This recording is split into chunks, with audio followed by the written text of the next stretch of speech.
I caught my wife cheating after 20 years of love, so I confronted her affair partner and ended his marriage. Now my life is in shambles. I didn't notice the signs that were there. Here are a handful that come to mind. She began sending strange late-night texts. She frequently went out for drinks with her pals. I was happy that she was being friendly, even if this was not her usual behavior. She attended yoga once a week, but it appears that she was not compensated because she assisted with setup and cleanup and the instructor was one of her coworkers. In my opinion, she was also quite rigid for someone who practiced yoga. Callers who are unknown hang up. If we were near each other's phones, we would frequently answer them. She had an unidentified caller on multiple occasions who would end the conversation as soon as I responded. Although we received a lot of spam calls, the calls were typically from telemarketers or debt collectors trying to locate the number's prior owner. It's rarely a hang-up. I was not expected to return until tonight because I work out of town. Tomorrow was our scheduled departure for a 2-week road trip. I came home yesterday afternoon because work was sluggish. Since we've been so busy this summer with family and friends, this trip was meant to offer us some alone time. I didn't recognize the truck in my driveway when I got home. Recently, my neighbor inquired about my opinion of the new truck, but I assumed he was wrong and didn't give it much thought. I had a horrible instinct as soon as I saw the truck. The feeling was there, and it was powerful, even though I loved and trusted my wife. I crept to the window of our bedroom on the side of the house. It was open, and as I approached I could hear them. My worst suspicion was validated when I peered out the window. On my bed they were straight there, nude. I turned to leave. I've been resisting the temptation to do something I'll later regret. Right now, I'm having a hard time caring what happens to me. I spent the night in my family's cabin and drank all that was there. I was about to confront her on my way home today, but I changed my mind. I'm not prepared. Anger is all I can feel. Violence is all I can think about. Right now, I'm not in a good enough state to see her. I'm currently back at the cabin. I've spent the last hour gazing at a 60-ounce bottle of rum. I don't want to become wasted and make poor choices, but I do want to get wasted and forget this. I am aware that this is a pivotal time in my life and that what I do in the days ahead will determine how I live the rest of my days. I am there. I need assistance. I'm contacting strangers because I'm not ready to talk to friends or relatives. F this planet. Edit. The rum will remain nearby for the time being, but I have made the decision not to consume it. My brother is on his way and should be here in a few hours, according to the phone call I made. My wife just texted me to tell me how much she loves me and how excited she is for our trip. I still haven't replied. In addition to my brief update, I wanted to clarify a few remarks and queries that continued to come up. I feel much better today, if you can't tell. The pain subsided almost entirely. Although I still feel like I've been hit in the stomach, I've started to look ahead. I don't think this is correct. Am I just incredibly resilient, or is this a sign of things to come? To shed some light on the queries and remarks I've received, I've included some cliff notes. When I mentioned wife and best friend, I meant the dual roles my wife and I had in our relationship. I didn't even know the other guy, let alone consider him my best friend. I didn't get a good look at him, but based on my fleeting impression and the fact that I saw his car, I don't think it's someone I know. We are childless. However, we intend to have them shortly. We recently sold our home, and when the new owners move in September, we plan to relocate closer to my place of employment. Like he did for me, I will express my gratitude to my neighbor in a subtle way. After a long work travel, I must admit that coming home to Willow P may be one of the worst things. I sincerely apologize for what occurred to you. As for us, we're just getting started, so grab a seat, and let's get started with the first update. My brother and I had a lengthy conversation when he got there. He has been my actual best friend, and I've come to learn that I should never forget that and that he will always support me without passing judgment, just as I would support him. Despite the fact that we occasionally argue, he truly sets the bar for what true friendship is. I chose to reply to my wife's text yesterday night as I was meant to be at home. It made sense for me to just be texting her because we are not permitted to have phones on the premises. She is aware that I may easily slip in a few texts. I informed her in writing that I would not be able to call her until the end of the weekend because I had to travel to one of my company's remote locations.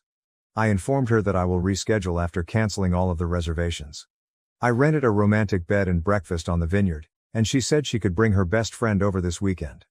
I was aware that she didn't want me to believe that her best buddy would be attending. Since it was non-refundable, I informed her that I had already given it to my brother and his wife, who would reimburse me in a month. I canceled every reservation this morning, with the exception of the romantic one. I'm going with my brother. Luckily, The hotel allowed us to move from the honeymoon suite to a 2-bed room. This just ended up being a long overdue fishing excursion with my brother because there is a really great lake and boat rentals close by.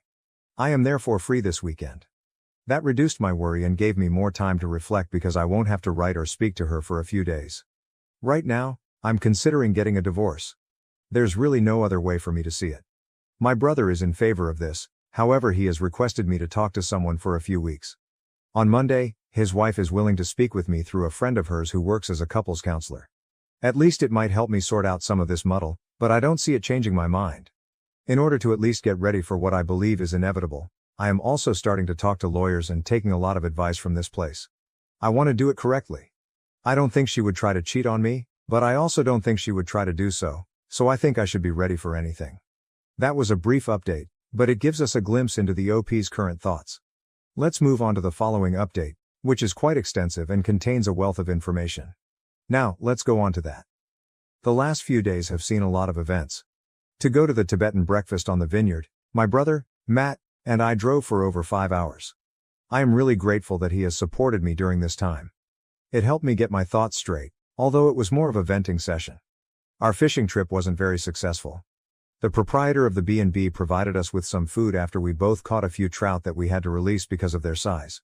Those were quite successful. We took a car back to Matt's house on Sunday. He lives almost an hour away from my home in the town next door. Jen, Matt's wife, was waiting for us when we got there, and we all sat and opened a bottle of white wine that was stored in the cooler. For me, the weekend officially ended at this point. Jen informed me that she chose to spy on my wife while we were abroad. She informed me that the man spent the entire night in my house on Friday, but she arrived on Saturday morning just as he was about to leave. She located the apartment where he resided after following him home. On Saturday night, while she was texting me to tell me how much she loved and missed me, my wife stayed over there. Jen claimed to be dividing her time between stalking my wife and visiting relatives in my town. She claimed to have caught my wife on Sunday morning as she was leaving his apartment and snapped a few photos of them cuddling and kissing before she got into her car. I'd rather not see them. For me, that essentially sealed the deal. If she can so easily go from telling me she loves me and being with another guy, I doubt I could ever trust her again. Nevertheless, I made the decision that I would not react hastily because of my feelings. I must maintain my composure. Jen then informed me that Sharon would be joining us for supper. Jen made an appointment for me with a psychotherapist named Sharon. To be clear, this was my first encounter with my wife, and she has never met her. We got along well, and Sharon was a really pleasant girl. Following dinner, Sharon and I took the dogs for a stroll around Matt's neighborhood while also having a little private chat. Sharon was quite helpful since she listened well and gave me the impression that I didn't need to be cautious. Being that open about how I felt was therapeutic. Even though I get along well with my brother, this was something new and much needed. I enjoy blogging on Reddit for the same reason. It's a way for me to vent and clear out some of the chaos in my thoughts. The only practical advice Sharon provided me during our hour-long walk was to not put off talking to my wife. It will be more difficult to discuss this with her the longer I wait, she said. She explained that right now, I need clarity more than anything else, and my wife is the only one who can provide it. Jen and Matt invited me to remain with them for as long as needed later that evening.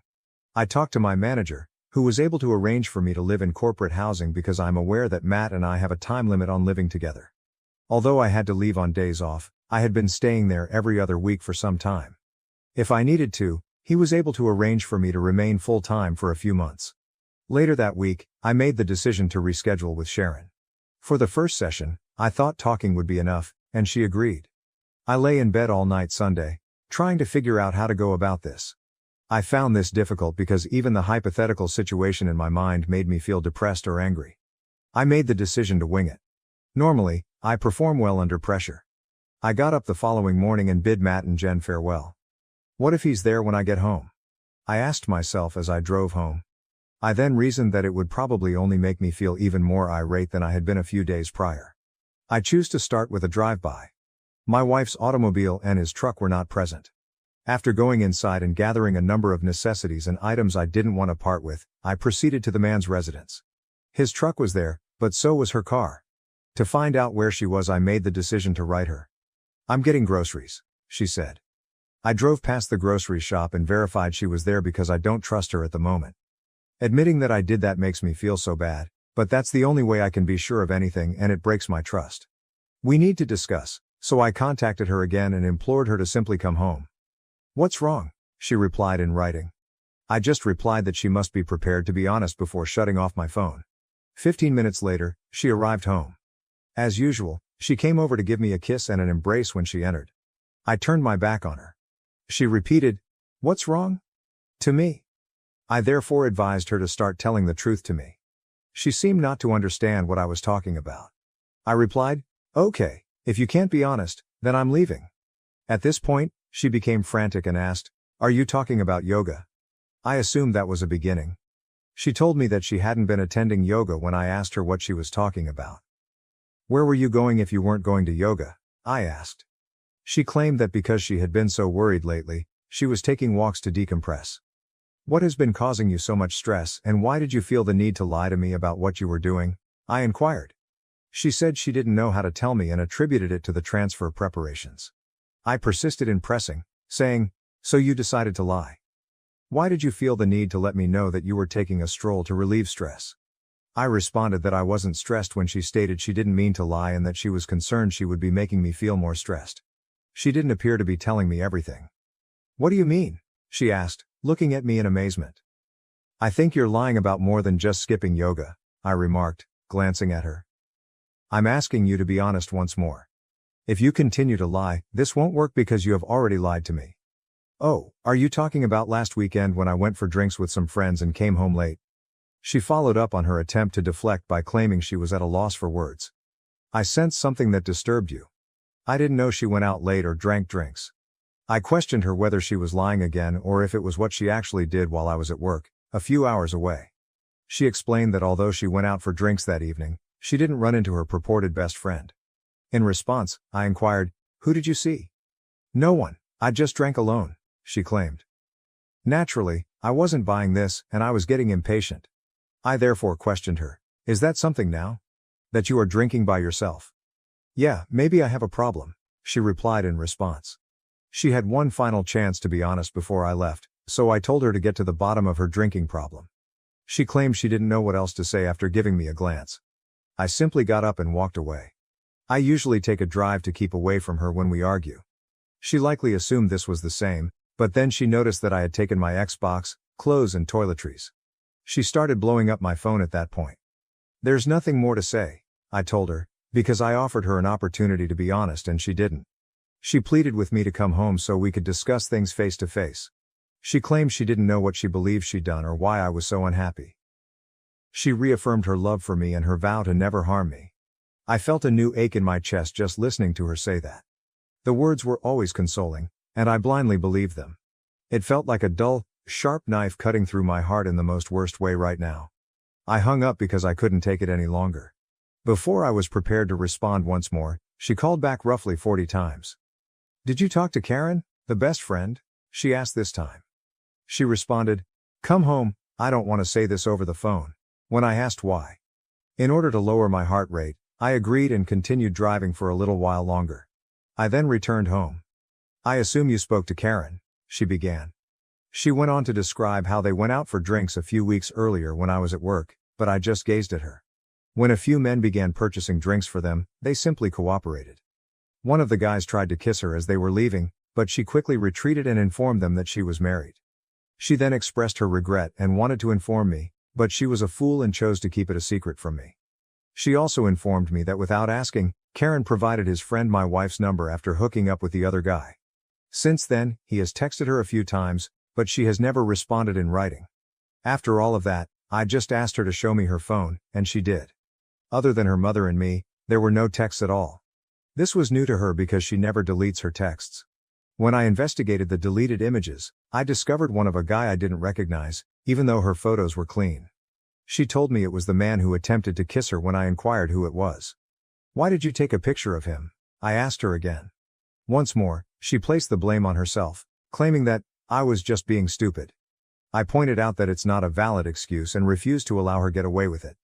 I pressed her once more to explain her actions. She claimed not to know. "Is that all you want to tell me, or is there more?" I inquired, growing weary of the whole situation by this point. That was all she could think of, she said. I went out again. I didn't want to face any more hints of the truth. I climbed into my truck and headed out. She tried to stop me as she hurried outside, but I was already out of her grasp. After having my lunch and trying to think of what to do next, I went to the adjacent park and just sat on my tailgate.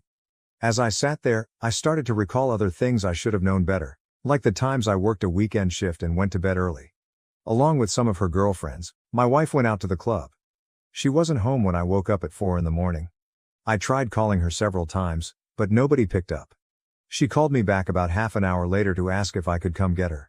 She informed me that they were unsuccessful in their attempt to hail a cab when I picked her up. Her buddy was approached by a pair of men who wanted to stop at home before offering them a ride. Her married buddy entered a room with one of the guys when they arrived at his residence. According to my wife, she looked for her for long before giving up and waiting with the roommates in the kitchen while enjoying a drink. When I tried to call her, she said she didn't hear her phone. We got into a fight over this, and she ended her friendship with her friend because she was disgusted by what they had done. I assumed that was the end of it. She once made the trip to another city to see a close friend. A scheduled girls' night was held. 4 of the girls were in their pajamas, watching movies while intoxicated. That's what I was told anyway. She then gave me a goodnight call at around 1 in the morning. She kept telling me that they were having a nice girls' night during our 20-minute conversation. Then, in the distance, I heard a man's voice. She initially denied hearing anything when I questioned who it was. Then, loudly, it occurred once again. "Oh yeah, ex-friend took a couple of guys with her," she answered, unable to deny it. Everyone in this place is furious about it. She was 3 hours away and intoxicated. She forced me to put my trust in her once more. We discussed that as well as her refusal to inform me of their presence. She vowed never to place herself in such a predicament again. That obviously didn't stick. I was prepared to try this one last time after recalling all of those things and our discussions about them. My phone rang nearly instantly after I switched it back on. She was yelling for me to come home when I responded. I returned home by car. As soon as I stepped inside, she was there, crying uncontrollably. She kept saying, I'm so sorry," while seated on the couch. "What are you sorry for?" I asked her. She started to rock crazily back and forth. She confessed to lying about the man who attempted to kiss her after it took her a solid 5 minutes to collect her breath enough to talk. I asked her to explain what had transpired after giving her a quick glance. She claimed that that evening, the 4 of them returned to his house and played about. Even though I knew there was more, I felt lightheaded simply listening to her say it. There seemed to be a million people talking into my ears at once, and the room seemed to be getting smaller. I believed that I was experiencing a panic attack. To get things back to normal, I went to the restroom and washed my face with cold water. "What exactly did you do?" I asked her again. I forced her to do it even though she attempted to avoid it. She went on to say that she gave him her head after he touched her. "Was that it?" I questioned her, knowing it wasn't all of it, and she said, "Yes." At this point, I was furious and informed her that I would no longer play the trickle truth game and that we would either stop talking or she would have to tell me everything at once. It took her a few more minutes to talk when she started crying once more. She now admits that they had another encounter and shared a bed. Then right away, "I'm so sorry. I will stop at nothing to make up for this because I love you." "Just the one time?" I asked her, knowing the truth. If she tells me the truth, I should please give her a chance to do everything she can to make up for it, she continued after pausing. I promised to give it some thought, and now the whole truth was revealed. She acknowledged that it had been an affair for over a month and that they had been having sex while I was out of town for work. She informs me that he is married and that their divorce is imminent. "Does he know you're married?" I questioned her. "Yes," she replies. "Do you think our marriage is failing if he was having an affair because his is failing?" I then questioned. "No, I don't think ours is failing," she responds, before going on to say, "I'm so dumb. I despise myself. Don't leave me, please. I can make this right." "How would you do that?" I inquired, and she stated she would do anything I requested. "What would fix this for you if you were in my shoes or the shoes of your affair partner's wife?" I questioned her. She said that it would be resolved if she knew the truth and could believe that I meant what I was saying. Then she said, "I'm trustworthy. I made a mistake and will not do it again." "Would you want to know the truth if you were his wife?" I questioned her. "Yes," she replied. "Then fix this?" I said.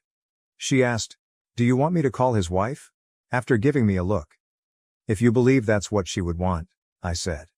She attempted to call but never received a response. Her cell phone rang a couple of minutes later. Karen Work was stated as the name. I knew it wasn't Karen because of the shocked expression on her face. Is that him? I questioned.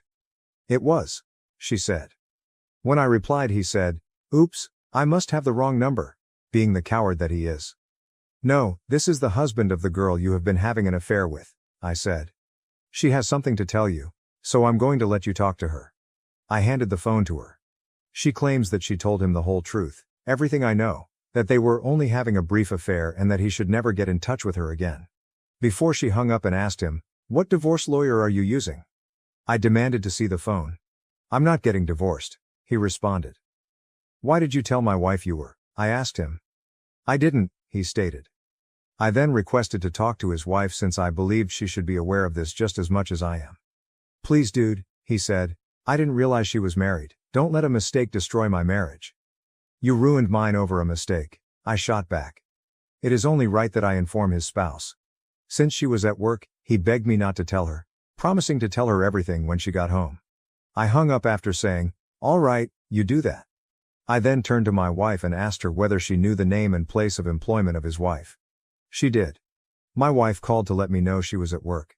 She managed to get her on the phone and instructed her to sit down. This woman stated she will phone my wife back from her car as she was about to depart for the day. She did. What's going on? Was the first question she asked. My wife informed her that she didn't want to start any mishaps and that she had something awful to share with her. Please don't drive, she pleaded. The wife was obviously alarmed and inquired as to the whereabouts of her affair companion. My wife informed her that he was currently in their apartment and doing well. My wife went on to add, I just wanted to let you know that we have been having an affair for the past month. Since I'm currently coming clean to my husband, I felt you should be treated with the same deference. After a minute or so of silence, the affair partner's wife claimed she would find out who my wife was if this was some sick joke. She hung up after that. Karen Work texted my wife less than 10 minutes later, saying, thanks, you just ruined my life. I picked up the phone and replied, you just destroyed 2 marriages and 4 lives. Remember that. You bit of junk, you were to blame for this. My wife pleaded with me to stay with her for the next hour. She promised me sexual favors, counseling, and the promise that she would always be by my side. Thanks to the comments, this was just what I expected. Then as a reward, she suggested that we take that trip. She said, we need time away. My work schedule has been separating us lately, so we need to get together and spend some quality time. And just what I thought she would say. I went, but she wasn't expecting me to inform her. Additionally, she wasn't prepared for me to inform her that I already had a counseling appointment scheduled. She most certainly didn't anticipate my telling her that I had slept with her in my own bed. She probably didn't anticipate that I would have a hotel reservation in place. She sobbed on the floor when I told her all of that. She began to complain that she didn't deserve to live. She advised me to break up with her immediately since she is too awful to be with anybody else. That was how it continued for some time. I listened to her justifications for 4 hours straight, during which time she tried to give me a hug, a cuddle, or even a head if I would just remain and work things out with her. When I finally phoned Karen, I informed her that her unfaithful buddy was suicidal and asked her to come watch her. After that, I departed. I haven't spoken to her since that incident, which occurred about a full day ago. All day long she has been phoning and texting me. All day long her friends and family have been phoning and texting me. Each one has a different justification or request for sympathy. The only person to write to me was her father, who assured me that he would always love me like a son, no matter what, and that I should act in my own best interests. I had my first good cry since this whole thing started when I read it. My counselor Sharon and I have appointments tomorrow and Thursday, respectively. Though I'm unsure of everything until it happens, I believe I know where this is headed. I apologize for the long story, it's just a good method to get things out. Once more, thank you very much for all of the letters and comments. I feel so much less damaged and more hopeful because of the folks who are sharing their own tales like this. I truly appreciate all of your words and actions on my behalf. That concluded the update. Before I offer my commentary, we have one last update regarding this story. All I can say at this point is that I believe the OP did a fantastic job of persuading his unfaithful wife to tell the truth. Final update. Well done he. Let's proceed to the last update now. It was a pretty eventful week. I've been alternating between my brother's house and camp. I only stay on nights when I have an early appointment because I want to be as unobtrusive as possible. I've benefited much from my employer's permission to take a few weeks off for personal reasons.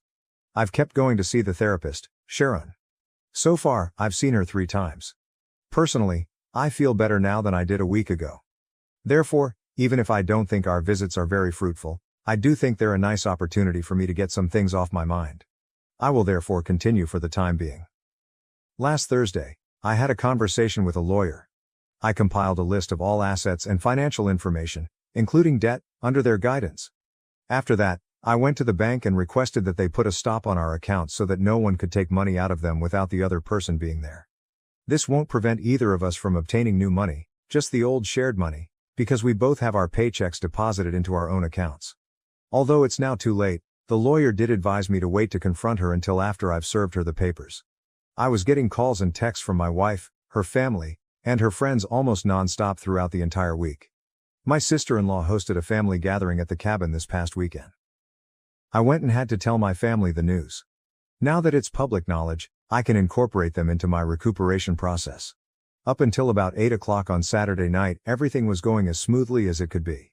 When my wife's automobile arrived, my dad, brother and I were gathered around the fire. Matt, my brother, assured me he would handle everything. In order to avoid being seen from the driveway, my dad and I made the decision to take a stroll around the property. I could hear my wife yelling at my brother to move out of the path as we were just about to enter the woodland. She was accompanied by a few of her pals, who were also shouting at Matt and urging him to shut up. He tried his hardest, but in the end they were too much for him. She pushed past him and came running toward us. She must have noticed us going in that direction. I stated I would handle her, even though my dad offered to handle it. My wife, who I'll just call Kate, came racing to me and started crying. I didn't stop her from giving her a hug right away, but I also didn't give her one in return. She pleaded with me simply to talk to her. I accepted, and in order to have some peace, we strolled around the property's trails. The other guy's wife has left him, according to Kate.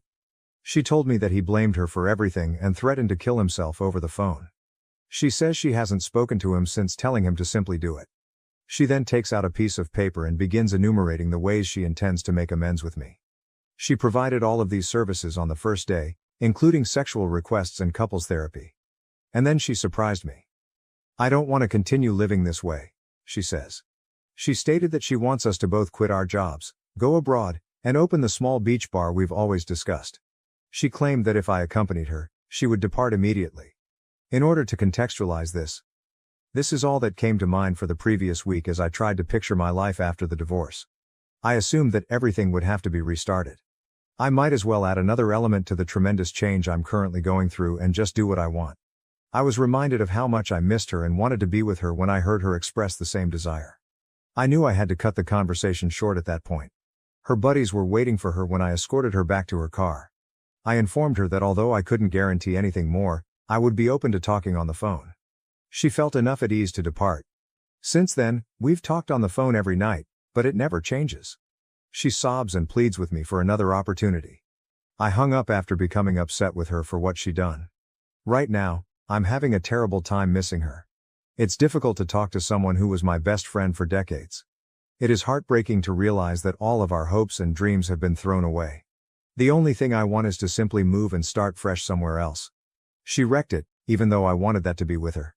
She took that away from me, that's all. We only have that information from OP. With any luck, he was able to complete the divorce, relocate to a beach, and open his bar. At least we know that the affair partner received his just desserts and that he was able to confront his unfaithful wife. I thus hope that the original poster is content with his life and enjoying himself wherever he is as I wrap up this film, which has already been long enough. In addition, how many of you would like to see a beach bar like the one the original poster mentioned? That is one of my retirement fantasies, and I'm aware of it. Thank you for watching. If you haven't subscribed yet, please do so and hit the notification bell to stay updated with more shocking real-life stories happening around you. I discovered my fiancée and my sister in bed together during my engagement party, and my parents asked me to stay silent to protect her reputation. I am a tenured professor at a large northeastern university, 42F. Since I'm still processing what happened at my wedding and, to be honest, I need some perspective, I need to explain what happened. Let me first briefly explain the dynamics of my family. Lisa, 38F, my younger sister, has always been our parents' favorite. Lisa entered the media industry and became a local TV personality, while I spent years conducting research and writing articles for academic purposes. Our parents were always telling me how successful and gregarious Lisa was. The partiality was brutally evident when I was growing up. Our parents paid top bucks for Lisa to enroll in theatrical classes. I was told to use what we had when I required equipment for my science projects. All our lives, this trend persisted. The only person who really encouraged me to pursue my academic goals was my dad's mother, my grandma Martha. "Elena, you have a gift in your mind," she would often tell me. "Don't allow someone to make you less bright." While my parents were occupied watching one of Lisa's TV segments, she joined me in celebrating the publication of my first research paper in a famous magazine. After putting a lot of effort into my job, I became one of the youngest female professors in my field. Even though it wasn't the life my parents had in mind, I created a life of which I was proud. Then, during an academic meeting, I met David, 44M. He was pleasant, intelligent, and seemed to have a unique understanding of me. After 2 years of dating, I was ecstatic when David proposed. How did my folks respond? "Well, at least you won't be alone with your books anymore." Even more telling was Lisa's response. With the same patronizing grin she had had since she was a young girl, she exclaimed, "At last. I was concerned that you wouldn't meet someone who could cope with your intensity." The celebration of my engagement took place at my parents' home. Lisa insisted on assisting with the arrangements, but her idea of assistance mainly consisted of offering suggestions that were more in line with her preferences and criticizing my selections. She began to visit our home regularly, particularly during my work hours. I assumed she was simply acting in her typical domineering manner. In retrospect, there were a lot of warning signs that I decided to overlook. The way Lisa would enter a room and David's gaze would follow her. How she would laugh at his jokes and touch his arm. Lisa started coming to our neighborhood at the same time that David was spending more and more late nights at the lab.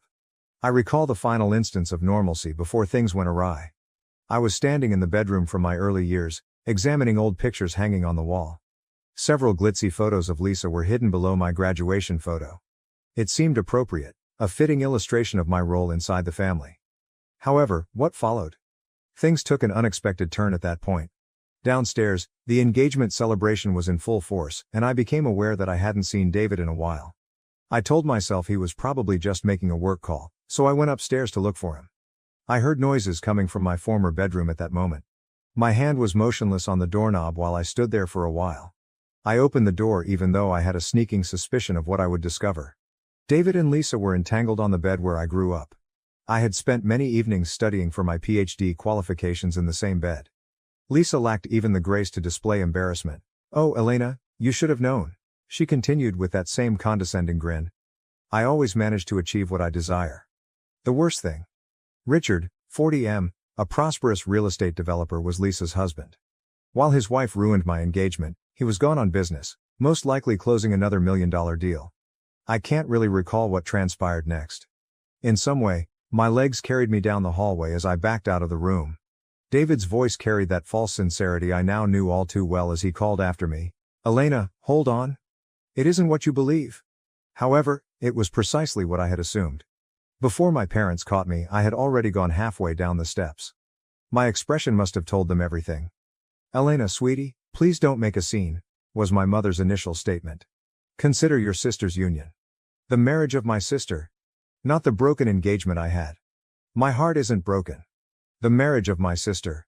With a low, anxious voice, Dad joined in. "You are aware of Richard's fidelity issues. A prenuptial agreement exists. She might lose everything. Elena, please consider the impact this would have on the family." The family. The same family that had prioritized Lisa's needs at all times. The same family that had disregarded my accomplishments, disparaged my decisions, and now demanded that I shield their golden kid from the repercussions of her own behavior. I passed them and entered the crowded gathering.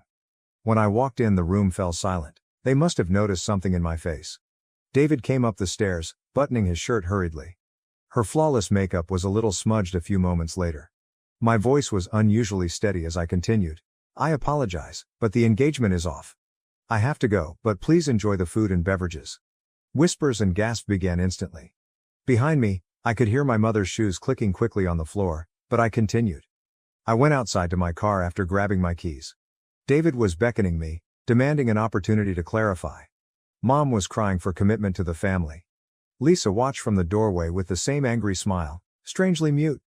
I packed up everything that belonged to David, including his priceless collection of rare scientific papers, books, and clothes, and drove directly home. Everything was placed in boxes.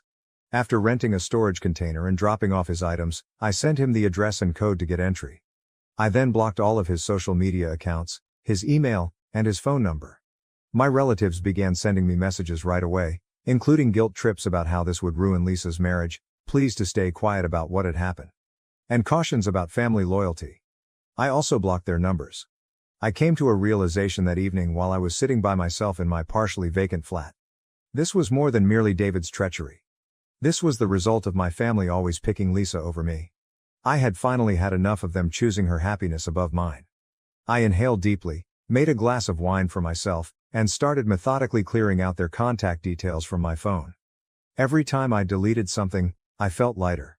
I was choosing myself for the first time in my life. I put myself into my work after that night.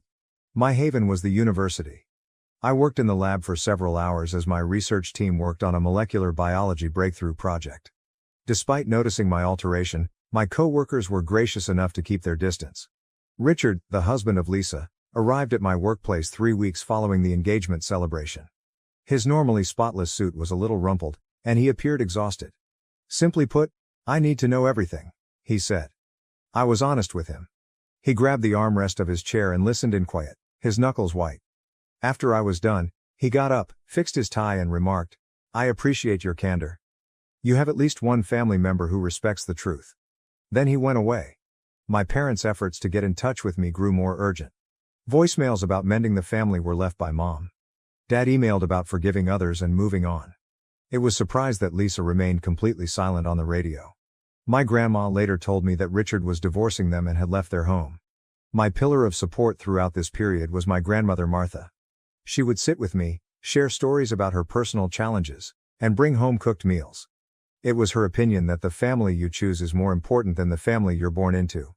I was resolved to turn my suffering into something useful. So I concentrated on drafting my next research article. One of the best journals in my profession approved the work. A professor at another university sent me a congrats email the day it was published. Michael, 45M, was his name, and he was an expert in research facility architecture. Michael's email was kind but professional. He remarked that he had read my earlier work and that our departments might work together. I was drawn to his writing style because it demonstrated more than simply professional etiquette. There was a sincere interest in the science. We started a communication regarding the relationship between research efficiency and laboratory design once I replied. Over time, our emails grew longer and more intimate. He talked about how his own family had helped him pursue his unusual career path of integrating scientific study with building. I really ran into him one day when I was buying coffee at the school cafe. I spilt my coffee all over his white shirt while he was at our university for a conference. As I assisted him in cleaning up, Michael grinned and commented, "Well, this is quite different from our email conversations," rather than being upset. He asked if he could get me a coffee substitute. I paused. I had vowed to never date again after David, especially in academic settings. However, Michael was different in some way. Perhaps it was the way his eyelids wrinkled when he grinned or the fact that he made no effort to impress me with his academic background. Observing my hesitancy, he laughed, "I promise I'm not a serial killer. Just a clumsy architect who'd like to replace your coffee and maybe hear more about your latest research in person."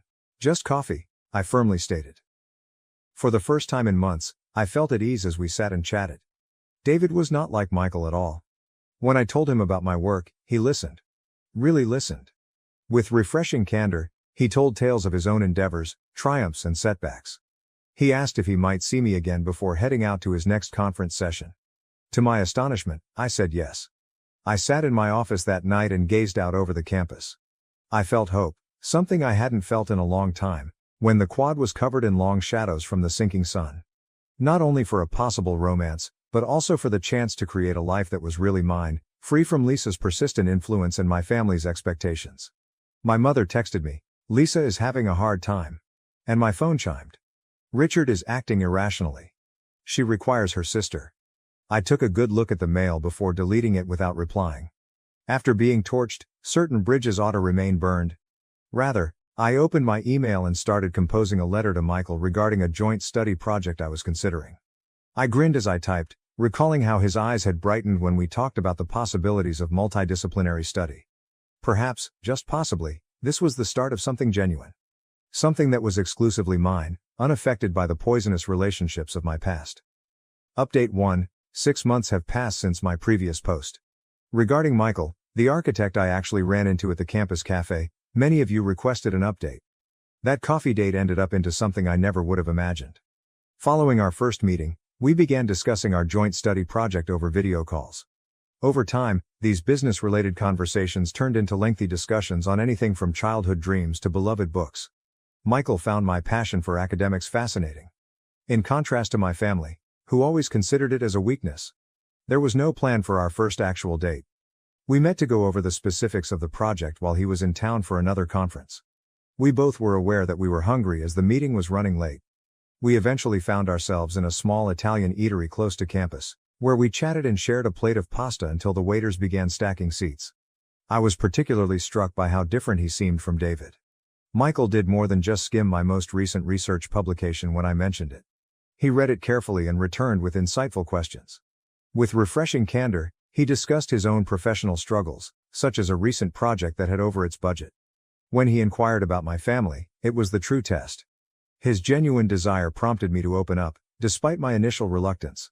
I filled him in on everything, including Lisa, my parents' partiality, and yes, the disastrous engagement party. He just listened, without the customary uncomfortable answers or attempts to protect familial relationships. He then showed me that he really understood by sharing his own experience with a competitive brother. Although our joint endeavor is progressing nicely, we have taken care to keep our personal and professional relationships apart. We mostly see each other on the weekends because his department is in a different state. In fact, the distance has been beneficial since it has allowed us to naturally build trust. He asked me to meet his family last weekend.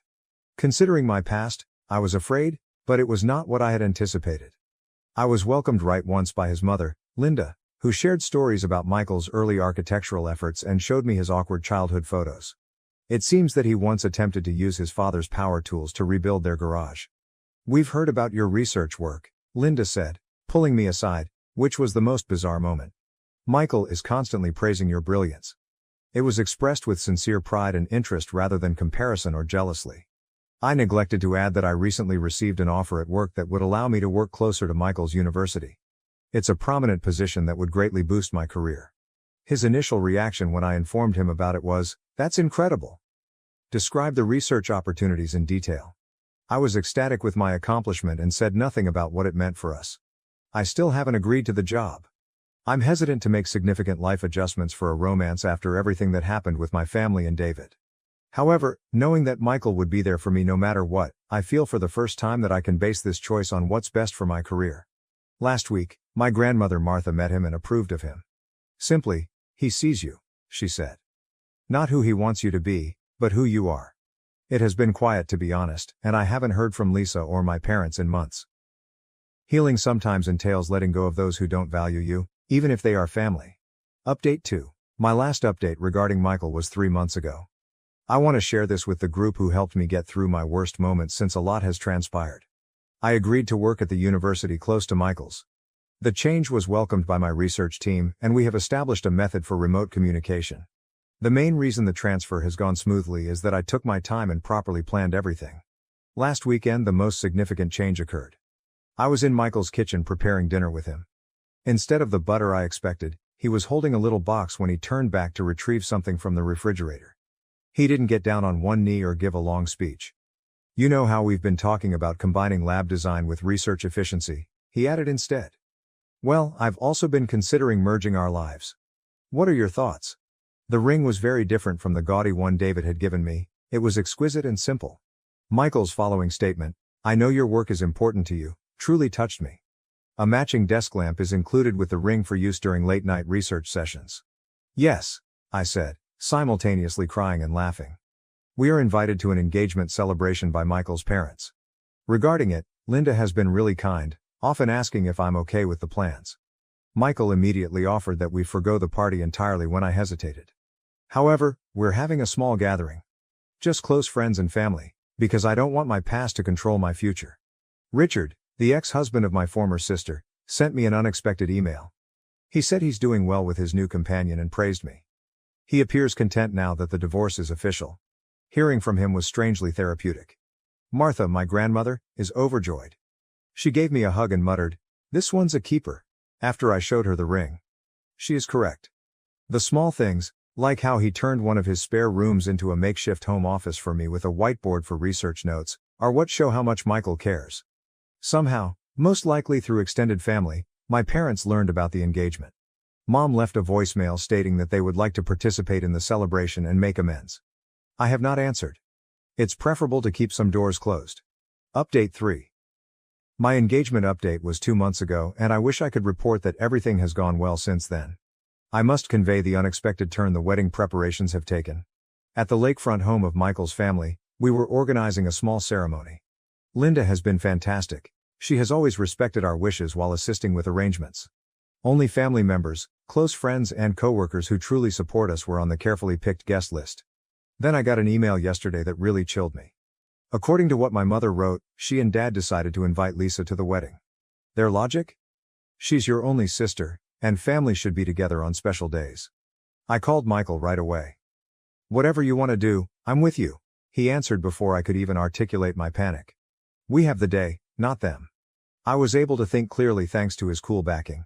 When I told my grandmother Martha, she became enraged. After everything they've done, she said, they have no right. I knew I had to deal with this on my own, but she offered to run interference. Before sending it, I wrote and revised my response multiple times. Mom and Dad, I made it very plain that I didn't want Lisa to attend my wedding. This cannot be discussed. You won't be accepted either if you're unable to respect this barrier. Elena. Their reaction was expected. About family togetherness, Mom called in tears. Dad wrote a long email about forgiving others and letting go.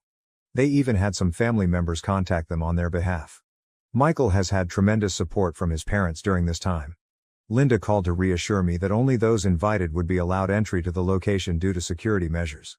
Michael's brother James volunteered to deal with any unwelcome visitors directly. My research team's support was the most unexpected. They offered to surround me with a protective circle during the wedding after I brought up the matter in a lab meeting, looking agitated. My department director, Dr. Anderson, even offered to accompany me on my wedding. Last night, Michael and I went over our wedding arrangements. If it made me feel safer, he proposed that we alter the location, the date, or even go on an elopement. However, I no longer wish to allow my family's behavior to dictate my decisions. Therefore, we're sticking to our original intentions while taking extra safety measures. Individual QR codes will be included in the invitations, security will be in place at the location, and most importantly, our chosen family and real friends will be present to support us. Last weekend, my grandmother assisted me in choosing my wedding gown. She said something that made me cry as I stood in front of the mirror. Dear, you're gleaming. Because you're at last free to be who you are, not because of the outfit. Though I'm more resilient than I was previously, I'm still anxious about what Lisa might try. There is more to our wedding than just Michael and I becoming husband and wife. It's about choosing genuine love over poisonous familial relationships, happiness over drama, and tranquility over upheaval. Update 4. It took place. Lisa appeared to my wedding wearing an outfit that looked to be meant to attract attention and was obviously pregnant, despite all of our safety procedures and security measures. She had somehow entered through a service entrance thanks to our parents. Linda hurried in with a pale face when I was in the wedding room. I'm very sorry, Elena, she was brought by them. Your mother made a fuss about not excluding an expectant woman when we attempted to stop them. She didn't have to complete. My parents had already put Lisa in the front row, but Michael sent his brother James to deal with the problem right away. I felt sick to my stomach when I saw the same smug expression on her face that I had witnessed at my engagement party with David. I inhaled deeply and turned to face the mirror. My wrist was adorned with a handcrafted bracelet fashioned by my research team, the exquisite clothing grandmother Martha had assisted me in selecting, and Michael's first present to me, a lovely necklace including a little microscope pendant. What do you want to do? When I called Michael, he inquired. They can still be taken out, or we can put it off. I support you no matter what you decide. I realized then that I had allowed them to dictate my happiness all my life. Not today. We're getting married, I stated confidently. They can stay, but I'm done letting them write my story. The ceremony got underway. Dr. Anderson, the director of my department, escorted me down the aisle with pride. Everything else vanished when I saw Michael waiting for me with love and compassion in his eyes. We exchanged vows that we had written ourselves. Everyone laughed when Michael pledged to constantly support my scientific endeavors, adding, even if it means converting more rooms into lab space. From peer reviews to late-night science talks, I vowed to be his partner in everything. The reception followed. I believed I was ready for anything, but I was surprised by what transpired next. Lisa pretended to be the maid of honor and got to her feet, holding a glass of champagne. She began by describing how she had saved me from making terrible mistakes, and how she was always looking out for her big sister. Beneath the table, I felt Michael's fingers clasp mine. I noticed my research team stiffening up, poised to step in. Linda was getting up from her chair a little. However, for the first time in my life, I was able to fight my own fights without assistance. Calmly and professionally, as I would have addressed a lecture hall, I stood up, holding my own glass. "I think it's time for the bride to make a toast of her own," I replied. What came next? Well, that merits an update of its own. Let's simply say that speaking your truth with dignity might sometimes be the best form of retaliation rather than being silent. Update 5. Here is what transpired when I made my toast after my previous update regarding Lisa attending my wedding. As I stood there, staring at my sister's arrogant face, I experienced an odd feeling of peace. I'd been lecturing academically for years, so I knew how to control a room. I started by saying, "For those who don't know me well, I'm a scientist. We work with truth and facts. So allow me to share some family-related truths." There was a silence in the room. My sister, who was married at the time, was in bed with my then-fiancé 3 years ago. My parents were more concerned with preserving Lisa's reputation than with my wounded heart when I found them. At last, Lisa's smile wavered. Tom, her husband, whom she had brought as a sign of family unity, suddenly got to his feet. His voice was tight as he asked, "The baby, Tom? Is that why you've been avoiding the paternity test?" There was an overwhelming quiet in the room. Lisa placed a protective hand over her growing tummy. I went on, speaking steadily. "There has always been a trend in my family. Lisa's happiness comes first. They pleaded with me to remain silent after she ruined my first engagement. They helped her get in when she arrived here without permission. But today, I said, is about true family, the type that makes you stronger rather than weaker. My research group, who take pride in my accomplishments. Michael's family, who embraced me with unmatched warmth. My grandmother, who never failed to recognize me for who I am." Tom was the first to go. Lisa called his name and ran after him. My mother was crying as my parents followed. The room's atmosphere abruptly lightened when the door closed behind them. Then my grandmother got up and held up her glass. In her own words, "To Elena and Michael. To truth, to real love, and to the family we choose." The remainder of the reception was excellent.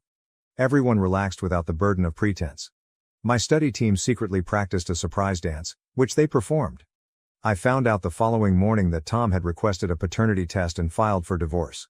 For once, I didn't feel obligated to assist in picking up the pieces when Lisa's meticulously constructed world fell apart. Update 6. A year has passed since my wedding and the amazing things that happened there. I wanted to give the community that helped me through everything one last update because so much has changed. Michael and I are expecting our first child, which is the major news initially. My first emotion upon seeing the positive test result was one of terror. It brought back memories of my own familial relationships.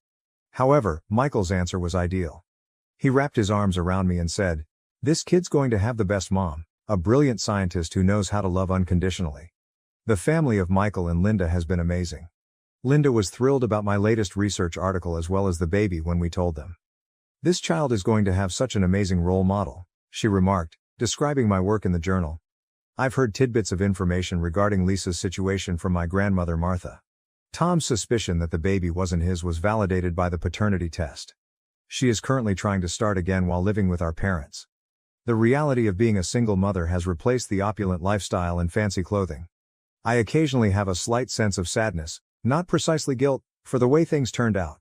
Michael's statement, "Consequences aren't cruel, they're just truth in action," comes to mind next. I'm doing well with my research. Michael and I worked together to build a new laboratory, and the university recently granted money for it. His inventive architecture and my research needs make for the ideal combination of our skills. Our work collaboration has only improved our friendship on a personal level. In my new lab, our baby will have a dedicated space, a secure enclosed play area, where they may be close to me as I work. Michael created it himself, adding all the safety features he could think of while still making it engaging for a child's growth.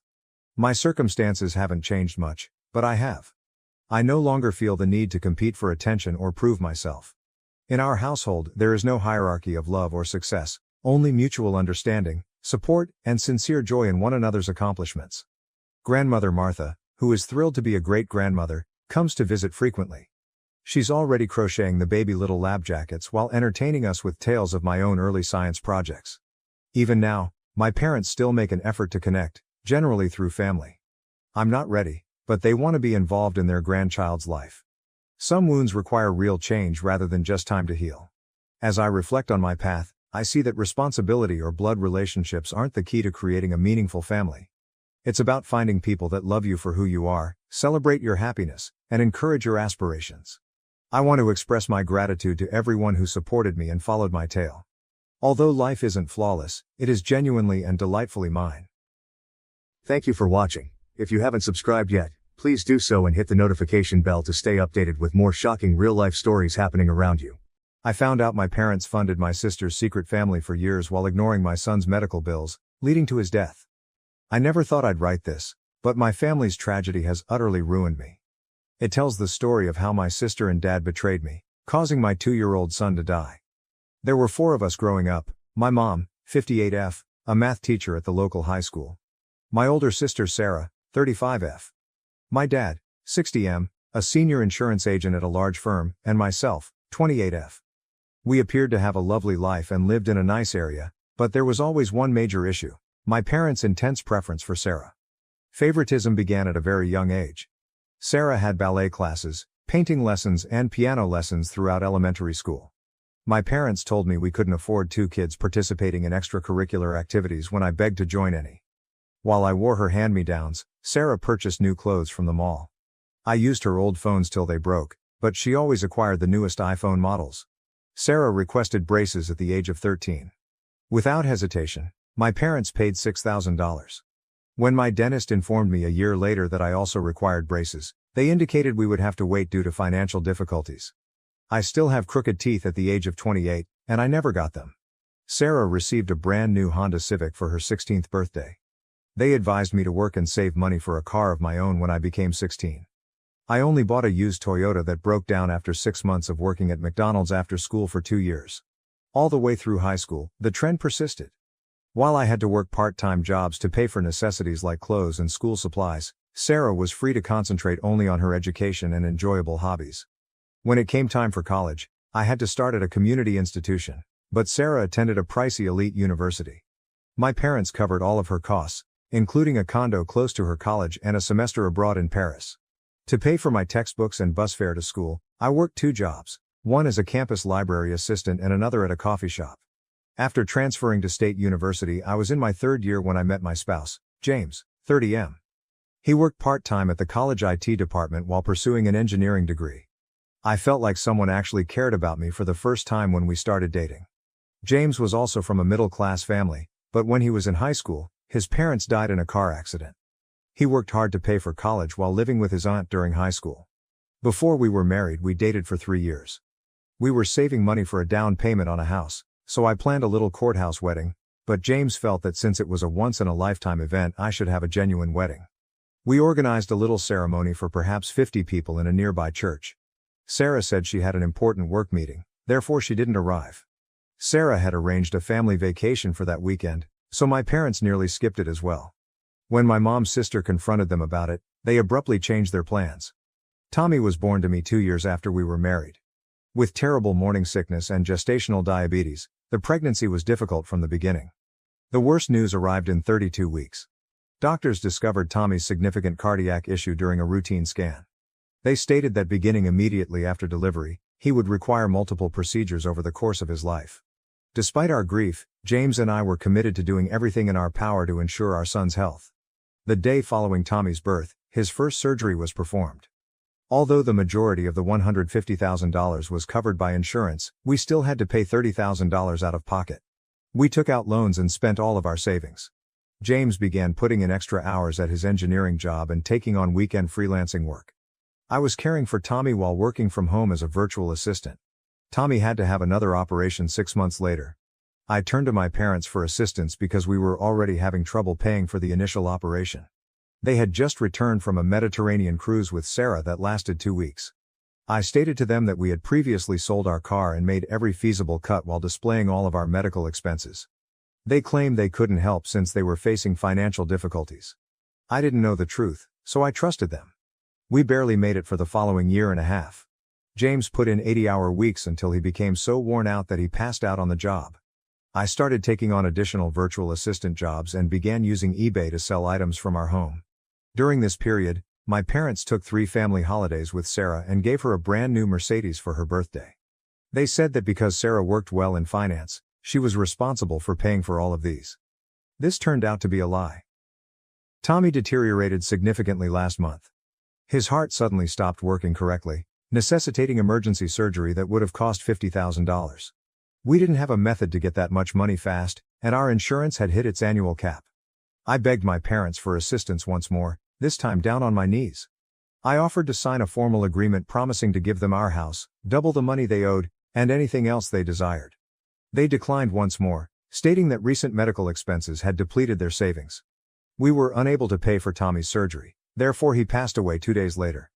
He had just turned 2. My parents claimed they had to assist Sarah with an urgent matter, so they barely stayed for 30 minutes at his burial. While tidying Tommy's room yesterday, I discovered my dad's old phone beneath the bed. He must have lost it when he was there 3 weeks prior. I checked the phone, which was still functional, and discovered hundreds of texts between Sarah and my parents. I learned the truth in this way, and it ruined what remained of our family. Sarah had been leading an entirely different life, one that none of us were aware of, according to the texts. She had 3 children in Florida with a man named Mark after 7 years of marriage. All this time my parents had been providing for them financially by giving them large sums of money each month. I read through all of the messages for 5 hours. My parents send Sarah $5,000 a month to cover everyday expenditures. Each of her 3 children attended a private school that they paid $2,000 a month for. They provided coverage for their family's trips to Hawaii and Europe. They spent $400,000 last year on a Hamptons vacation home. My parents even covered the cost of their weekly lawn care and house cleaning service. The most recent correspondence concerned Sarah's desire to purchase a beach property. My parents sent Sarah $75,000 for the down payment 5 days before telling me they couldn't save Tommy. Additionally, there were notes about the 3 new iPads and game consoles they had already purchased for Sarah's children as Christmas gifts. The gifts that each child received exceeded the expense of Tommy's surgery. Our monthly family dinner was held today. Every month on the last Sunday, my aunts, uncles, and cousins all gather at my parents' house. In an effort to keep the family close, my mom established this custom 5 years ago. Typically, about 25 individuals show there. Sarah consistently excused herself from these dinners by citing work obligations. I now know that she was in Florida with her clandestine family. I went to supper with my dad's phone. I used screen mirroring to link the phone to the TV after everyone had finished eating and gone to the living room for coffee. I displayed the financial transfers, the communications, and the pictures of Sarah's covert existence to everyone. I told her how my parents refused to help save their dying grandchild, but had paid her $75,000 for a beach house. My mother began to cry and reached out to give me a hug. I stepped back from her. Sitting there, my dad gazed at the floor. With a sneer on her lips, Sarah, who had actually attended this meal for the first time in years, simply sat on the couch. She informed everyone that I was being dramatic as usual and that they should realize that she had 3 children to support and so needed the money more. I questioned her about if Tommy's life was more important than her children. I was crazy for drawing similarities, she said. My mother made an effort to clarify that Sarah was their top priority as she had always required more assistance and had been more emotionally sensitive. My dad went on to say that they assisted Sarah because she lacked my strength and independence. My Aunt Susan questioned them about how they could afford to spend thousands on Sarah's beach mansion and still allow their grandson to die. My parents couldn't respond. Other family members began inquiring about the several occasions my parents and Sarah had taken out loans from them under the pretext of crises. Sarah became irate and said that I had no right to reveal her personal information. She claimed that if anyone learned about this circumstance, her children would suffer from trauma. I informed them that they were no longer my family. In order to purchase a beach property for Sarah, they witnessed the death of my son. I told them that their decisions had killed them, just as Tommy had died. Sarah began to yell that I was jealously attempting to ruin her life. She claimed that because our parents loved her more, I had always envied her. I banned their numbers after leaving their home. I was followed by several family members who promised to help me if I decided to file a lawsuit. Sarah and my parents have been blocked on social media by the majority of my cousins, but some relatives are emailing me to say that I went too far by disclosing Sarah's secret in public. They believe I ought to have dealt with it in private. James agrees with my decision to stop communicating with them, but he believes there was a better way for me to reveal the truth. I don't care anymore, but he is concerned about how this may impact our ties with our extended family. Instead of protecting their grandson's life, my parents decided to fund Sarah's opulent lifestyle, which is why my son is dead. Update. Since I revealed Sarah and my parents during the family dinner, a lot has transpired. Over the years, more relatives have come forward with tales of my parents' deceit and Sarah's manipulation. I'm more and more aware of their deceit with every new story. 3 days after the dinner, I received a call from my Aunt Linda. She sobbed as she informed me about last year's $30,000 loan to Sarah. According to Sarah, her oldest kid developed appendicitis and required emergency surgery. Because she didn't want another child to go through what Tommy had gone through, Linda spent all of her retirement funds to assist. Later, Linda learned that there was no operation. Sarah installed a pool and updated the kitchen at her beach house using the funds. The story of my cousin Emily was even worse. She visited my home last week and told me something that made me feel nauseous. Emily was engaged to Mark, Sarah's husband, 8 years prior. After graduating from college, Emily and Mark became engaged. They sent out invites, organized a lavish wedding, and Emily even purchased her own gown. Mark went missing 2 weeks prior to the wedding. He wrote a note stating that he wasn't prepared to get married. After having a breakdown, Emily required 2 years of therapy. She is aware of the reality now. While Mark was engaged to Emily, Sarah had been seeing him in secret for months. He was persuaded by Sarah to abandon Emily and follow her to Florida. My parents were well informed. They assisted Sarah and Mark in choosing their Florida home. 3 months after Mark's separation from Emily, they even went to their small, secret wedding. They were aware of Sarah's actions and watched Emily battle sadness the entire time. 2 more stories were then released. I was discovered on Facebook by Tom, Sarah's first husband. Sarah's previous marriage to Mark was unknown to me. Soon after graduating from college, Tom and Sarah were married and had a daughter. Sarah emptied their bank accounts and vanished when their daughter was 2 years old. She seized all of Tom's inheritance from his grandmother, along with $40,000 from their savings. Sarah informed everyone that she had to leave because Tom was abusive. Sarah's falsehoods cost Tom his job, his home, and almost their daughter's custody. In order to obtain child support for their now 15-year-old daughter, he had been looking for Sarah for years. Sarah's whereabouts were always known to my parents. They assisted Sarah in creating fictitious documents demonstrating that she was in danger from Tom and paid attorneys to contest Tom's custody claims. Everything became worse when James discovered something in our safe deposit box last week. Like they said they did for all their grandchildren, my parents set up a trust fund for Tommy when he was born. They committed to investing $1,000 each month until he became 18. There should have been more than $100,000 in the trust. We discovered records that demonstrated they had been moving all of the funds to Sarah's children's accounts. James continued searching through our documents and discovered further proof of their dishonesty. My parents were retired and on fixed incomes, so each time we filed for financial aid for Tommy's medical bills, they wrote letters to the hospital stating that they were unable to assist. However, their bank records reveal that they were simultaneously sending Sarah sizable sums. I was contacted over LinkedIn by my dad's secretary. According to her, my dad had been assisting Sarah with corporate funds, classifying the transfers as business costs. In order to demonstrate that Sarah was a business consultant for his insurance company, he fabricated paperwork. According to the secretary, he had sent more than $200,000 in business funds to Sarah throughout the previous 3 years. According to my mom's best friend, who also works at the same school, my mom has been embezzling money from the school's fundraising accounts in order to give it to Sarah. She changed the records to hide it. Each year, the school generated funds for the medical emergencies of its students.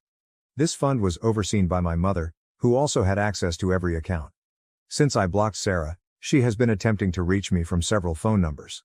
She occasionally threatens to sue me for violation of privacy and defamation. At other times, she calls in tears and says that Mark is questioning her about her history and she wants my assistance. She said in her voicemail yesterday that if I didn't stop anyone from looking into her finances, she would tell everyone that I had abused Tommy.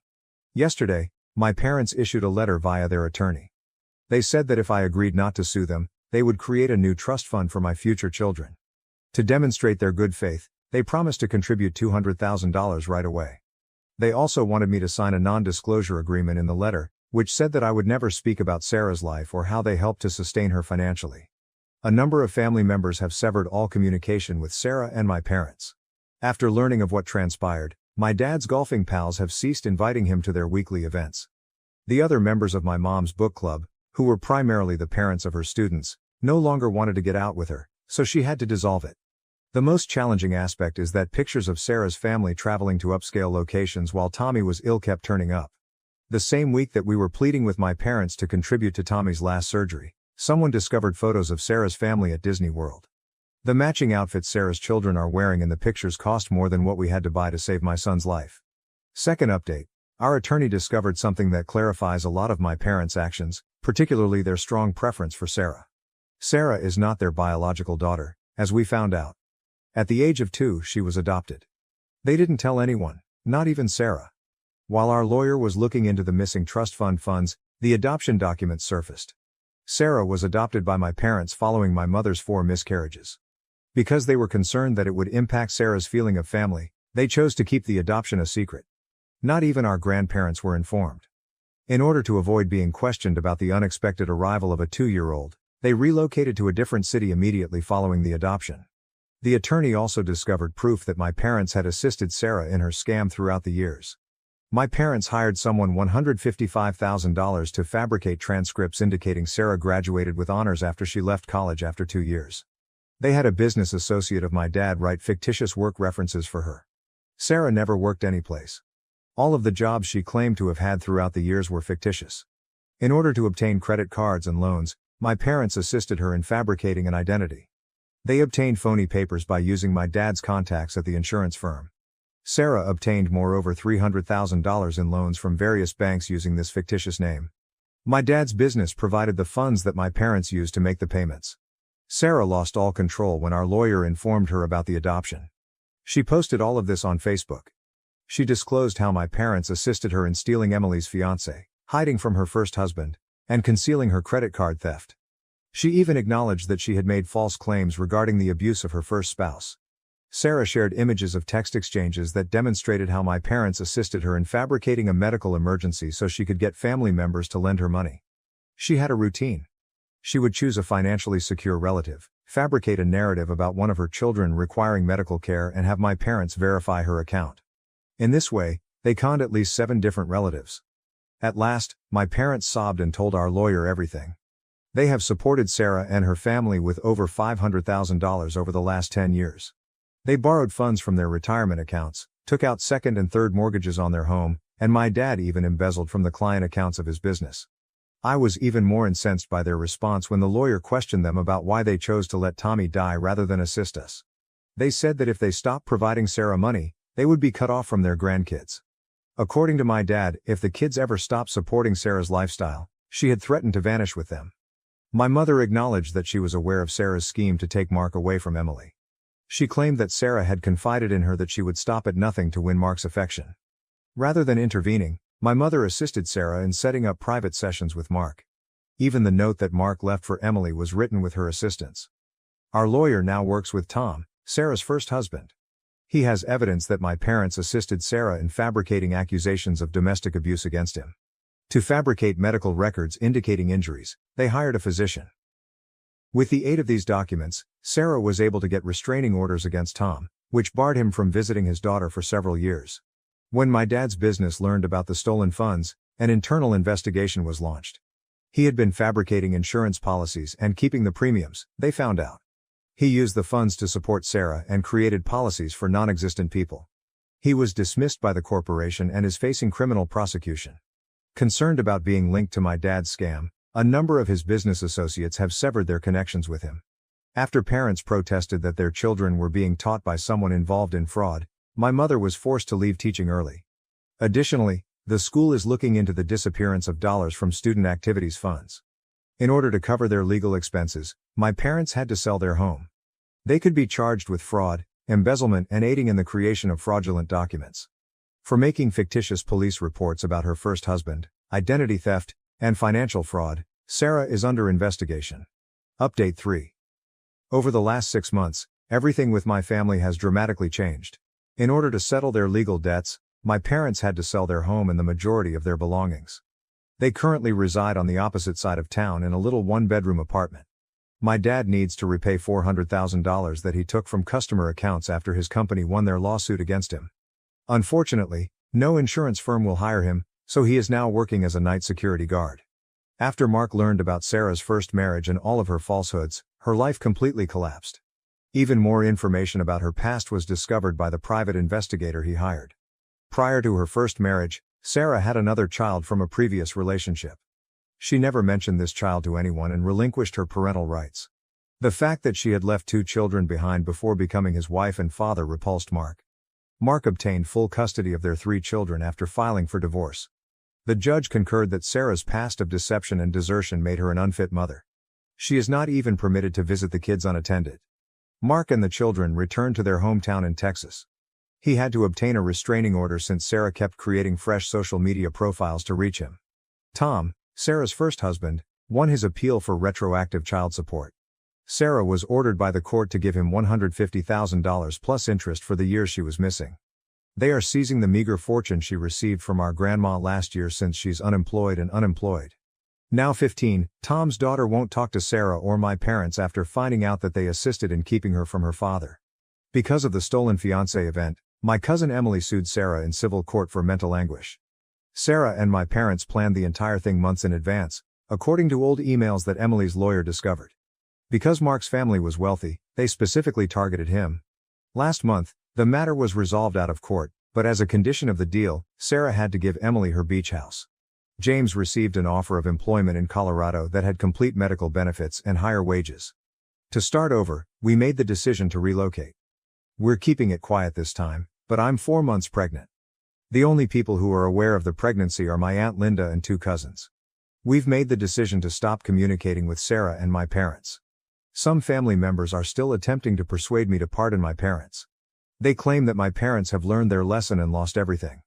I am constantly getting letters from Uncle Bob about how my parents miss us and cry during family get-togethers. However, I informed him that I don't care about their tears because their decisions caused my son to lose out on his entire life. Last week, Sarah was arrested for attempting to use her children's social security information to apply for new credit cards. She is being charged with identity theft. When she was in jail, she called me to seek assistance with bail money. I banned the phone number of the jail. The only positive outcome of this circumstance is the increased closeness of other family members. In Colorado, my Aunt Linda moved close to us to assist with the impending baby. My cousins have established a group chat where we encourage one another and communicate every day. Without Sarah and my parents, we are starting a new family. Every day I still miss Tommy. We talk about him a lot, and his photos are everywhere in our new home. However, I'm happy that my parents and Sarah's truth was revealed. At least they are no longer able to harm others with their falsehoods.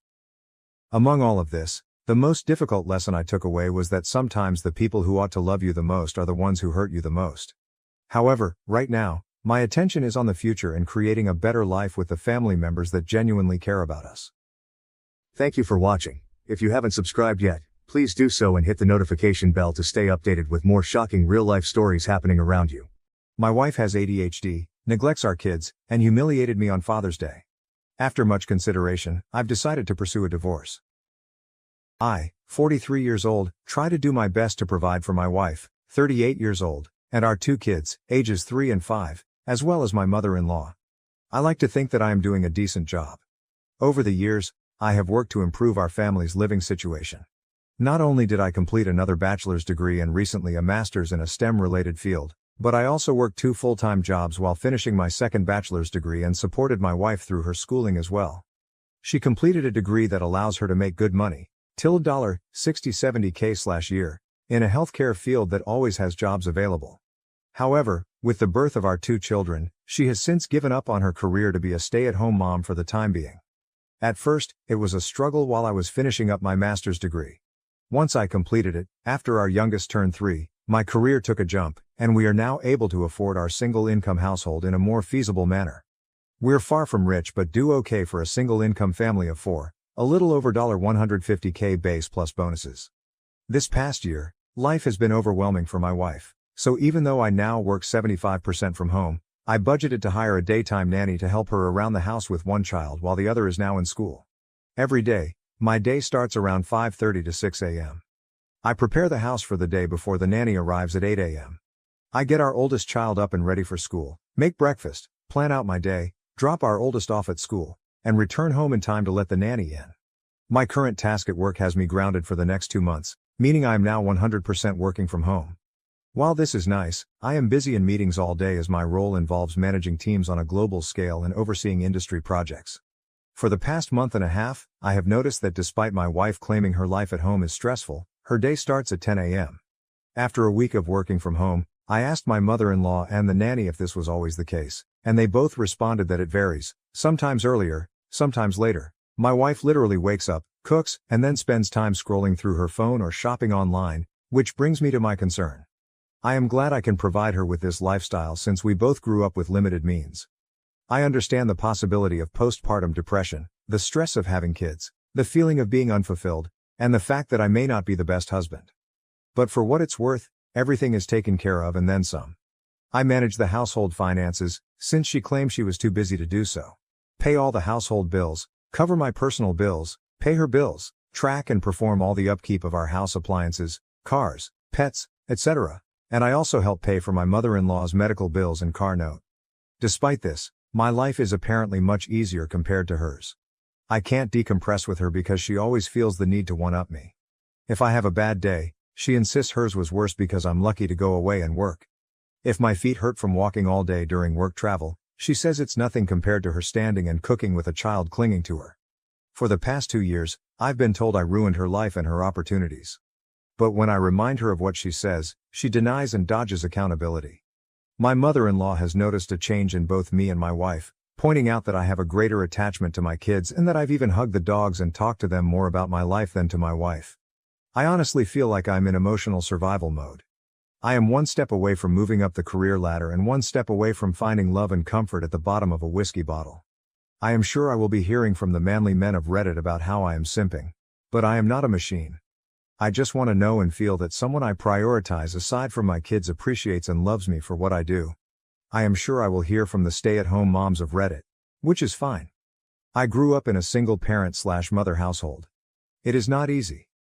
And honestly, with the help of her mother and a nanny Monday to Friday, for one toddler while another child is at school, can you honestly tell me she is having the typical stay-at-home mom experience? Because neither my friends nor colleagues who are single parents can say she is. I am sure the masses of holier-than-thou Redditors will consider this a poorly written fanfic, but it is what it is. To summarize, TLDR. It feels as if my wife has checked out of our marriage. We are only roommates where she can still reap the benefits of marriage.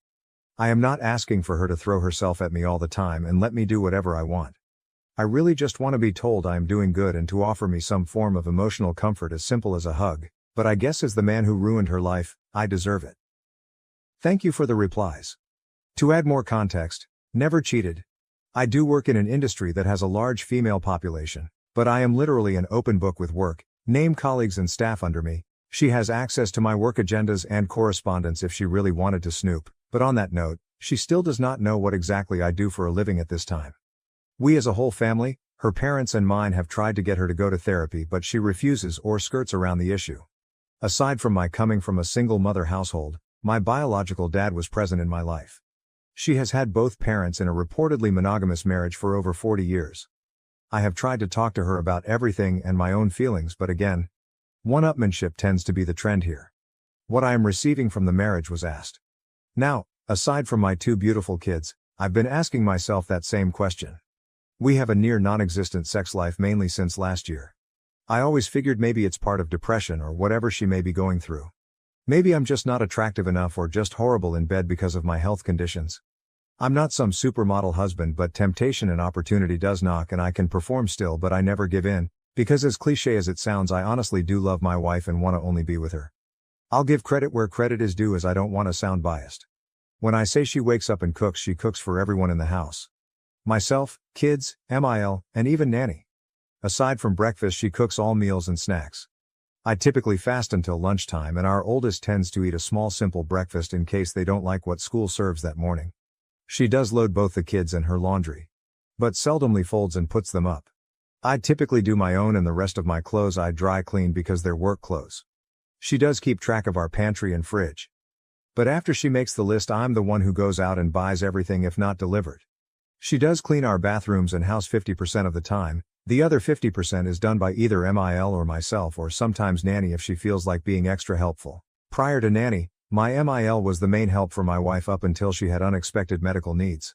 So I opted to hire a nanny to help them both, More so when MIL is having treatments and recovering. Update. Not sure if anyone would read this, but thank you for those who have reached out and chit-chatted.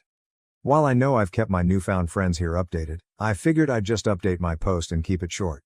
I showed my wife my post the following weekend and she read it and all the comments. Long story short, argument. She left our house to stay with her sister, and I've been a single parent since. It's sad to say, aside from the good nights to our kids, it's all pretty much the same routine. Nothing much else to say other than thank you for all the kind words of encouragement. I just need to add, this post got bigger than I expected from a venting post, but I've responded to a few comments. Nonetheless, thank you for the comments and DMs. And more so for the offers to let me ruin your life, huh?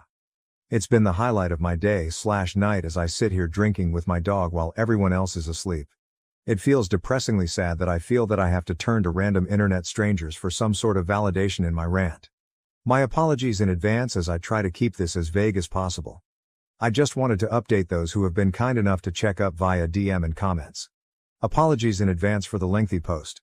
It's a bit of irony and coincidence that I made a follow-up from the update on 6 May 2024 I made on my original post during Men's Mental Health Awareness Month, but I could really use another outlet outside of my therapist. My apologies if this isn't the storybook ending/destroying of a relationship people were hoping for. To save you a read, wife left? Came back like nothing happened. She made it about her. Nothing changed. I'm continuing to be suffering mentally knowing nothing will change while trying to keep it together for our kids. Lots of takeout. The day after she packed up and left, my wife attempted to come back and take the kids with her to her sister's. Naturally I was against this and thankfully so was her whole family including said sister. Not only was it not fair to our kids for her to sweep them away into a home that's not theirs but to put that financial and housing stress on the rest of her family since she doesn't work and her sister and her family, husband and 3 kids, stays with their dad in the house they grew up in. After a little over a week of being away, I guess she cooled off so she just decided that it would be fine if she walked in the door with her bags as if she just came back from Target. She came into my office while I was working and angrily stared at me while I sat on a conference call meeting with my team and I couldn't just jump off as this is a busy time of the quarter for us. I guess that didn't sit well with her because once I took off my headset and closed my laptop she started yelling at me about how much I really don't care about her and her well-being overall. At that moment I couldn't do anything more than look at her and just shake my head. Mother-in-law came in after hearing my wife yelling and pulled her away, telling her to not bother me, while our nanny kept our youngest away from it all on the other side of the house. That night after the kids were put to bed I sat in my office by myself with a drink as I have been doing for the past nights and my wife came in. We talked, we argued, we cried, we drank. One thing led to another and we were in bed. I wish I could say that was our making up but the next sobering morning as we laid there, she went on about how hard it was for her the time she was gone. Literally. It was about her struggles staying at her family house in her old room with her dad and sister's family. How lucky I am to be able to stay here and do this and that and buy this or do that and not stress as much as they did. How easy my and everyone else's in our family lives are compared to hers even though we had similar upbringings. My mind and heart broke that morning. I've been spiraling down since then and this last week I made another attempt to reconcile and talk things out, but I was met with a shouting match while trying to express my current stress and anxieties with life and work in general. Wife. Well, do you know how hard this is all for me? You're supposed to help me be happy. Me. So when it comes to my happiness, stress, needs, and overall well-being, FK me get over it, right? Wife. We all have our own problems, you need to figure it out and get over them. I don't know who the woman I am at home with is but that wasn't the woman I married and vowed to spend my life with and raise our kids together. Since that conversation, I've been noticeably distant with her. I've been sleeping in my office or on the couch or with my kids in their bed after putting either one of them to sleep. Still doesn't change her starting her day at 10 a.m., and sitting on her phone talking to her mom groups between cooking meals with the kids in both mother-in-law and nanny's care. Nothing has changed and I doubt that anything will change. Sadly, I think even if we got a divorce, nothing would change or feel different anyway since during my wife's leaving the days seemed like any other day except with a little more takeout than usual. My main fear there isn't that I wouldn't just lose my wife, I'd lose my kids in the process. So I guess it's sad to say the grand finale to my story. Like a lot of men and some women I've talked to here, I'll just continue to smile and suffer in silence. First off, thank you for all the comments and DMs, some context and clarification since admittingly my post was emotionally charged since I typed it up after another argument. Post-birth, our kids' pediatrician's office gave my wife those postpartum depression screening forms, and during the time of both she scored pretty high and was suggested to see a therapist. With our second child she scored significantly higher, and I made an effort to get her the help she needs. She refused, so entered mother-in-law and nanny for support. I know what people will say/think, but this is one of the reasons I'm not 100% ready to just give up and file our life together away. Also, I know silently suffering in the near and long run of our kids' future will not add to a healthy atmosphere, but neither would a bitter and hate-filled divorce. I know some have compared it to the ripping off a bandage, saying it'll hurt at first but that pain goes away, but I'd rather try to spare my kids thinking that their parents ended up hating each other because of them or something along those lines. I've told a few PPL I talked to in DM since my last post, a little more insight on my personal life. Prior to my promotion, I was a PM managing teams and budgets, so out of habit I planned for a lot of what-ifs. That being said, I made a number of contingency plans if sadly things went south. So yes, I have talked to a lawyer, 3 actually. Know our rights and what each of us are entitled to. Have a draft settlement created and on hold until I feel I need to use it. I know what I want and am willing to offer more than what is fair for our kids' well-being, but also have a plan if we end up going to court. It's 100% on me that I'm suffering in silence, but I'm too stubborn to just give up, so while I'm venting, I don't expect anyone to feel sorry for me. I endure it to keep the norm our kids know, ensure my MIL's treatments go uninterrupted, and of course the hope my wife would finally be open to give therapy a shot and climb together to a better place. New update, I'm done. Wife said I don't do and am not shit in front of the therapist and family Father's Day dinner. She got served. She was mad. She is trying to act perfect and I'm just waiting while taking care of my family, kids, my mom, and MIL. Oh well, I'll just ruin everyone else's life too and my family. Secondly, to clear some confusion. I did not get 2 bachelor's and a master's while working 2 jobs at the same time as some readers are assuming.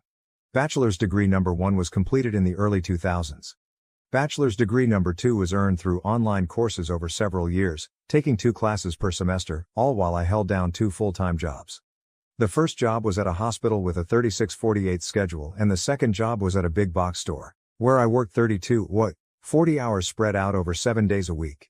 I worked these jobs to pay for both my tuition and my wife's, as she decided to return to school before we had children.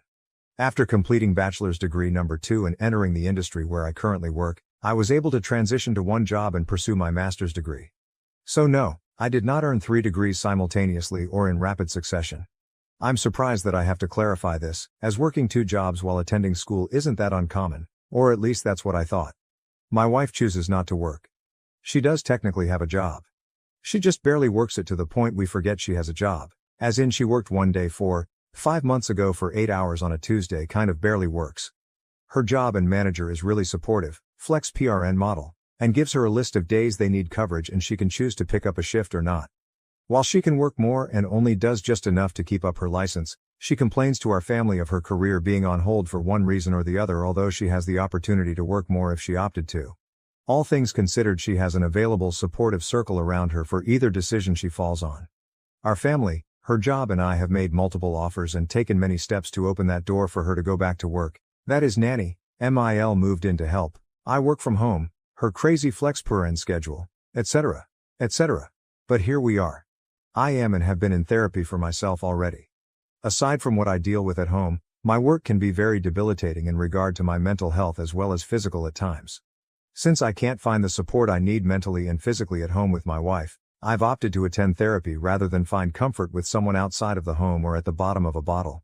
I've tried to express this to my wife, and as mentioned in my previous post, she has a habit of one-upping me. And here we are. My in-laws are still married. Given the circumstances in our home, my MIL moved in to help out my wife, while my SIL and her family moved back into their parents' house due to their own reasons. SIL and her family can save money while getting back on their feet, and my wife and I benefit from MIL's help, and we can keep a closer eye on her while she undergoes bi-monthly treatments. My wife, by means of questionnaires, is highly suspected to have PPD alongside with a history of symptomatic OCD, ADHD, amongst other ailments that over the years she refused to get evaluated for or refused to accept results given. I knew what I was getting into, and I loved and accepted my wife for these flaws as she did mine at the time. Spare me your gut. I don't feel sorry for you, or pity. I am like every other man who fell in love and wanted to give my person the best of me and the world I can offer. But again, here we are. There are many men who identify strongly with traditional masculinity or the red pill ideology who complain and say that I am simping over my wife.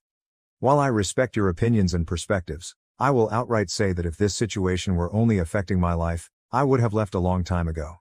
As one Redditor mentioned in a previous comment that stuck with me, I am the kind of person who will take a bullet for his kids.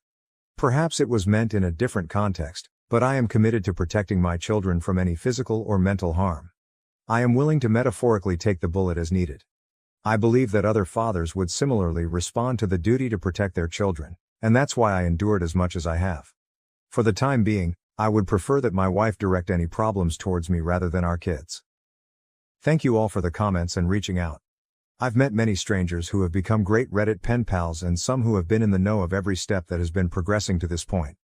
I am surprised at how far this has gone, from other subreddits, other platforms, and even YouTube.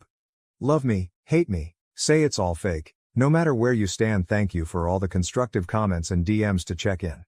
Our kids and myself are going to be alright moving forward. Now for the update, the end of an era. This will be shorter than some expected, as really there's not much to say but just satiate the questions some of you may have had and give people the satisfaction of the I told you so moment on Reddit. After a hard push from our family via an intervention, my wife and I finally attempted to go to marriage counseling. I'm sure many of you can guess how well that went. Blame, tears, regrets, gaslighting? With a side of I am the reason for her life being ruined and horrible. Again. Just this time in front of a licensed therapist instead of Reddit or mom groups. In the end, everything the therapist suggested and noted went over her head and ignored as it was against the grain of her status quo. One thing I guess worth saying was the therapist asked if she could recall when she last truly felt happy. Her response was about 12 or so years ago. Please note, 12 years ago she was still in her 20s, childless. Living with her ex. A vastly different time and position in life. I know it's petty of me, but I guess if that's when she was last happy, it wouldn't be that far of a stretch for her to find that happiness again since her ex is in the same apartment, job and place in life that he was 12 years ago. Which is fine, if that's how you want to live life. I try not to judge, but in my 40s with kids, going clubbing 3-4 days a week is not my jam anymore. And of course, I don't want my kids around a mom and company who drowns themselves in White Claws. To add, I know some will ask. I know and can confirm she hasn't physically cheated on me but can't confirm if she did emotionally, if that's the right term. After said therapy session I checked all her phone records and didn't see anything out of the ordinary, but I also didn't bother to check apps like IG or Snapchat. I know I'm probably boring, but shout out to all the Costco dads whose Sunday Funday includes making rounds with kids for samples. The following weekend was Father's Day, and this year is expected not that big of a celebration as it is for many dads out there. Our family got together to celebrate with a BBQ and just simple family time, and my wife treated it like any other day. Sleep in, get up, cook, phone, shop. Attempt to play with kids, phone.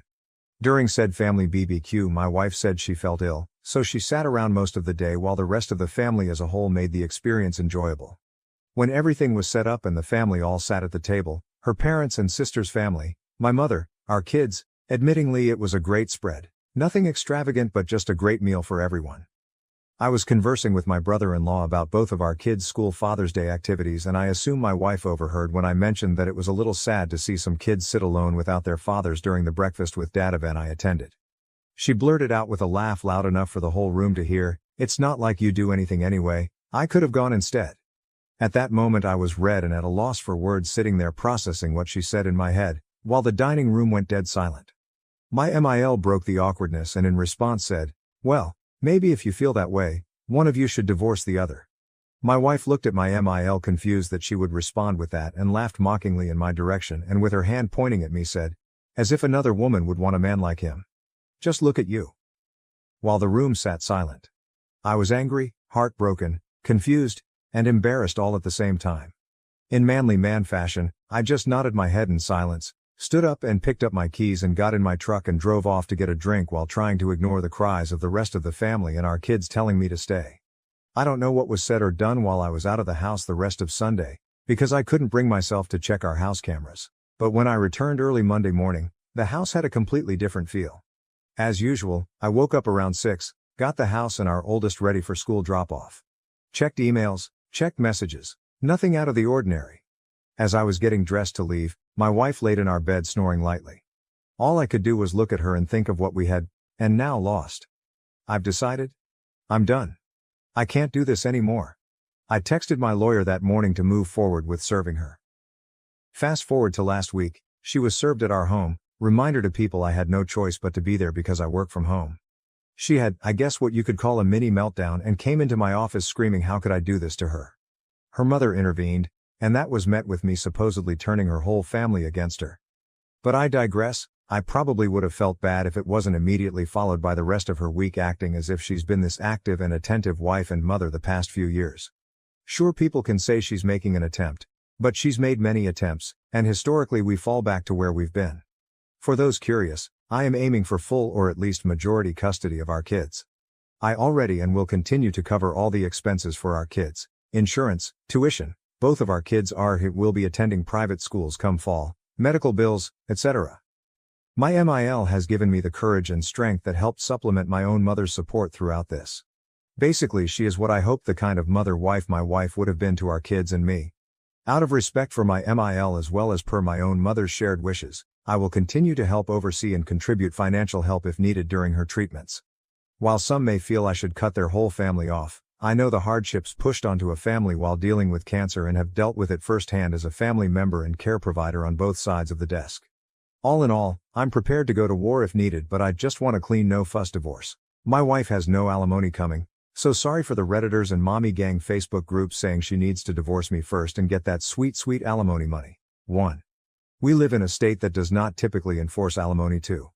She has a means of gainful employment immediately. 3.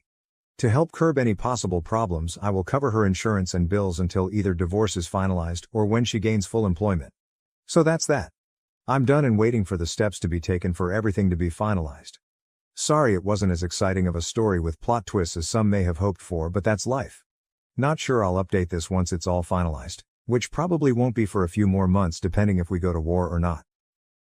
Thank you for watching. If you haven't subscribed yet, please do so and hit the notification bell to stay updated with more shocking real-life stories happening around you. I fell in love with a married man while engaged to my fiancé of 6 years. Now I regret it and am trying to reconnect with my fiancé. We have been together 6 years now, and during the 3rd year of our relationship I cheated on him with a close family friend. I had started taking him for granted and it became easy to cheat because I didn't value the relationship. He broke up with me and we were split for months, and the times I was single I realized he is a great BF. I begged for him back and he took me back, but I had to promise to never speak to the guy again.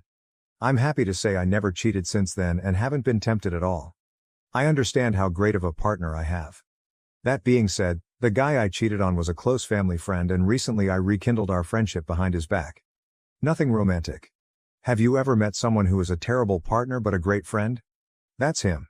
I hated the fact that I let a stupid mishap ruin our friendship. My fiancé found out and was angry. I apologized and we talked, and he needed space. He sent me a text of his demands to continue the relationship and I copied and pasted it.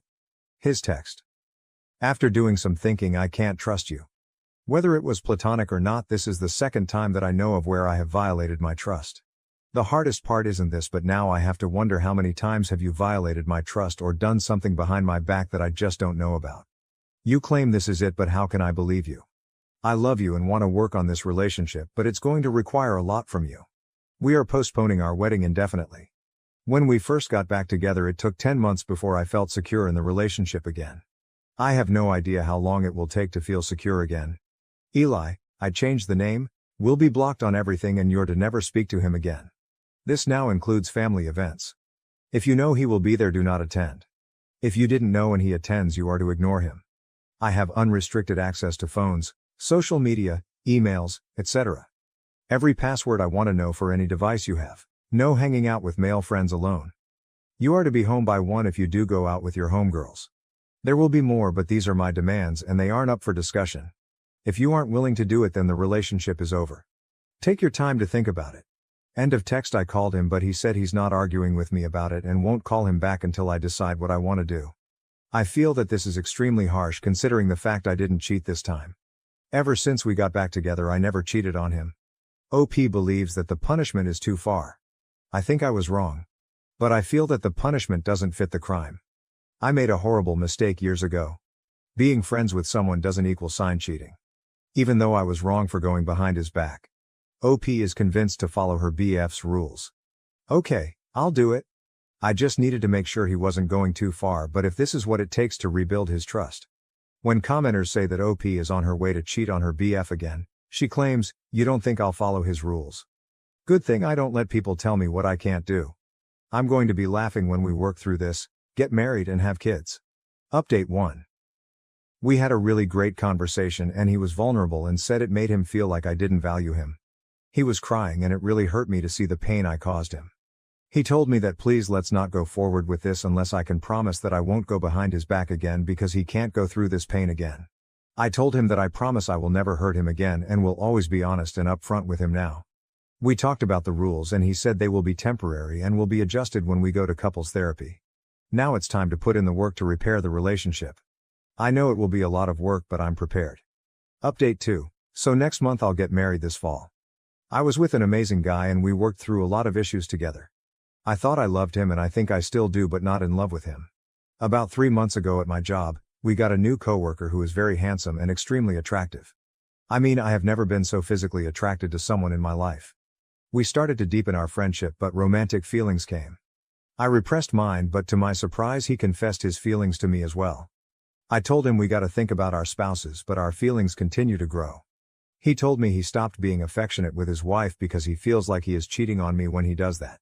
He only wants to be affectionate with me. I've started doing the same thing and haven't been intimate with my partner. The big thing is a lot of people will be hurt when this comes out. He can't divorce his wife right away because of finances, but he will as soon as possible. I have to call off the wedding, but I really don't want to hurt my current fiancé.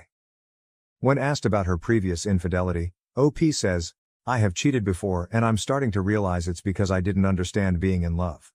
With the guy I'm seeing, we both aren't romantic with our current partners. I don't want to be with anyone but him. Also, he's going to divorce his wife. We have a plan for when his finances get straight.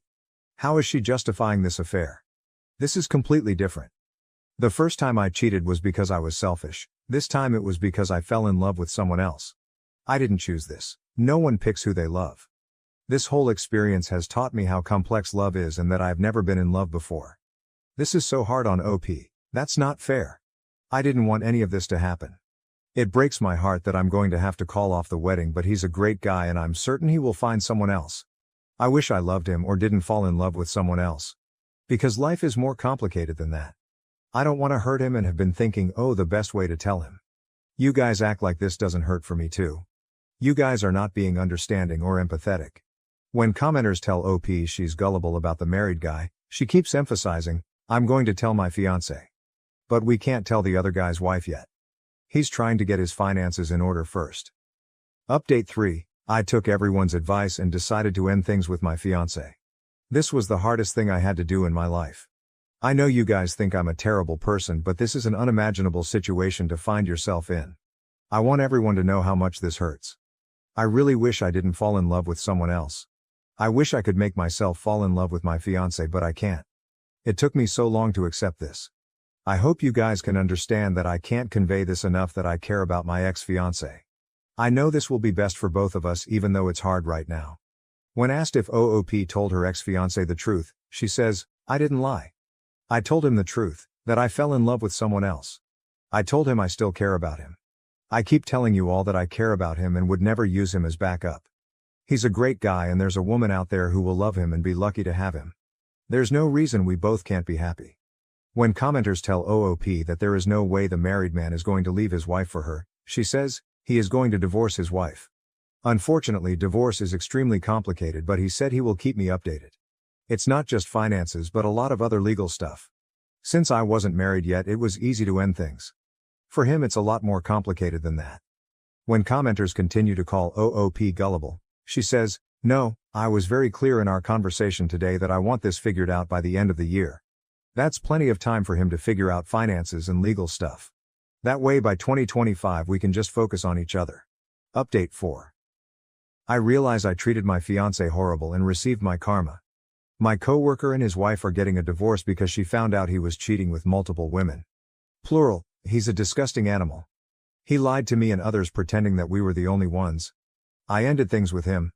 I'm glad he's been exposed. Now, regarding my ex-fiancé, I've taken the time to reflect and realize he's actually my true love.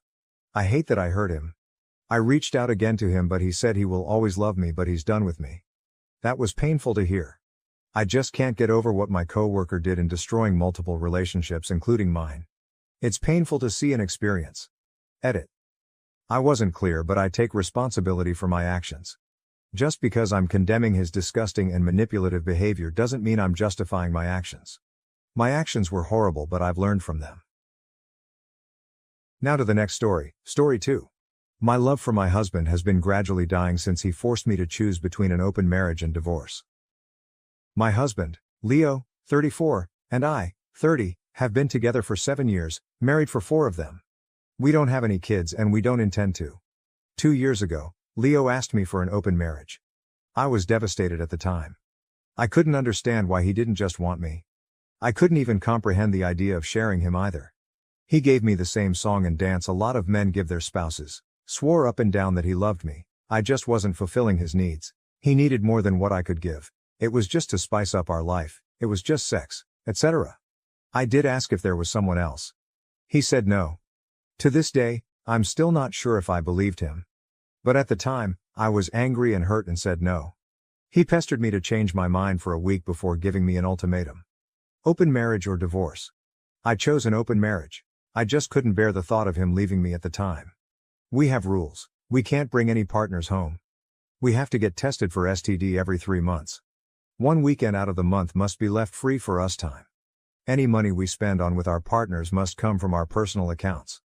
I didn't partake in the open marriage myself for the first 3 months. Leo obviously did right away. He seemed to be gone or out late almost all the time, but he always acted so happy and loving towards me while I felt like I was dying inside. It killed me to think he was sleeping with other women, and I felt so lonely and unattractive and not good enough. I told my sister, Katie, 26F, and a few close friends everything. Katie told me to just play his game and be part of the open marriage too. If he can sleep around, so could I. I honestly didn't have much confidence in myself at the time. I'm a bit overweight and I've never considered myself conventionally pretty. I was afraid this would just humiliate me further. Katie and my best friend Jessie, 30F, set up my online dating profiles for me. I got so many matches that it was overwhelming. When I told Leo, he was surprised, but told me to do whatever I thought was best. Jessie helped me choose my first date, and I actually had a great time. He didn't pressure me for sex and took me out to drinks and dinner. We did have sex eventually, but it was all just casual and we didn't see each other after a couple months of casual dating. That first guy really made me feel more confident in myself. So I kept going on dates with men. A lot of them wanted to treat me, so I didn't have to spend much of my own money. Not only that, but some of the men have given me the best sex I've ever had in my life. Almost like the kind of sex you read in romance novels. It's been amazing. I am currently seeing 2 different men, alongside Leo. One, Mark, 38M, is more of a steady boyfriend I've been with for about 6 months, and the one, Steven, 25M, is very casual, mostly just hanging out and sex. They know about my open marriage, other relationships, and are fine with it. My husband has not been so lucky. In the beginning, he definitely was. He was always out and about and didn't seem to care even when I started dating too. But now he just complains a lot and hasn't been going out much. He whines about how he's usually the one spending money. A lot of the women he tries to be with want an emotional connection before sex. He often wants to be with younger women, but they want younger men. He's also been upset that I go out with random guys so often while he's at home alone all the time. He hasn't asked to close the marriage yet, but I feel like he will soon. He keeps saying he misses us and wants to spend more time together. He tried to initiate sex a lot more too. He wants to go on dates and go on vacations and all that stuff more and more, and he gets upset when I tell him I can't because I've already scheduled to do stuff with my partners, mostly Mark. Honestly, I don't think I love Leo anymore. I care about him, but I just don't love him. I'm not saying I love Mark or Steven, but I honestly feel closer to Mark nowadays than I do Leo. Mark makes me feel comfortable and safe, and I love spending time with him more than my own husband. Steven is funny and sweet and really good at sex. Katie and Jessie have been wanting me to divorce for a year now, but I was afraid of hurting him and thought I still loved him. But I think my love for him died when he asked for this open marriage in the first place. Seeing him get all pissy about it now just because he's not benefiting from it is also a turnoff for me too. But I don't know if divorce is the best option. I still care about him and I still don't want to hurt him. Maybe if he finally asks to close the marriage, we can talk about it then. Relevant comments. Comment 1, divorce. You're happier without him. He would only want to close the marriage because he can't get laid, not that he only loves you. OP. We've just been together for so long that the idea of him not being there feels weird. Which sounds stupid since I have 2 other partners, so it's not like I'll be lonely. But Leo was a part of my life for so long that for him to not be there just doesn't feel right. But you're probably right. OP on her husband dismissing her feelings regarding the open marriage. OP, I really do think Leo does love me, in his own way. Even when he was more active in the open marriage, he still made time for me and still did a lot with him. For me. But you're probably right on the divorce. Comment 2, part of the issue is the main relationship is supposed to be the important one, so the whole 1 weekend a month for us time wasn't enough. OP, I actually did argue that in the beginning, but he insisted that he needed to keep his weekends free. He did spend a lot of time at home during the weekdays, so in his mind, that made up for it. Comment 3. What if he finds evidence of your open marriage and frames you as a cheater and then brings you to the cleaners? At this point, I wouldn't trust Leo. What you're experiencing is normalcy. You're used to his presence in your life. But how long are you going to live like this? OP. Jesse had the same train of thought of you and actually took screenshots of his dating profiles during the beginning of the open marriage. She also told me to save screenshots of any texts we had about the open marriage. I don't think Leo would do that, but I also didn't think he'd ever ask for an open marriage, so what do I know? Update 1. Hi everyone. I got so many comments and messages on my last post, which got deleted for some reason, that I was a bit overwhelmed. Especially when a lot of you kept saying the same thing, divorce, divorce, divorce. But the thing is, I think a part of me still loves my husband. I know in my last post that I didn't think I loved him anymore, but I can't just forget about the things that I do love. I love when he sings in the shower. I love when he laughs so hard he snorts. I love when he kisses my forehead when I've had a bad day. I love when he holds my hand when he watch TV together. Leo has done a lot of shitty things, but he really isn't the big asshole people think. Maybe that was my fault. But even if I do still love him, I'm not in love with him anymore. I don't think I have been for a while. I care about him, a part of me does still love him, but you all were right.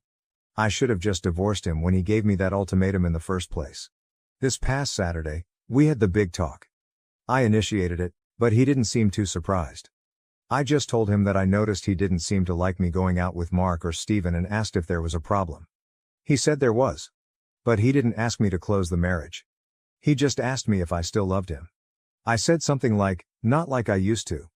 He broke down crying, which made me cry.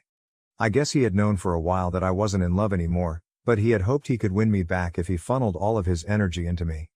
I was honest and told him that during those first 3 months of our open marriage, I think my love for him died and I just couldn't get it back. I did tell him that I still cared about him and that I did love him, but it's not the same as it was. He asked if I loved Mark or Steven, and I said no. I like being with them and I care about them a lot, but I can't say I'm in love with either of them. I also finally asked him why he wanted the open marriage in the first place. A lot of you in the comments said he already had someone lined up and you were right. He had someone at work he was interested in and she wanted him too. The open marriage was just to get permission. He honestly never expected me to also get my own partners because of how unconfident I was, but he didn't want to stop me either because he thought nothing would come of it. He didn't really like me seeing other men, but he knew it wouldn't have been fair to tell me no when I gave him permission first. I guess Mark and Steven made him insecure because I was spending so much time with them on a regular basis. The open marriage was just sex on the side for him. He only did hookups and they never lasted long. He genuinely always just loved me. But he thought I was falling in love with my partners and he was losing me and wanted to win me back. We cried a lot and talked a lot. We've decided to get a divorce. Since the house is in his name, I'm going to move out and live with Katie for a while. He told me I didn't have to and I could stay until the divorce was finalized, but I just can't. It's too hard to even look at him sometimes. I don't know how I feel, to be honest. I thought I would be relieved or sad, but I'm just tired. I wish I could have been like you all wanted me to be, clapping back or being sarcastic and snarky or rubbing it in his face, but I don't feel like I've won anything. I just feel lost. Relevant comments. Comment 1. I'm wondering if maybe the other woman ended it so now he was back to what he was comfortable with, his wife. He went and had his fun and when that died out, he was not left with a wife waiting for him at home. OP, he and his coworker were only sleeping together for maybe a month. She fulfilled his kinks that I never liked indulging in. That's why he was with most of his partners, because I wasn't interested in his kinks. Comment 2. He stepped out of this marriage first and tried to have his cake and eat it too. The thing with open marriages is that you can never count on how emotions will change. Sex is a very intimate action and many people will develop emotional connections. Those connections come at a price. He placed a bet and he lost. At least he's man enough to acknowledge it and own up to it. There is no easy answer. OP, I wish you healing OP. Thank you. Leo just thought the open marriage would be a way for him to get all of his kinks he couldn't do with me, because I wasn't into it. He knew how unconfident I was, which wasn't because of him. A lot of people seem to think that he eroded my self-esteem, but he didn't. We can thank my mother for that, but that's a whole other can of worms. So he never expected me to partake in the open marriage either. Comment 3. So he never expected me to partake in the open marriage either. So basically, while he asked for a mutually open marriage, he expected it to be only his side open and then got hurt that reality didn't meet his expectations. OP, Leo admitted that he did only expect his side to be open. He was never going to stop me from opening my side, but like I said, he didn't think I would. TBH, I don't think I would have either if it wasn't for Jesse and Katie pushing me and making profiles for me. Thank you for watching. If you haven't subscribed yet, please do so and hit the notification bell to stay updated with more shocking real-life stories happening around you. I found my Bill's Reddit account and discovered his dark plans for my family and my sister. What should I do? Original post. First and foremost, I will not be sharing Bill's username. I know this will cause most people to call this post fake, but his account has a lot of private information about many members of my family, including what are essentially dox bins and other private info. He doesn't know I know about this account, and I don't want anyone to go to his account to leave comments or message him. I'm 21 feet. My sister, Jane 28F, has been with John, 27M, for 2 years. I found his account totally randomly. I googled his name as he's a journalist and found a Reddit account with the same name. Think John Doe is dead 1997.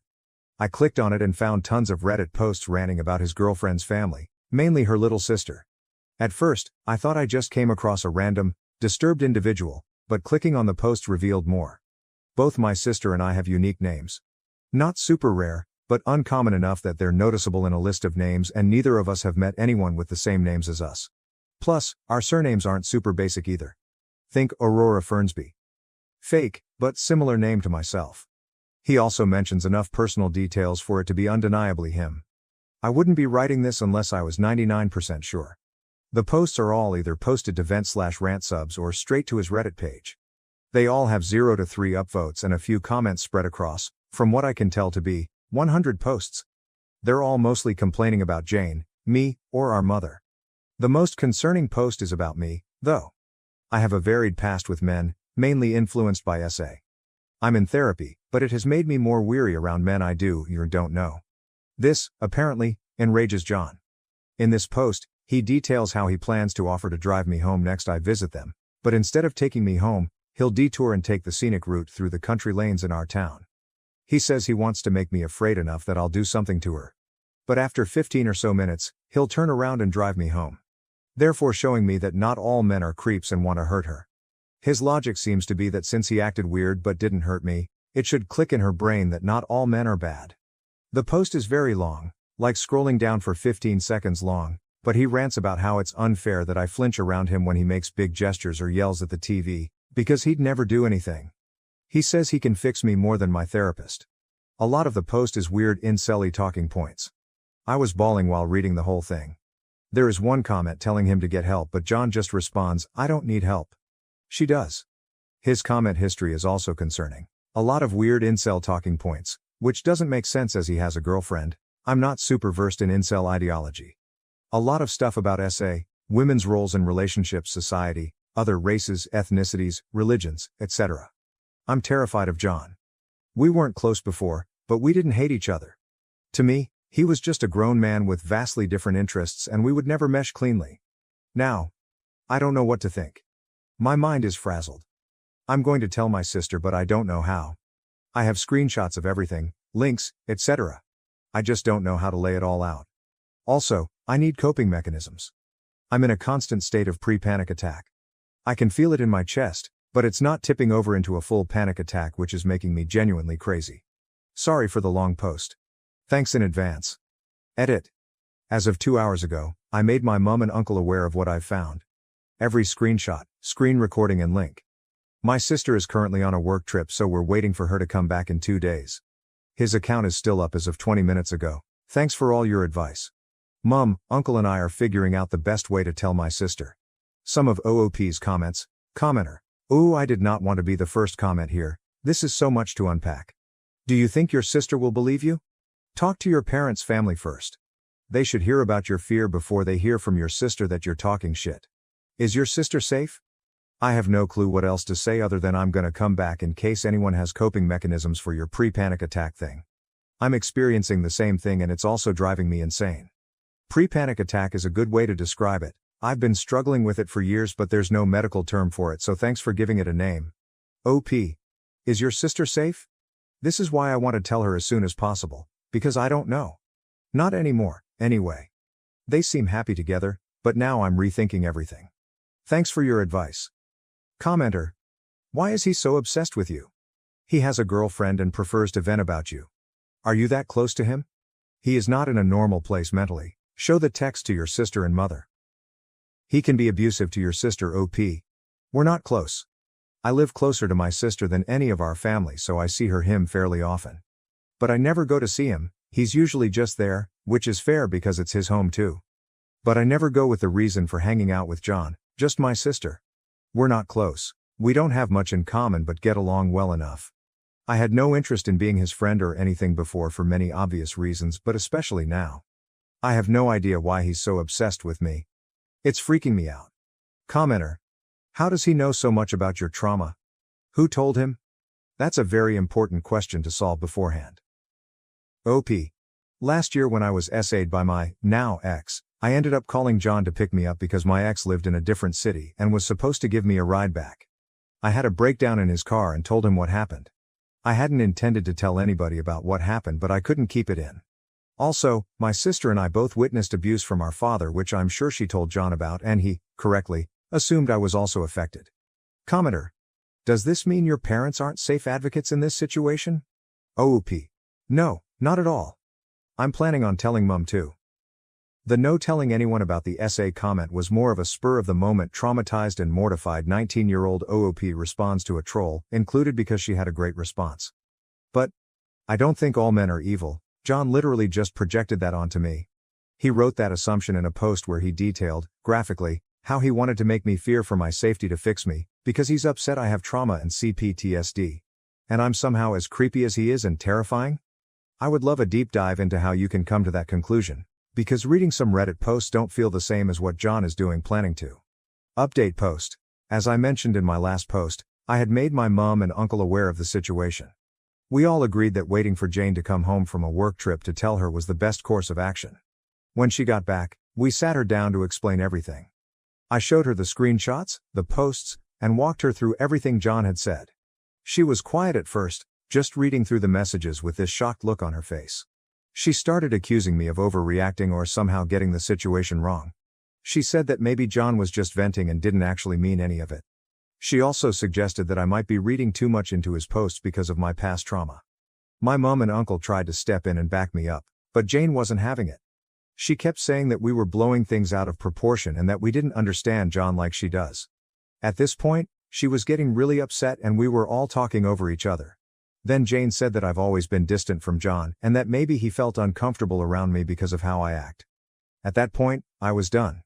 I made it clear that if she decided to stay with him, I would have to limit my contact with both of them. My mom and uncle backed me up on this, and we all said that we couldn't trust John to be part of our lives anymore after seeing what he wrote. Jane stormed out of the house after that. She's barely spoken to me since except for a couple of cold texts saying she needs to process the situation. On Monday, it's Wednesday today, Jane showed up at my door, completely unannounced. She looked like she hadn't slept, and the first thing she did was apologize. I was shocked because I wasn't expecting her to come around so quickly.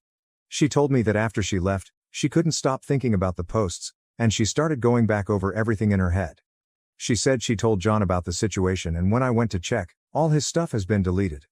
This annoyed me and my mom, who was on the phone, as we told Jane to keep quiet for safety reasons. Luckily I have all the evidence saved. She said that John had blocked me on everything to preserve his career and that he was super pissed off with me for stalking him. He even told my sister that the account wasn't him, Rather someone at work who hates him. I obviously don't know everything that happened between them, but it's caused a rift between them. I've moved in with my uncle for the time being as I was afraid of John showing up on these first few nights. We looked into legal options about the post but found nothing that would help us. My uncle said he's going to help me get in contact with his work, but I'm scared of John's reaction if I do that. As of now, my sister isn't totally settled on leaving John, so I've gone LC with her. She said her reasons for staying with John is because she just can't see John acting like this.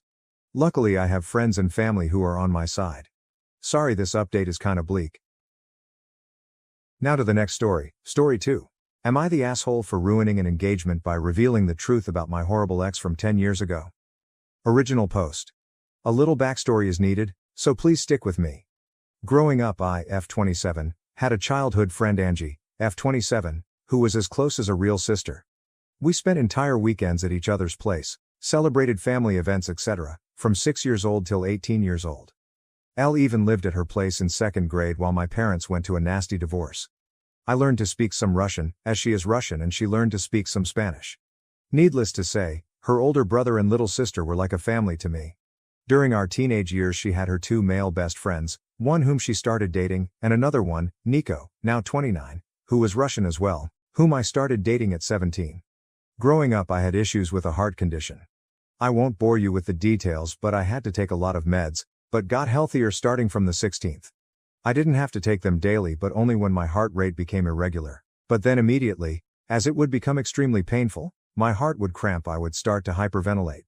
All my friends knew this, Nico included, and that I would black out if my meds got taken with alcohol. I didn't smoke much or drink much growing up as a result, since I was worried about my health and only did drink at home or in a safe setting. Legal drinking age is 16 here and I only drank wine or beer if at all.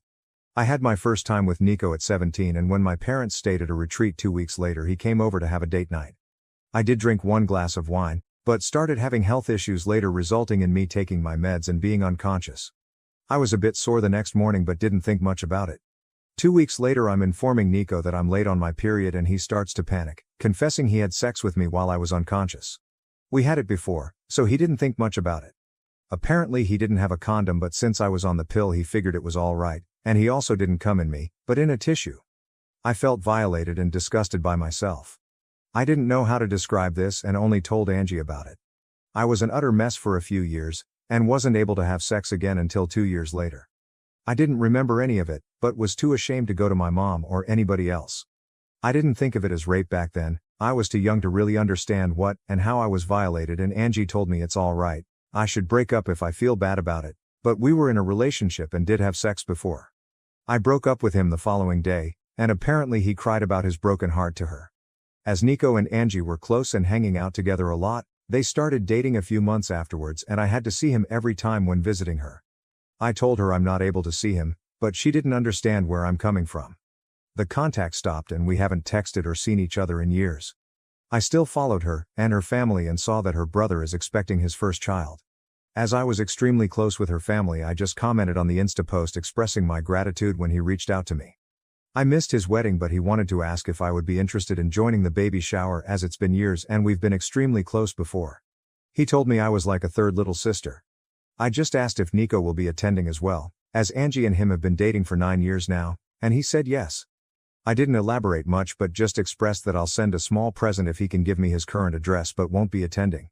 He kept on pestering me what exactly happened all those years ago and why I'm not in their lives anymore. Angie told her family I'm not able to see her with an ex of mine, but her brother thought there's more behind it. This is when I think I could be the asshole. I told him the truth about what happened back then. And while I didn't know it at 17, I know now that this was rape and I named it as such. I didn't receive any message back from him, but a few days later Angie reached out to me, furious. Nico had planned to propose during the baby shower, but Angie's brother is against it now, having learnt why I stopped the contact. She loves Nico and will stay with him, but by doing so, her brother said she is no longer a part of his life, as he doesn't want his little baby girl in the same family as a rapist. Since then I've been getting messages from old high school acquaintances, telling me I should have ignored it and not told anybody. Since I didn't speak up back then, I lost the right to do so now, and am a horrible person for ruining somebody's life over some stuff he did 10 years ago when he himself was a child as well. Am I truly the asshole for speaking up? ATA has no consensus bot, OP was NTA. Relevant comments. OP responds to multiple comments about how things are wrong, and she could speak up. OOP. I understand now how wrong it has all been, and that it's rape. But we grew up in a small town with approximately 5,000 people, and I honestly don't know which way it would have gone if I would have spoken up. He was 19 back then, 2 years older, and everybody is in everybody's business. It would have made sound back then, like it does now. They all still live there, and it has made its rounds. That's why so many of our old classmates are reaching out. Most of those who still live there have left me furious messages. They have known Nico for all their life, and are standing by him. I moved out when I was 20, my mom shortly after, and didn't stay in touch most. It still breaks my heart to get such a furious response from people who are my whole childhood. And thank you for all your best wishes, I genuinely appreciate it. OP did not ruin Nico's life. He did this himself. OP. I understand that what happened is on him. The backlash I am getting is because he apparently is not that person anymore, and in something he did as a teenager, according to Angie, should not ruin his life and is in no way related to the daughter her brother will have. I don't know if he will ever act out or do something, but it doesn't invalidate what happened to me, so thank you for confirming this. I just can't stop feeling bad about this having so many consequences. While I do not want to see Nico or Angie, I have made my peace with what happened to me back then. Commenter. But why are they attacking you and not the brother? You are not the one objecting to the marriage. Just feels like misogyny and victim blaming tbh. OOP. I guess because he is family, and I'm the outsider who ruined their family. I have been getting so many messages from people who didn't even have my number back then. I'm blocking the best I can, it's just hard to not let these comments get to your heart. Commenter. NTA. They got together so soon after the two of you broke up. I can't help but wonder if your friend was convincing you to break up with Nico because she was hoping to get with him all along. OPO, I honestly don't believe it. They've known each other for years and she broke up with her boyfriend 2 weeks before I broke up with Nico. It was a 5K town, even adding the people our age from nearby villages. Our school had 500 people attending, hence the options are very limited. OP on getting therapy in order to heal from her past trauma. OP.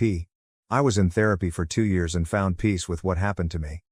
I am lucky, as I have no memory of it, but that didn't make it easier. It took me 2 years to be able to have any form of sexual contact again, but I am okay now. It's a part of me, but it's a part I can live with. Honestly, thank you for your kind words. OP on her health issues at the time when the incident happened. OP. Oh, it's not drunk blacked out. My medicine back then was supposed to lower my heart rate extremely, as I would have a racing heartbeat and my body would start to shut down, hyperventilating, my heart not being able to follow such strong use, and basically tripping over the high heart rate. My heart would start skipping beats, then not being able to follow my thin blood which flows faster than regular one, and the skipping would be the painful one, as it would start to cramp up. I'm sorry I'm not able to explain it better, English is not my primary language and I lack the medical vocabulary to fully describe it. The pill slowed my heartbeat and general body functions, thus making me extremely tired. I'd mixed it with alcohol. It would basically act like a super strong sleeping pill. My body could be thrown off a cliff and I wouldn't wake up. I did give consent for the first time we had sex, but that was our first and only time. I don't know if we would have had sex back then if I would have been conscious, as I didn't like it, being my first time and all, and wasn't that eager to repeat it. I don't think calling it rape is wrong, but what I had issues was if I should have approached this subject more sensible. In that way I can understand that I ruined their engagement plans for next week, or his surprise of one update one. First of all, I am immensely thankful for all the people who took the time to not only read through my story but also comment. I read every single comment and tried to respond to as many as possible. It gave me a little bit of hope of compassion for victims of rape and also the courage to not cave to the backlash I received. Mental update. Reading all the messages defending my choices on speaking up made me realize how insecure I was about what I am allowed to do and how much I was trying to make it right to other people besides myself. This especially included Nico and Angie. All of you are right. If Nico had changed, he would have apologized, reached out, or tried to make amends in some way. Either when word got to him from his brother-in-law or at some earlier point in his life. My former best friend Angie should have been able to feel some sort of compassion if she had any respect for me as a human being or the time we spent together. Her reaction showed that I shouldn't hesitate in my actions. I went to therapy from 21 onwards and thought I moved on from the rape as best as I could, but I realized how ashamed I still am almost 10 years later about an incident that wasn't my fault at all. I was ashamed to speak up back then and afraid that people around me would look differently at me.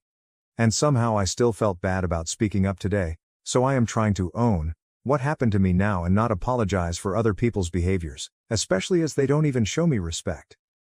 What happened since then? I archived every nasty message I got on WhatsApp so I wouldn't have to read them, but would have the proof if needed at a later point. Angie's mom called me the following day of the incident, crying. I shouldn't have answered the phone, but during the 10 years of friendship I saw her as an aunt, almost a second mom. She always joked that while her children would run around the house doing whatever, I would always take the time to drink tea and talk with her, showing her more love and time than her actual children. While she said she's sorry for what has been and for what I went through as a child, she couldn't believe that I would ruin Angie's happiness over something like that. With Angie's brother refusing to have Nico as part of the family and Angie standing by Nico's side, it's divided their family and she is heartbroken. She has grown to love Nico like family as well and has known him for nothing more than a considerate young man who she knows will make her daughter happy. It wasn't nasty names or angry talk, just a heartbroken mother who faked to acknowledge my pain and saw the fault in me. Angie's mom tried to get me to apologize or to take it back, but I refused as I don't see the fault in me. With everything that has happened, I believe that Nico hasn't changed and is just hiding it better somehow. He can see how people are standing by him and supporting his behavior so he won't have to change. And that is something I didn't want to indulge. Angie's mom not even one used the word rape, and I tried to correct her every time she talked about it. Trying to name it for her to understand better, but she would just start sobbing more and it didn't make sense for us to continue to talk. Angie's mom used to be in contact with mine for some time, and she reached out to her after our talk. I was afraid that my mom would find out, since she's from a more conservative background. We had a long talk and I didn't get to see her, physically, yet, but she apologized for not being there for me or not making me feel like I can talk to her. I tried to calm her as best as I could, but when she asked me if my current partner knows I was used like that, I got angry. She was scared my partner would leave me if he found out, implying it was something that made me less precious or appealing. When she asked me to keep it a secret from our family abroad and in our country, I hung up. She was acting exactly the way I was afraid she would, as if it's something shameful. It was especially hard as I am trying my best to move away from the feeling of shame. She has since apologized, but it's clear that her view of me has changed. I don't yet know how to deal with it, but that's something to worry about in the next few weeks. As some of you suggested, I wrote Angie's brother, Sven, again and apologized for the mess, but am glad that it is out in the open and how proud I am that he's defending his family. I asked if his old email is still working as I would just send a gift card. He didn't respond, but I got a message from his wife 2 days ago. She thanked me for speaking up and informing them about Nico. There were apparently a few moments that made her uncomfortable, some jokes Nico made, and in retrospective she can see why. Sven apparently informed her the moment he got my initial text, and both of them have since seen Angie but not Nico. She refuses to be in the same room or house as him, and the same goes to their unborn daughter. Sven and Angie's mom has been at their place multiple times to beg to forgive Nico, and Sven caved a little. Angie and Nico will get married. Sven will attend but his wife will not. He is allowed in the family but not in contact with either Sven's wife or daughter. Those restrictions are not for Angie. Sven was suffering trying to ease his mother's worries and was not able to take a stand and cut them out completely. This is a compromise they made without his wife's approval, and she told me she's trying her best to cut them out of their life indefinitely. She wanted to move back, closer to her family as well, and thinks this is a perfect opportunity but isn't sure if she can follow through. His wife told me she's terribly sorry for all the issues that came my way and it has been a lot trying to handle the situation on their side. Sven knows it's not my fault but he doesn't want contact. It's hard for him to talk or see my name because even though he knows I'm not the guilty party, in some way I was the bearer of bad news and he sees me as the start of all this drama. She told me a few times that neither believe I'm the bad guy, they just are tired with everything and it's just been extremely hard on them. That's all that has happened so far. I am frustrated about how everything came to be. It feels like Nico will just continue with his life without having to be remorseful. I didn't want him to suffer, but I think some part of me wanted to at least receive some kind of apology for all the suffering I went through afterwards. I'm having to deal with my mother and her changed shameful view on me, and even though I'm happy it's all out, it's extremely hard to stand by my choices. My partner and my best friends both have been my shoulder to cry on during this ordeal. My best friend was especially enraged for me, and I am extremely grateful to have both by my side. Right now I'm just emotionally drained, but I'm sure it will be better once a few weeks pass. Comments. Commenter 1, you spoke up and did the right thing. If others can't handle the truth, that's their problem. Keep focusing on your healing and support. Commenter 2. NTA. Unfortunately, it's a tale as old as time. The woman is blamed and the rapist gets off without a blemish. Only by speaking the truth over and over will the situation improve, and when the boomers die off. Commenter 3. 100% the right thing. What you did may keep Nico from attacking someone else, or may encourage one of his other victims to step up. You never know how much people like you help everyone else, when you stand up and speak out and are not ashamed of what was not your fault, but will point the finger at the one to shame. You're making the world a better place. I'm sorry for the family Nico misled and the wife who was foolish enough to stay with him, but it's no longer your business. You did the right thing and it's going to help others. If no one else says it to you, thank you for doing all this. You are amazing. Update 2. My first post was 3 months ago and this one will be my last update for now. It is not a good one, but I sincerely wish to leave it all behind me. That includes distancing myself from this Reddit account. These posts helped me let go of my anger, similar to a journal, and I am grateful for all the people who are enraged with me. I hope to open it again someday, with a final happy update, but for now every little pop-up is a reminder of the anxiety I am still dealing with, and I do not have the energy to deal with this topic outside of my therapy anymore. Short summary for those who don't want to read the old post. Nico raped me when I was his girlfriend 10 years ago. I didn't see it as rape back then as I was unconscious. Afterwards I broke up with him. Shortly after, my best friend Angie from elementary school started dating him and they have been together for almost 10 years. I couldn't bear seeing him and cut contact with her and her family, with whom I was really close. Her brother Sven reached out to me 3 months ago after I left a short congratulation on a pregnancy picture with his wife. He invited me to their baby shower and I declined. After a lot of back and forth about him asking me and being suspicious as to why the contact broke off in the first place, and why I refused to be in the same space as his sister's boyfriend, I confessed what happened back when I was 17. Afterwards his family had a huge fight, with him wanting to cut Nico out of their lives for being a rapist and his mom and sister standing by Nico. I was the scapegoat and received a log of hurtful messages from both their friends and former classmates. They called me out on ruining a man's life based on a childish mistake. Nico was 19 back then. And even Angie's mom reached out to me. I was left to pick up my life, my mom being more ashamed than understanding, and started therapy again. I removed almost everybody tied to that incident: Sven, Angie, Nico, their family, old classmates. And only kept contact with old classmates who sended me messages of support. Update 2. I work in a very specialized field. To get the proper qualification it takes on average 6 to 8 years, bachelor, master and then state bar to be allowed to practice. While it is not very competitive, not a lot of people choose this profession, and it is highly sought after. My current company paid for my master's and my extensive course as preparation for the bar exam, and I have been doing well there. My HR department called me 2 months ago. Apparently they have been getting a lot of outside calls from Angie's mother and other relatives, saying I am involved in a Me Too scandal and being a liability for the company as I don't have issues ruining the lives of men. How they could imagine this could change anything I do not understand. I work for a global company, they have known me for years, I never had any issues prior and quite frankly, they do not care. However, they have been getting frustrated with the amount of calls and apparently even reached out to the police and the calls have stopped since. Nonetheless, they reached out to me to check on my mental well-being, offering to give me paid leave, till it settles a little bit, and offering company-paid therapy. Therapy is covered by my country's health insurance, but it is tricky to get one without waiting time, but I already had my old one on retainer and started going right after the incident. They made it clear that they invested a good amount of money in me and do not wish to lose me. I was ashamed that this part of my private life slipped into my professional one. It started to influence the career I worked hard for years to build, and while my company assured me that it would not affect the workload and clients I'm getting, word got around, and it was clear for my colleagues that I am going through something nasty, and the company does not want to deal with it. All this stress and anxiety led me to hyper-focus on my work. I took on whatever I could, paranoid that another call would come and for whatever reason, the company would move me to a dead-end department where my career would basically be over.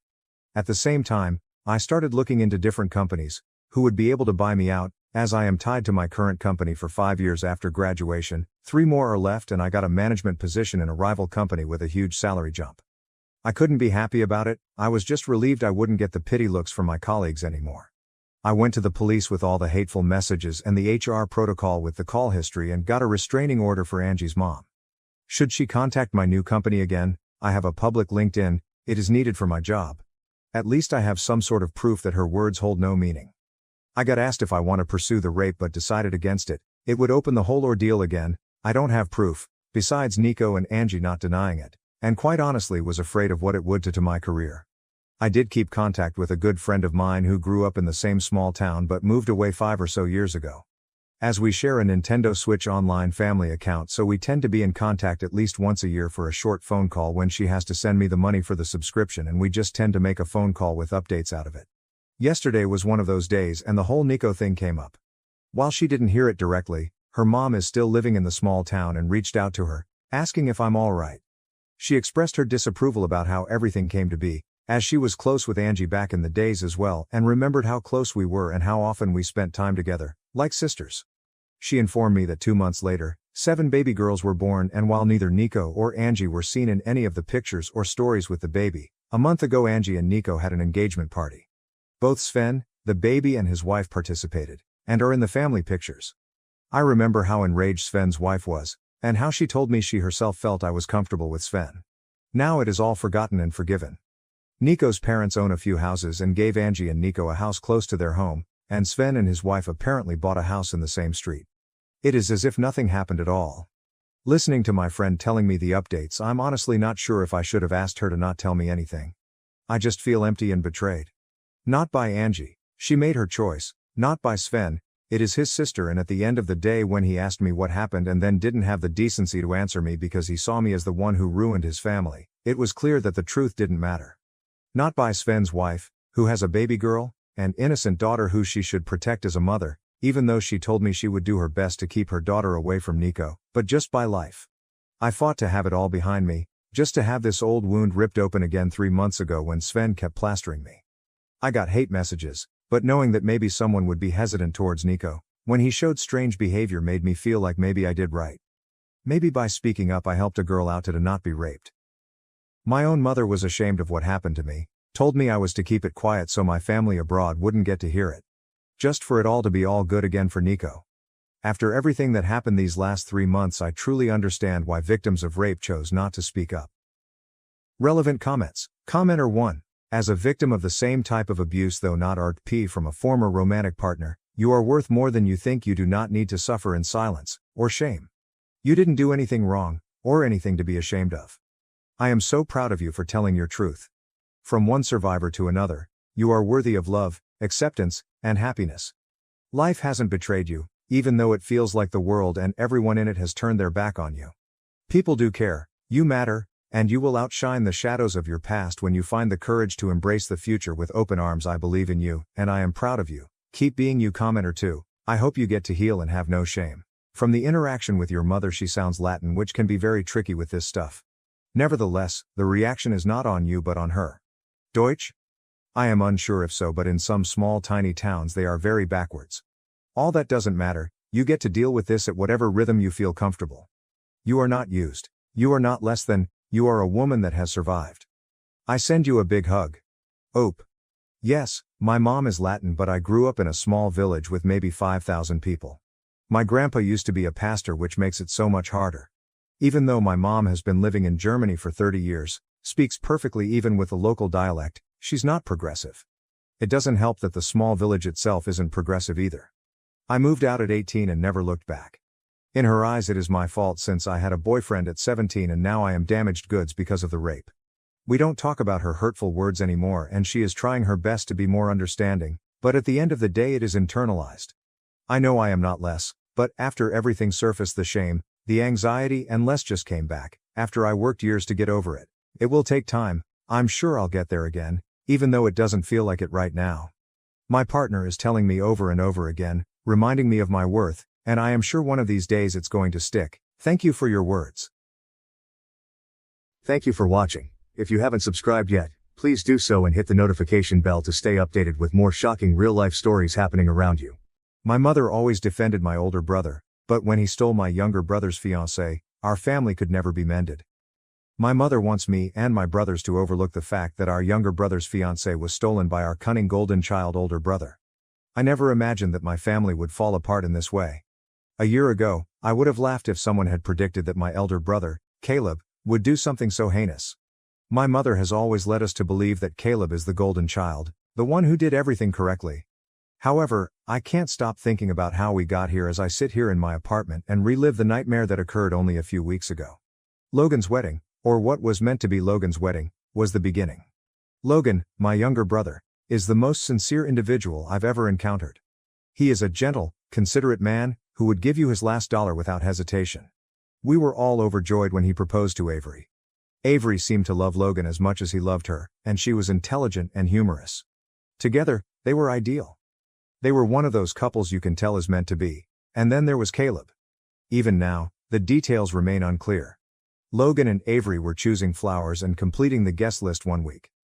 Avery was canceling the wedding the next week. Logan arrived at my door completely broken, which is why I can still clearly recall that day. His eyes were red-rimmed from sobbing, and his face looked pallid. He informed me that Avery had broken up with him. She simply stated that she couldn't carry it out without providing an explanation. I initially believed it might be chilly feet. Yes, that does happen. Weddings are a stressful event. Then, however, the truth was revealed.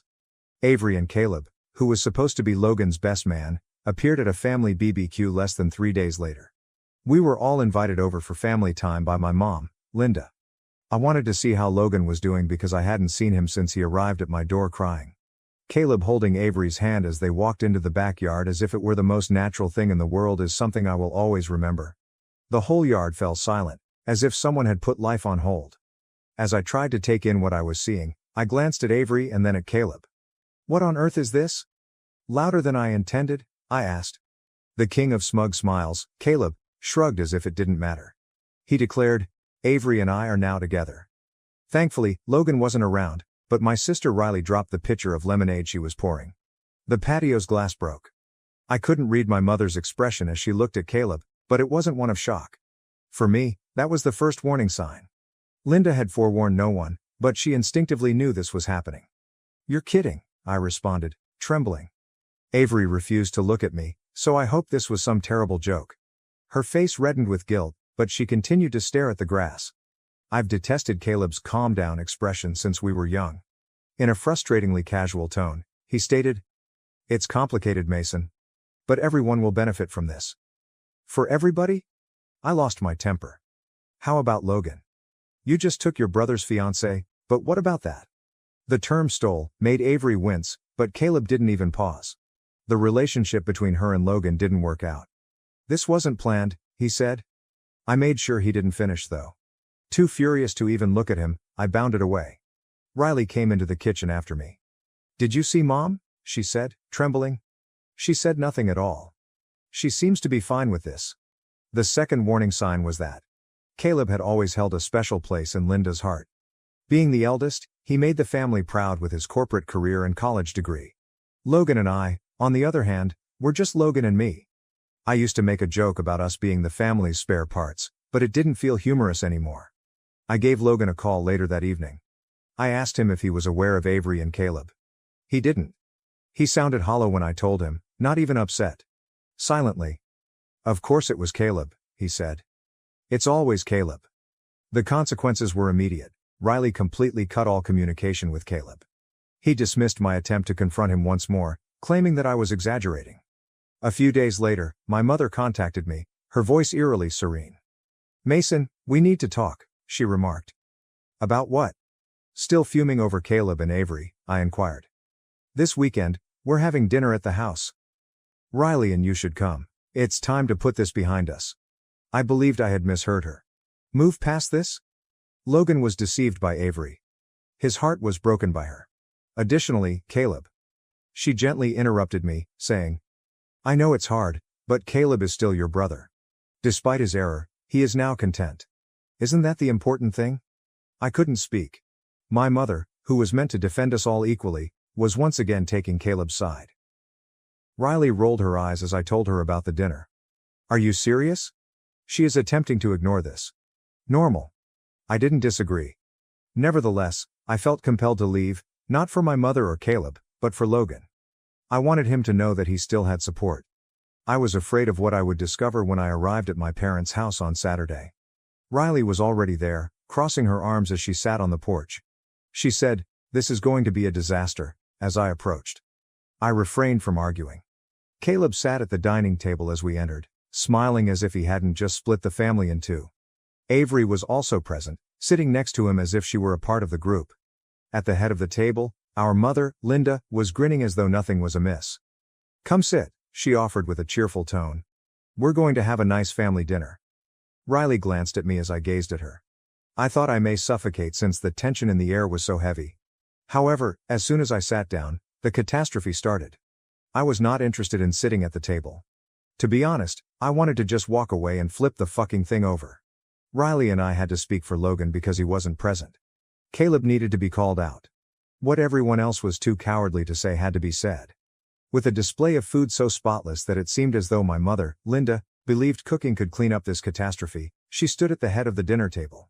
She was grinning, bringing joy into the space as if she could make it material. Linda said, "Let's just sit down, eat, and talk." Riley whispered to herself, "I'd rather eat glass." As I glanced at her, Avery and Caleb were seated at the far end of the table. The sight of them together still made my blood boil. Avery. As if they were on a freaking date, Caleb had one arm thrown languidly over the back of her chair. However, Avery refused to look at Riley or at me. She continued to look at her dish with her head down, as though the mashed potatoes were the most amazing thing she had ever seen. I inquired, "Where's Logan?" I was surprised at how piercing my voice sounded. I got one of Linda's stoic "you're ruining this" expressions. Logan decided not to come. Riley answered, "Yeah, no kidding," while crossing her arms. Wonder why? Linda gave her a stern look but remained silent. She probably knew Riley wouldn't give up. Riley has always been the firecracker among us. Even though she is only 2 years my junior, she has never shied away from speaking her mind, particularly when it comes to Caleb. Caleb, who was buttering a roll as if he hadn't just exploded a nuclear bomb in our family, caught my attention. "So, Caleb," I replied. "You're just okay with all of this?"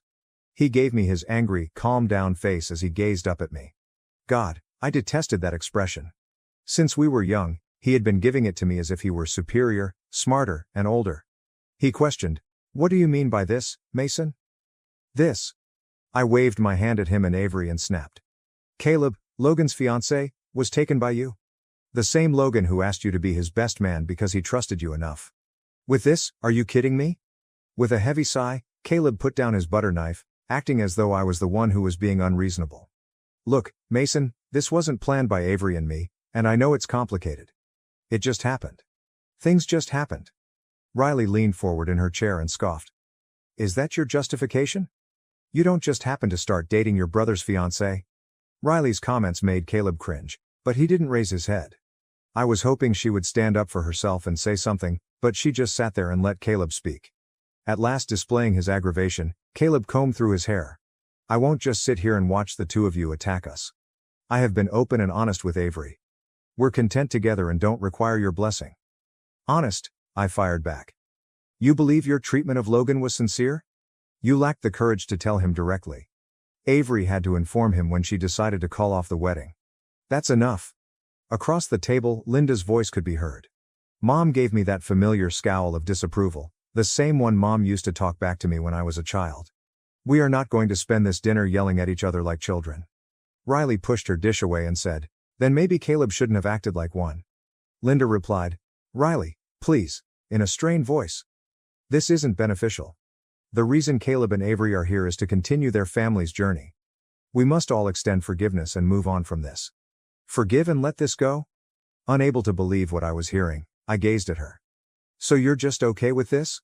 Slowly, I asked. "You're okay with what Caleb did to Logan?" Linda's expression softened, as though she were addressing a young kid who was just unable to comprehend the world.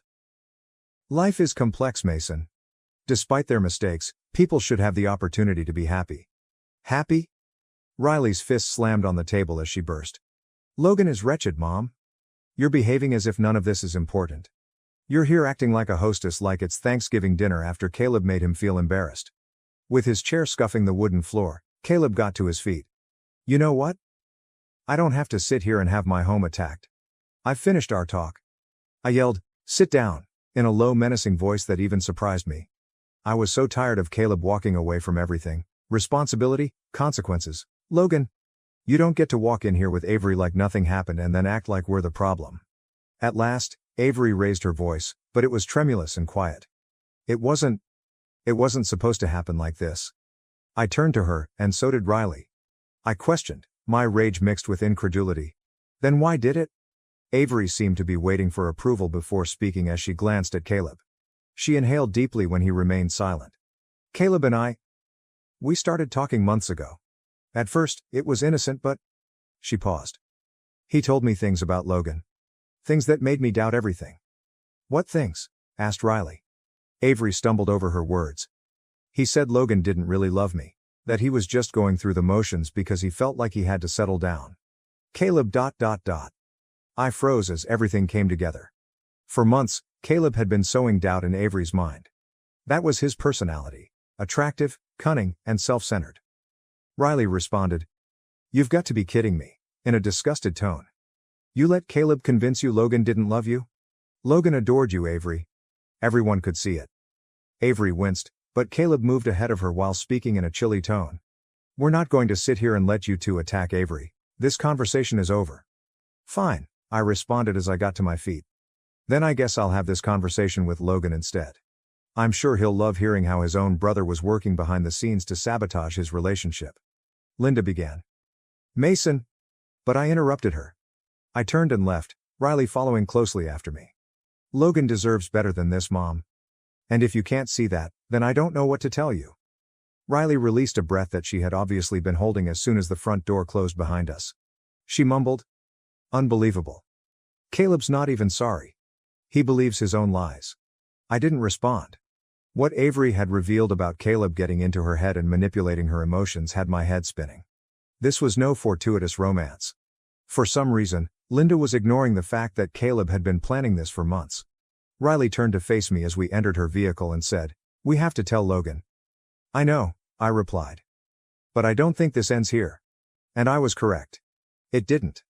Riley's engine hummed through the peaceful ride to Logan's place. She remained silent, and I did too. The identical thought was running through both of our minds.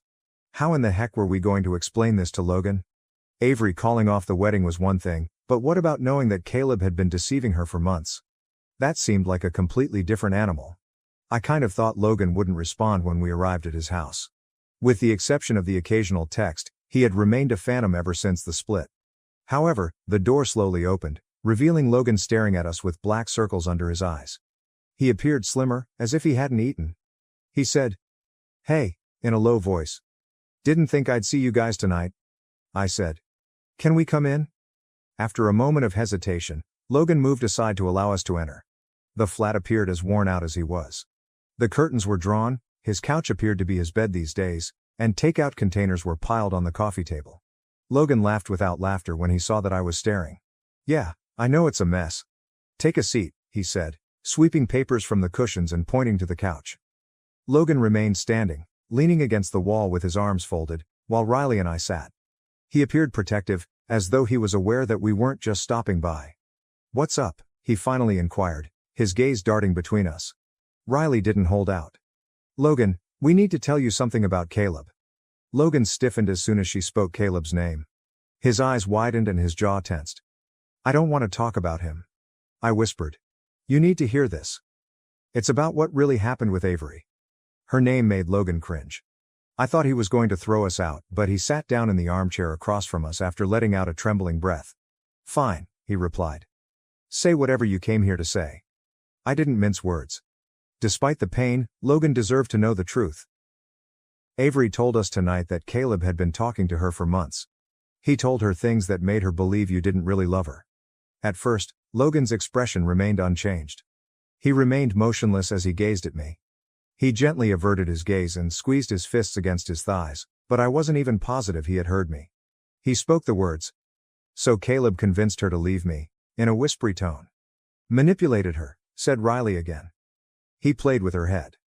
Logan, she stated. She thought you were just settling for her because Caleb got in her ear. Logan gave a sour laugh, but it was devoid of humor. Of course he did. That's Caleb. He's always been good at taking things that don't belong to him. I was astonished by the hostility in his voice. Logan has consistently maintained our family's composure. Logan is the quiet anchor if Riley is the firework and I am the middle child who is always caught in the between. He is not angry. He simply becomes depressed. Now though, he now had an angry expression. He's done this before, Logan stated abruptly as he looked at the ground. Riley said, What do you mean? Logan's expression darkened as he looked up. Do you honestly believe that this is the first time Caleb has taken anything that was rightfully mine? Do you recall my senior school soccer tryout? Logan inquired. While attempting to piece things together, I scowled and said, yeah, you didn't make the team. No, I did, Logan said with a sour smile. Caleb persuaded the coach that he would be a better option and that I was unreliable, even though I made the squad. It took me years to find out. While Caleb made varsity, I was dismissed. What? Riley's eyes widened. Why didn't you say anything, Logan? Because nobody would have believed me, he shrugged, adding, Caleb has always been the one. The golden boy is Caleb. Caleb is impervious to error. After hearing this, something clicked in my mind. Caleb had been our mother's world for years, charming, ambitious, and self-assured, everything an ideal oldest son should be. However, now that the cracks were showing, it became clear that he didn't just take things because he wanted them. He did it to win, to show that he was superior to the rest of us. Logan, I continued slowly, what do you suppose caused him to do this to Avery now? Logan gave me a dumbfounded look and said, because he could. I've always made Caleb envious. It's not over. He does a good job of hiding it. Like he's taken everything else, I believe he decided to take away Avery after realizing how happy I was with her. Logan was right. This wasn't just about Avery. It was about Caleb needing to repeatedly demonstrate that he was the best, regardless of who he injured along the way. There was a brief period of silence. Riley appeared to want to punch a wall, and I felt sick to my stomach. Logan wiped his face and said, you know what's the worst? I cherished her. I cherished her dearly. I also had faith in Caleb. I assumed he was pleased with me. I muttered, I'm sorry, since I had no idea what else to say and it seemed so hollow. You don't have to apologize to me, Logan said, shaking his head. Please let me know what you plan to do about it. Riley grimaced. What are you saying? Logan's voice was harsh as he stated, I mean, Caleb isn't done? You think he's simply going to stop after this? Mom is already on his side. I'm the bad one for not letting it go, but he'll keep making things up until the rest of the family forgives him.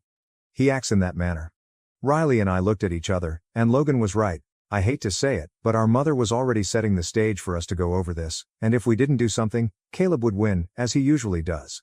Riley stated, Mom needs to see what's going on, so we need to talk to her. She cannot continue to stand up for him. Good luck with that, said Logan, snorting. Until the day she passes away, Mom will stand up for Caleb. Your time is being wasted. Linda had always made excuses for Caleb, perhaps because he was the firstborn or because he reminded her of herself, but whatever the reason, she had been ignoring Caleb's behavior for years, and it had finally come to this point. I didn't want to believe that, but I knew deep down that Logan wasn't wrong. One thing was clear to me as I watched my younger brother sit in his damaged apartment, though. Caleb was not going to get away with this time. I firmly stated, this time, we're not going to let him win. After giving me a long look, Logan nodded and said, good. Because I'm tired of being a punching bag for Caleb. I sensed a change in myself as Riley and I left Logan's apartment that evening. I was done being kind, done letting Caleb bully everyone while Linda applauded him, and it was time to face Caleb head on. This time, I wasn't going to hold back. Riley and I quickly decided what needed to happen next. Caleb needed to be confronted, really confronted, and not just about Avery.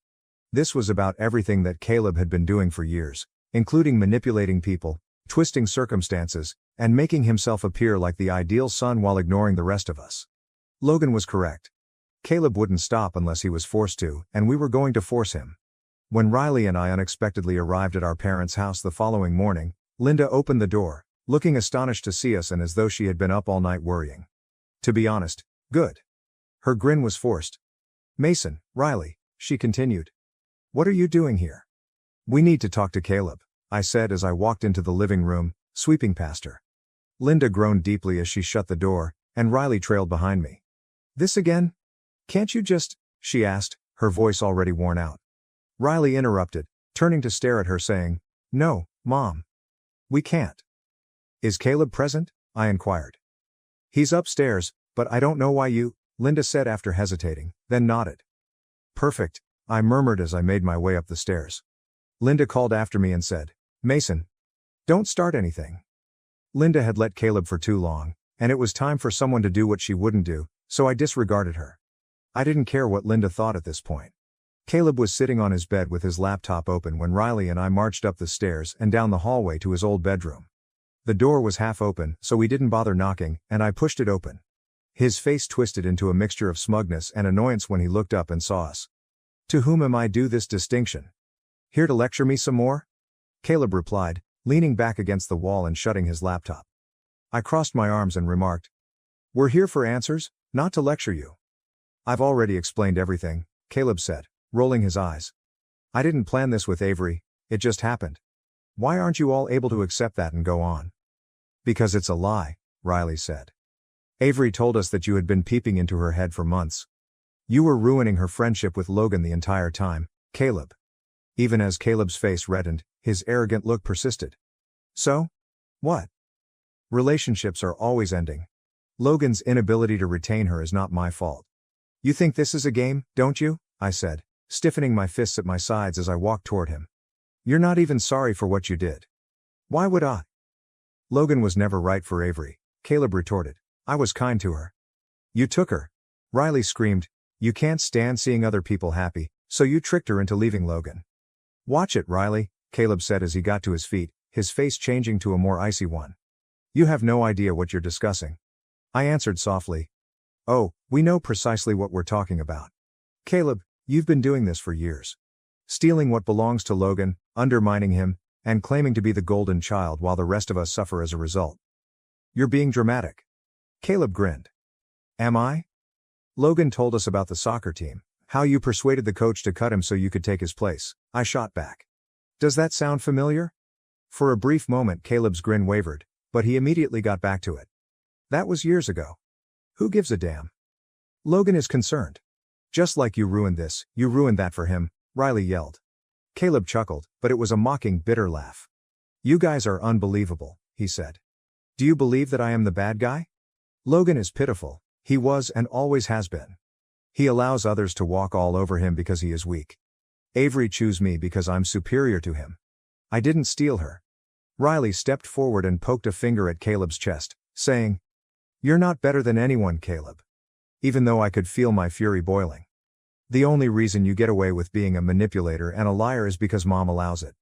Caleb snarled. "Leave Mom out of this." "Why?" Riley retorted.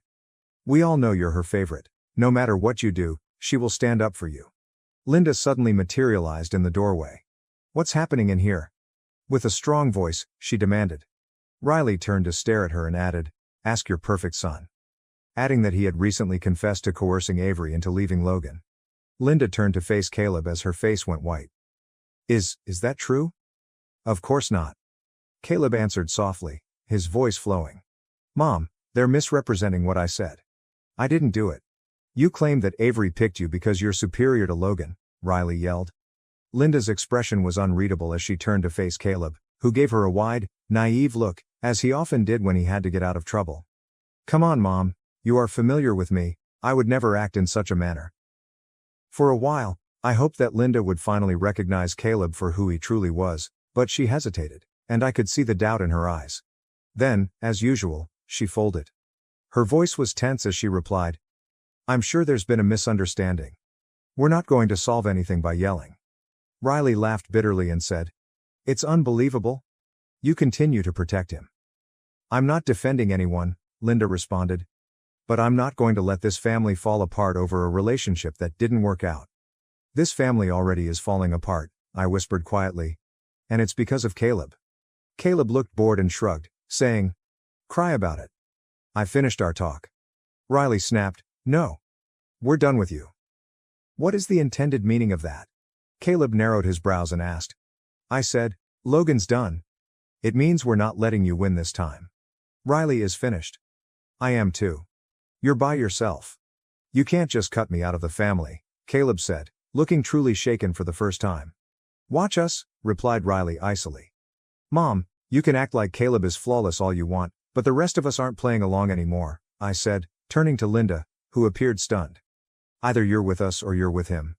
You make the decision." Linda gave me a slap-like look and said, "You can't ask me to choose."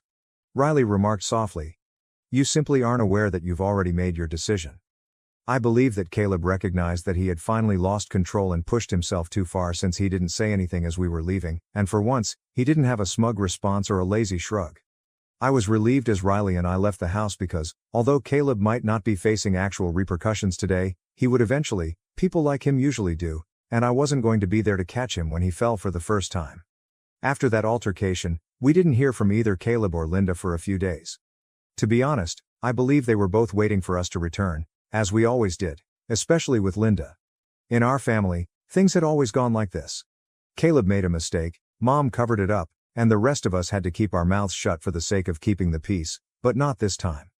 You have no idea how long I felt like I was screaming into a void, I added, and Logan actually appeared glad when we told him about what had transpired at the home.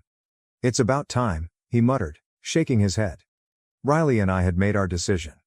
Linda made several attempts to contact us over the course of the following week, first by phone and then by text, but each message was the same. Family doesn't behave like this, so we need to communicate. Caleb is your brother, and while I understand your anger, this has gone too far. You don't fully comprehend the story. Let's discuss this over dinner. We chose to ignore her. Riley, Logan, and I were all on the same page for the first time, and it felt liberating. Caleb was no longer our responsibility, so we didn't have to comply if Linda wanted to hold on to him. Caleb wasn't finished though. On a Thursday night, I received a call from an unknown number. I don't typically accept such, but for some reason, I decided to answer. Hello, Mason. I remained silent for a moment, almost expecting Caleb to knock on my door, but I was still taken aback when I heard his voice. It sounded desperate, not cocky or arrogant. What are you looking for? With a flat voice I asked. Caleb hurriedly continued. I need to talk to you. It's important. Hard pass. His voice trembled. Mason, please.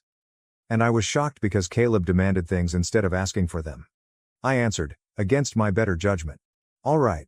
Don't talk on the phone. In an hour, meet me at the depot, please. I didn't want to attend, but I couldn't get rid of the feeling that something wasn't right. The depot was an old diner we used to frequent as kids, and it felt strangely symbolic, as if Caleb was trying to exploit some shared history to guilt me into listening. I didn't recognize Caleb for a moment when I entered the depot an hour later and saw him sitting at a booth in the corner. He had bags under his eyes as if he hadn't slept in days, and his normally flawless hair was unkempt. Caleb, what do you want? I questioned, slipping into the seat across from him.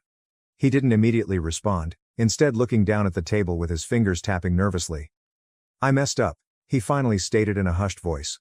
With a sour laugh, I said, yeah, no kidding. No, Mason, I made a huge mistake, more than you thought. I had never seen Caleb this afraid, and there was something about the way he said it that made the hair on the back of my neck rise up. What are you discussing? I inquired. After inhaling deeply, Caleb shakily exhaled. I'm in trouble. Bad luck. I saw panic for the first time in his eyes as he glanced up at me.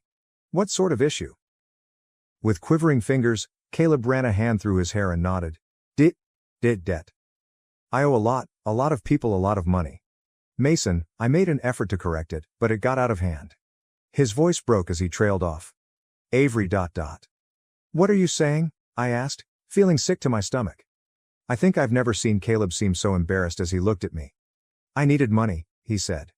I reasoned that by getting to know Avery better, I might be able to persuade her to assist me. Her family is wealthy, so I reasoned that perhaps.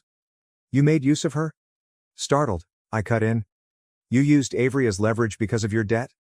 Despite his recoil, Caleb said. I didn't intend for it to get this far. Although I didn't anticipate her leaving Logan for me, I was unable to stop it once it got going. Caleb had not simply taken Logan's fiancée because he wanted to win, he had done it out of desperation.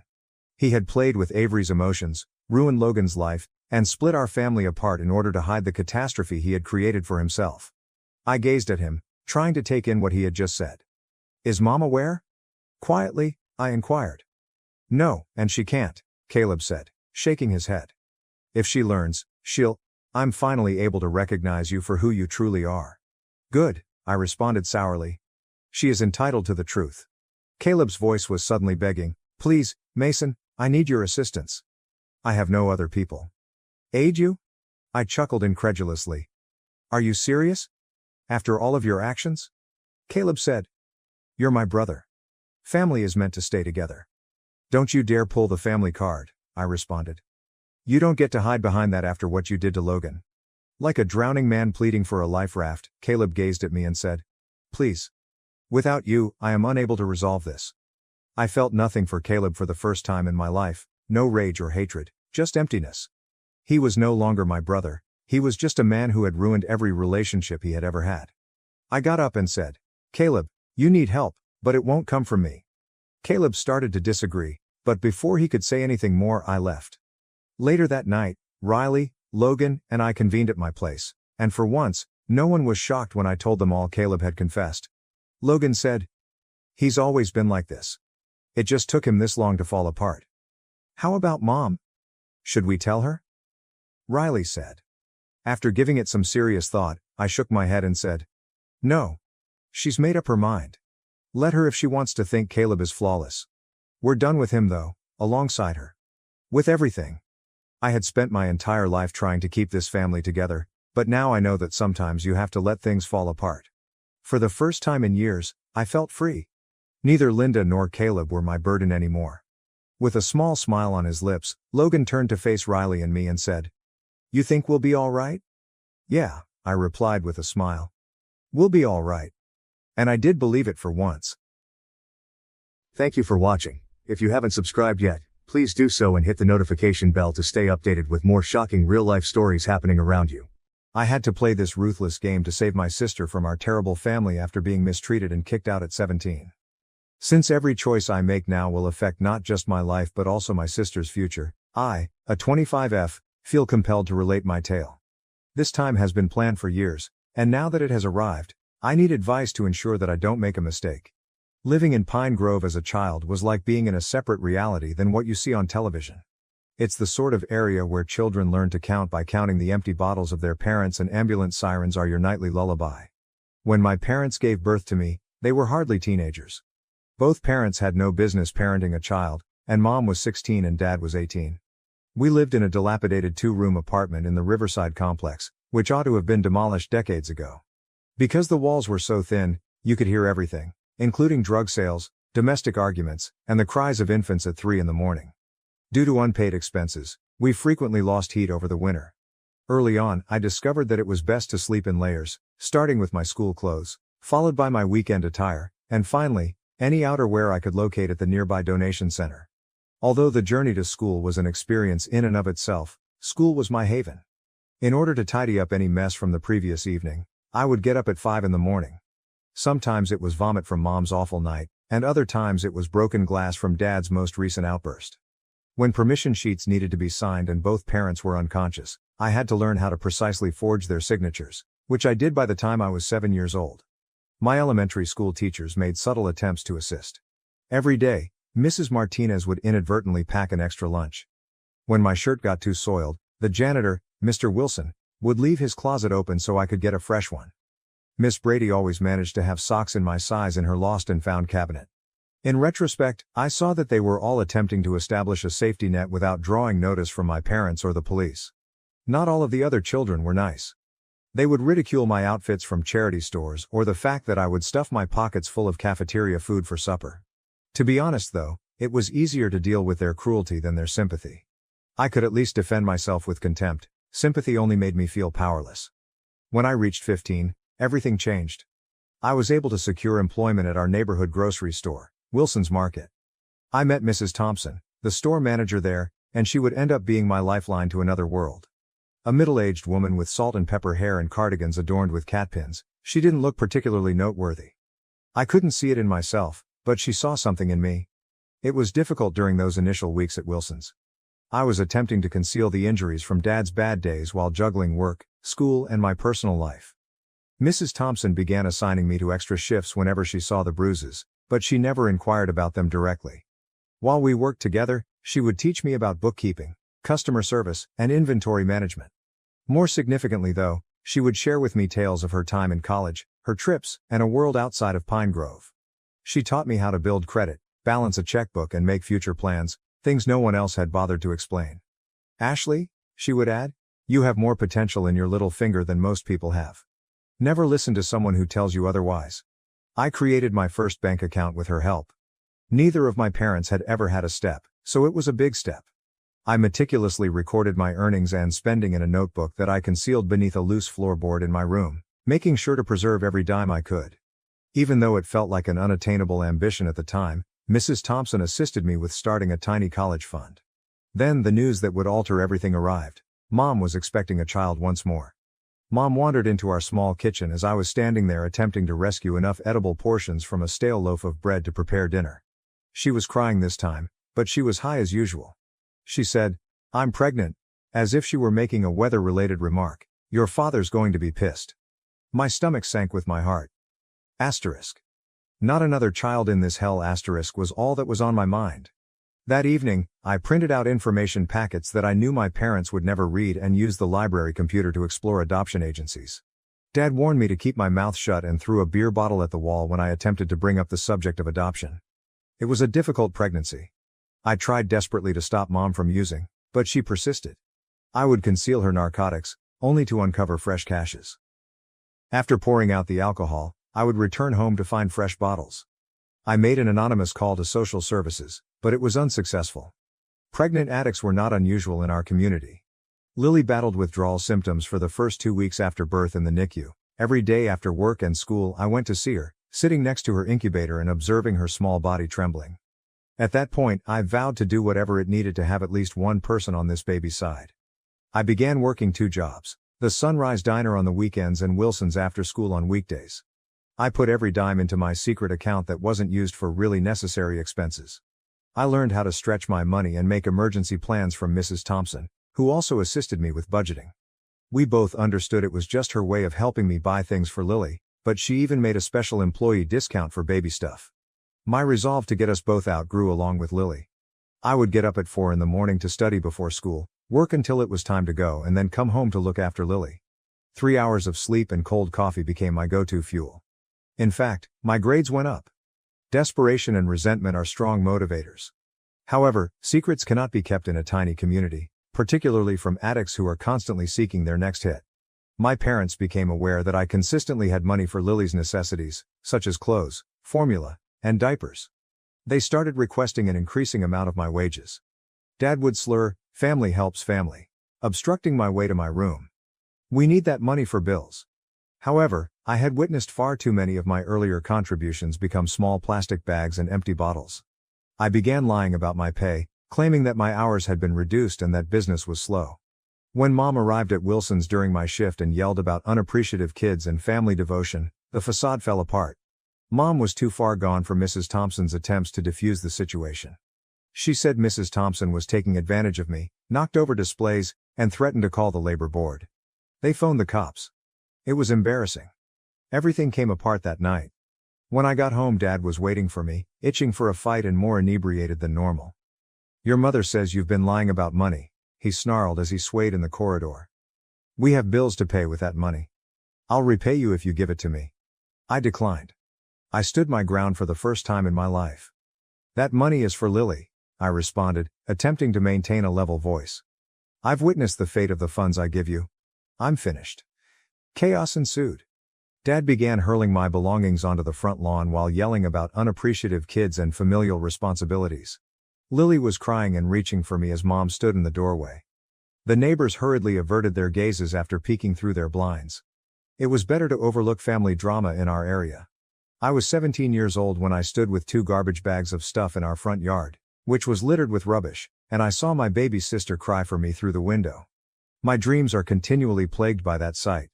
Fortunately, I was taken in by my friend Jessica's family.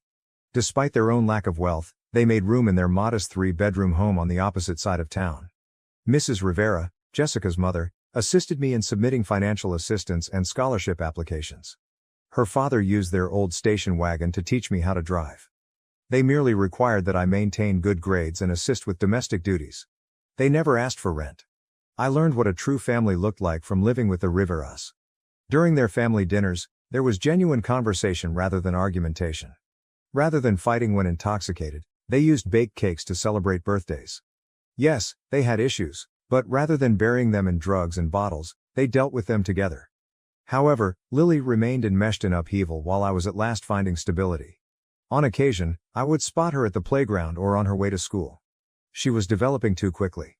Her clothing, which were either church donations or hand-me-downs from neighbors, were usually too big or too little.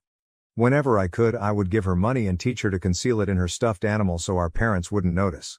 Our covert emissary was Mrs. Thompson. When Lily visited the business, she would offer her free treats and update me on her health. Mrs. Thompson would tell me, "She's got your spirit." When we checked in once a week. "She shares your intelligence. She is surviving." It wasn't enough to survive.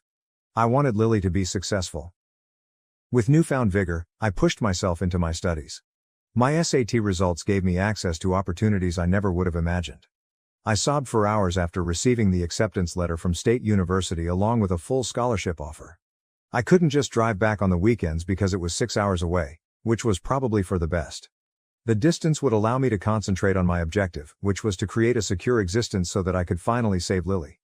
It was a culture shock at college. Being from a wealthy suburb, my roommate didn't understand why I had 3 jobs and a full school load. While I was scrounging money to send home to Lily via Mrs. Thompson, my classmates grumbled about their parents not purchasing them new cars. I minored in business administration while majoring in finance. I felt like I was getting closer to my objective with each class. I gained knowledge about estate planning, taxes, and investing. I began to learn how money actually worked, not just how to get it, but also how to use it to my advantage. I was able to secure an internship at a prominent investing firm during my junior year. For their entry-level jobs, the starting pay was higher than my parents' combined highest earnings during their prime. I put in more effort than everybody else. I arrived early and stayed late. I immediately accepted their offer of a full-time job following graduation. My existence now, 8 years after I was kicked out of my childhood home, would have looked unthinkable to my adolescent self.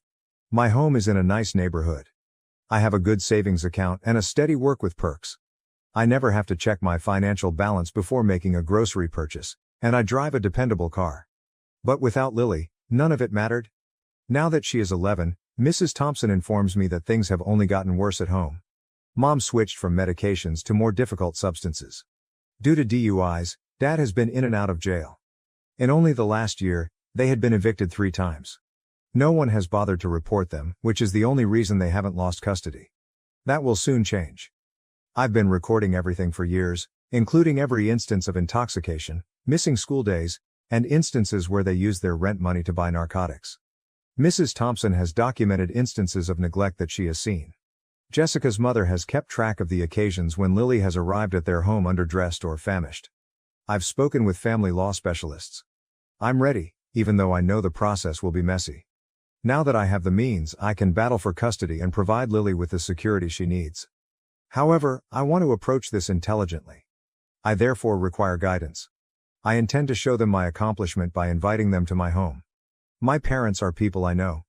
They react exclusively to manipulation and money. They will want a portion of what I have once they see it. I'm relying on their avarice. I can already envision how it will transpire. Like they attempted to embezzle my teenage earnings, they will attempt to move in and take advantage of my success. However, I will be establishing the conditions this time. When they won't go, I'll give them a choice: either help with Lily's voluntary custody transfer, or I'll throw all I've got at CPS and the courts. I want to know if anyone has done something similar effectively. It may sound calculating, but I've studied the most skilled manipulators. To save my sister, I must play their game, but I want to do it well. This is the culmination of my entire existence. This was the reason for every extra shift, late-night study session, every dollar saved. I will never let Lily down again. I'll provide updates as events unfold. Update 1, I appreciate all of your help and guidance. Even though I took action today, I'm still analyzing what transpired. My former neighborhood was my first stop. It seemed unreal to traverse those well-known cracked sidewalks. It was like viewing a film of my former existence. Children were still using deflated basketballs to play on the street. Mothers were still shouting from paint-peeled windows. It was the same ice cream truck that was traveling about with its broken music. At Wilson's Market, training a teenage girl who looked so much like me at her age, Mrs. Thompson was right where I expected her to be. Even though she has arthritis and is in her 60s, she still wears those cat pins and stands erect. Everything I had practiced crumbled when our gazes locked across the store. "Look who finally learned to use a comb," she replied, using an old joke to diffuse the situation. She kept an extra hairbrush in her office for my more hectic mornings when I was 15. We ended up having a conversation during her lunch break in her office. That old coffee machine, which sounds like a dying automobile engine, is still with her. She told me everything I hadn't heard. Since she turned 11, Lily has worked at Joe's Diner. Off the books, of course. Mrs. Thompson handed her a hollow book, in which she keeps all of her money. It seems that my survival skills, including my previous coping mechanisms for our parents' difficult times, were passed down to my sister. She's smart about it, according to Mrs. Thompson. Smarter than you were, even.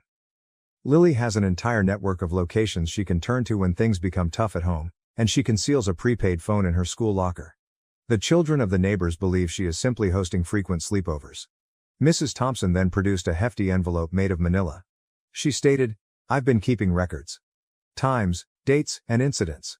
Each time your parents arrived intoxicated. Each time Lily showed up with strange bruises or hunger. Each time they made an attempt to steal or create a scene. This is what the other store owners have been doing. In the same way that they attempted to protect me, the entire community has been covertly defending my sister. At the convenience shop, Mr. Chin allows her to complete her homework in his back room. Instead of discarding damaged books, Mira Rodriguez from the library saves them for her. Old Joe from the diner even tells the health inspector that she is his niece while slipping her additional food. The most difficult aspect was going to my parents' place.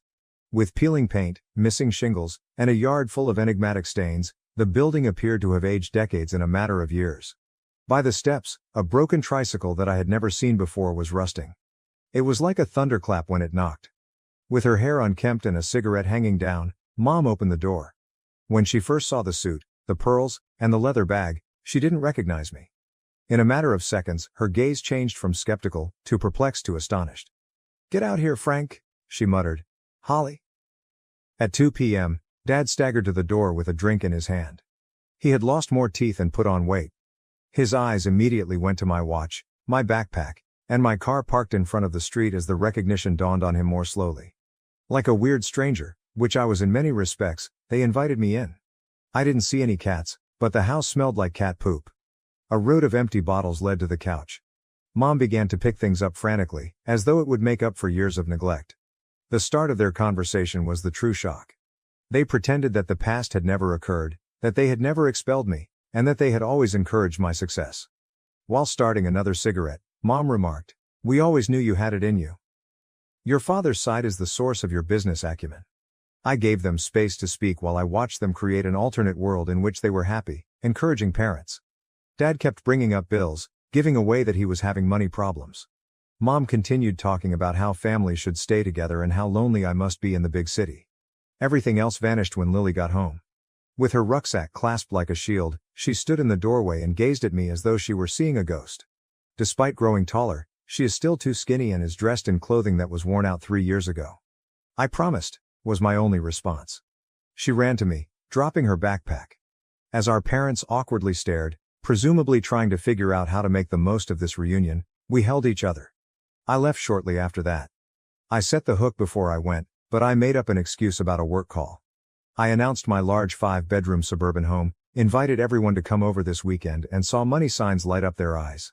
I gave Lily a burner phone and gave her instructions to keep it hidden in a whisper. I didn't have enough money to go on a major binge, but I did have enough to make sure our parents would be there on Saturday. I looked at Lily in my rear-view mirror as I drove off. Holding the concealed phone like a lifeline, she stood on the porch. "Little sister, only a couple more days. We have a few days left before this game is officially over. On Saturday, the second stage begins. The documents have already been prepared by my attorney. If necessary, Mrs. Thompson and half the community are prepared to testify. Let us first examine the extent to which our parents' avarice will lead them along this garden path that I have constructed. If you would like to hear what comes next, please let me know. This weekend is when the real show begins." Update 2. The family visit became something I never would have imagined. A clear demonstration of why I must remove Lily from the house immediately. At 10 a.m., I picked them up in my SUV. Mom had really tried. Sporting a dress that I'm fairly certain she stole from Target, with the price tag still partially visible beneath her arm. Dad was dressed in the same rumpled shirt and tie he usually wears to DUI hearings. Lily was dressed in her cleanest possession, her school uniform. It was a weird drive. Dad continued saying that I was just as good with money as he was, while Mom kept remarking on every posh building we passed. Sitting quietly in the back, Lily absorbed everything. Several times, I caught her gaze in the rear-view mirror. She knew exactly what was going on. Mom actually let out a gasp as we arrived at my place. Although it is by no means a mansion, it might as well be in comparison to our former neighborhood. Dad immediately glanced at my neighbor's boats and their drives and began figuring out just how much he could borrow. Once we were inside, the real performance began. Mom started organizing her belongings right away. She remarked, "This living room is just perfect for my collection," alluding to the box of broken figurines she had owned since I was a child. Dad was measuring the garage in his mind and discussing how he could turn it into a workshop. I gave them the entire tour and played along. Their eyes became larger and their clues more potent with every room. Mom began discussing the sense of emptiness in the house and the desire for a familial touch. Dad was often talking about his handyman abilities and how he could actually keep up a property like this. Lunchtime was the tipping point. I had placed an order for simple catering, consisting of salads and sandwiches. I had a fancy assortment of wine, and Mom had 3 glasses. That's when she dropped the bomb, she insisted. She stumbled, "You know, we've been considering moving. Even though this neighborhood seems pleasant, you have so many empty rooms." Dad jumped right in. "We may assist with the expenses. Up here, I could make things better. You would no longer need to be by yourself." I was grinning on the inside, but I kept my look neutral. They were doing exactly what I had instructed. I told them I would give it some thought and get back to them the following week. They were almost pitiful in their excitement. When I was able to get Lily alone and showed her my home office while our parents were preoccupied picturing their future life in my living room, it was the most illuminating moment. As soon as the door shut, she started crying. She said, "They sold my bed last week, claimed to be in need of cash for bills, but they simply didn't have to complete. We were both aware of the money's whereabouts." She told me everything, including how she has been taking showers at school after her early morning job in the cafeteria, how they have been renting out a portion of the house to some pals who traffic drugs, and how she hasn't had hot water in months since the bills weren't paid. Downstairs, Mom was growing more inebriated and talking louder.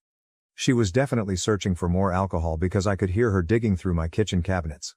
While talking on the phone, Dad boasted about his daughter's accomplishments, her large home, and potential investment chances. When I saw Mom attempting to fit my silver candlesticks into her pocketbook, it was the last straw.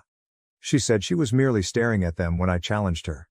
In an attempt to mediate the situation, Dad suggested that I give them a loan, only for the time being. That night, as I drove them home, I overheard Dad's aspirations to make the neighborhood better and Mom's inebriated intentions to redecorate my house. When I dropped them off, Lily gripped my hand and I gave her another burner phone because her previous one had magically vanished after our parents discovered it. I gave my lawyer a call that evening. The documents are prepared. They will discover exactly what sort of family reunion I have been organizing when they eventually call about moving in next week. Along with statements from Mrs. Thompson and the neighbors regarding their continued mistreatment of Lily, I have added all of the information from today to my file, including the attempted theft, the intoxicated behavior and the disclosures of their present living circumstances. The trap is in place.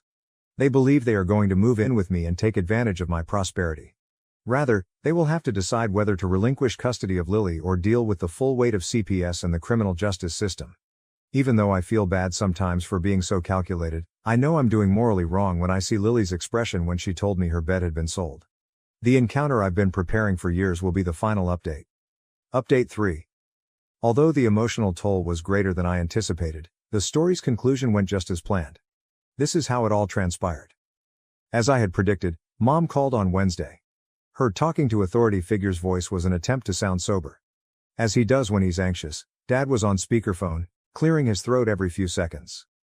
They, not me, wanted to talk about the possibility of a living arrangement. For a serious family conversation about their future, I invited them over. The bait was immediately taken.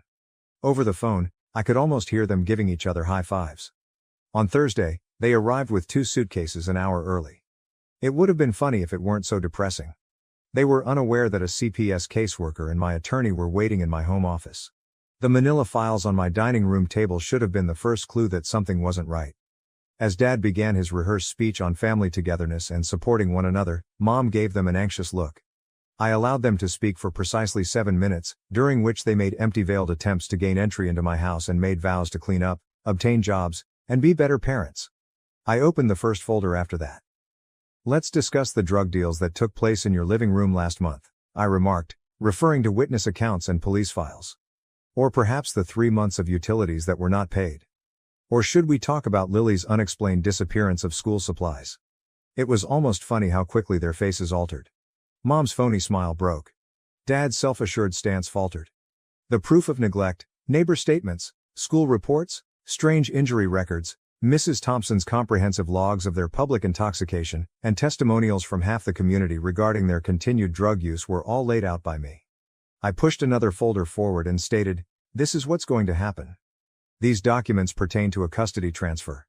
All of this remains between us if you sign them, refuse, and the DA's office and CPS receive everything in these folders."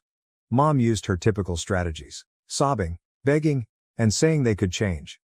Dad tried to make me feel bad about being loyal to the family. They turned to threats when that failed. Dad hissed, "You can't prove anything. Nobody will believe you." At that point I used my trump card. Using my laptop, I saw video records from the previous few months, including images from the security cameras of my neighbor's drug sales, fights while intoxicated, and neglect of Lily.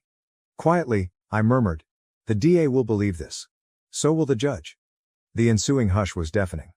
3 hours were spent negotiating, threatening, crying, and ultimately resigning. The documents were signed by them. They were immediately notarized by my lawyer. I said, "Get out," after it was finished.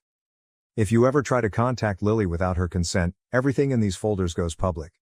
They didn't even ask to bid her farewell before leaving. They were attempting to bargain one last helping hand when they spoke about money. I refused to comply with their requests. That night, Lily moved in. Everything she owned had been stolen or sold, leaving her with just one backpack. She sobbed as she stood in her new room, which was her first actual bedroom since she was a toddler. Whispering, "Is it really over?"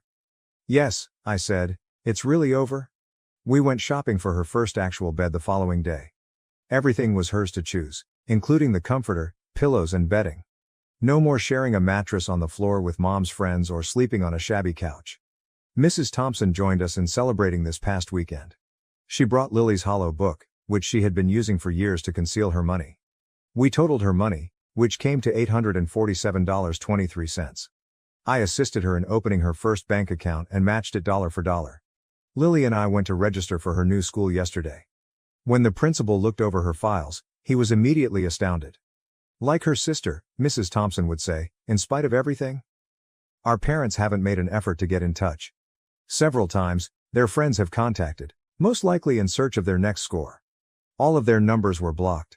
This time, the house feels better, fuller. Lily was watching TV in her room last night when I heard her laughing. Genuine laughter, not the apprehensive type we were taught to diffuse stressful circumstances. She asked if she could have a friend over this morning. I was moved to tears by such a simple plea. It's her first time hosting a friend, never invited them to a safe house. I want to express my gratitude to everyone who helped me get through this. When I doubted myself, your advice kept me strong. To anyone in a similar circumstance, keep track of everything, make your case, exercise patience, and above all, never give up. Lily is currently sleeping in her new room, bed, and actual house. She no longer has to worry about what she will wake up to for the first time in her life. We made it. Thank you for watching. If you haven't subscribed yet, please do so and hit the notification bell to stay updated with more shocking real-life stories happening around you.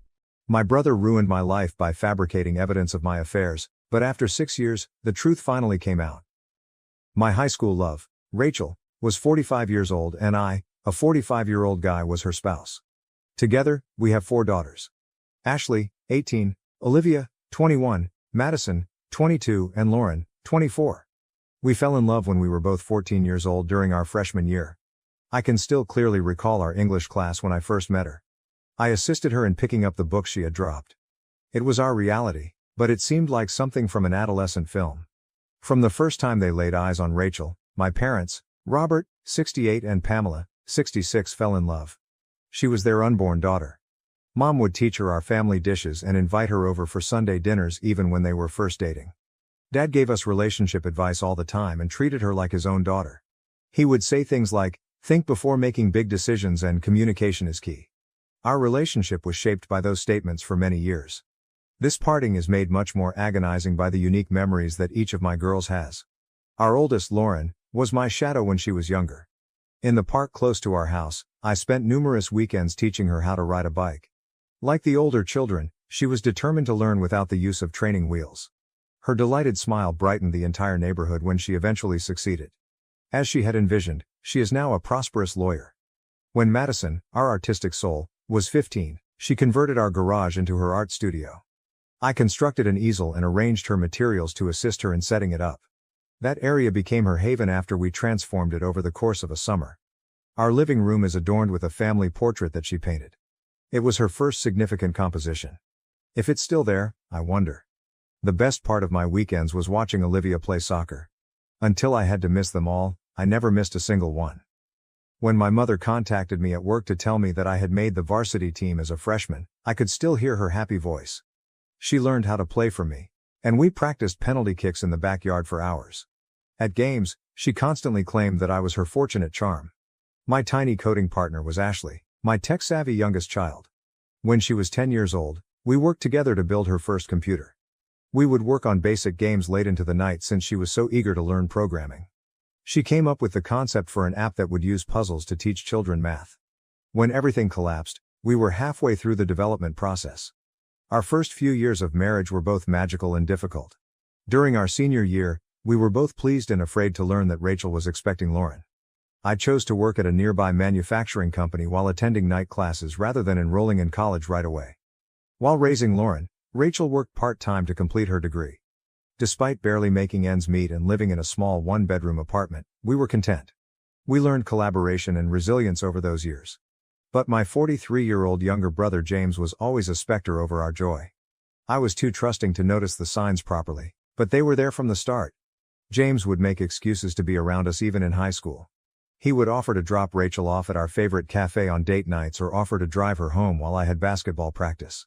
I now understand that James had a pattern of compulsive behavior. He followed his middle school teacher to the grocery store and sent her letters since he was obsessed with her before Rachel. It was dismissed by our parents as a harmless crush. He developed an obsession with a girl in his high school class, making up intricate tales about their connection when they had hardly spoken. It was written off as a teenage drama once more. When Rachel and I got engaged, it was the first big warning sign. James became furious rather than merely disapproving. When he arrived at Rachel's place of employment, he created a commotion that nearly cost her her job. He was yelling that I had taken her away from him and that they were destined to be together. Rachel was afraid. She told me everything right away, and that's when I started thinking about severing my relationship with James. However, my parents stepped in. They persuaded us that James needed assistance rather than rejection. We attended family therapy sessions for months. James expressed regret, claimed to have changed and seemed to accept our relationship. Although I now question whether it was all part of his long-term plan, he even gave a heartfelt speech during our wedding. James became more and more involved in our life over time. He positioned himself as our children's favorite uncle, helped me land a job at his company, and started showing up at family get-togethers all the time. He was especially close to Madison and Lauren, frequently bringing them out and purchasing them pricey presents. I assumed he was simply making amends for his previous actions by being a good uncle. In hindsight, I can see how he methodically gained the trust of each member of my family. He supported Rachel's professional networking, helped my parents with their money, and was always ready to provide a helping hand. In contrast to my hectic schedule and frequent business travels, he positioned himself as the dependable, stable sibling. I needed the business travels to advance in my job, but James took advantage of me. Some of the things he would say to Rachel were, "Mike's always away, but I'm here if you need anything." While I was away, he offered to assist with school functions and home repairs. I was appreciative of his assistance at the moment. I can now understand that it was all a part of his deception. Everything broke apart 6 years ago. I had been at our company's West Coast office for a week on business. It was a presentation for a big project that might get you promoted. I missed Rachel and the girls so much that I contacted her every night to tell her everything that had happened during the day. I also participated in video conferences with the girls, listening to Madison's most recent art project ideas and providing remote assistance with Ashley's math assignments. My whole family was in our living room when I got home. James was there, appearing serious, while Rachel and the girls were crying. Tension was pervasive in the air. Rachel exclaimed, "How could you do this to us?" with a look of fury in her eyes that I will never forget. James had meticulously planned his attack. He pulled out a folder that seemed to be unquestionable proof of my adultery. Intimate text exchanges, hotel receipts, and even pictures of me entering a hotel with another woman were all there. He asserted that the woman was a coworker who, feeling guilty, had told him everything. The images were modified with skill. Later, I found out that they were staged to appear suspicious and were taken at official business meetings.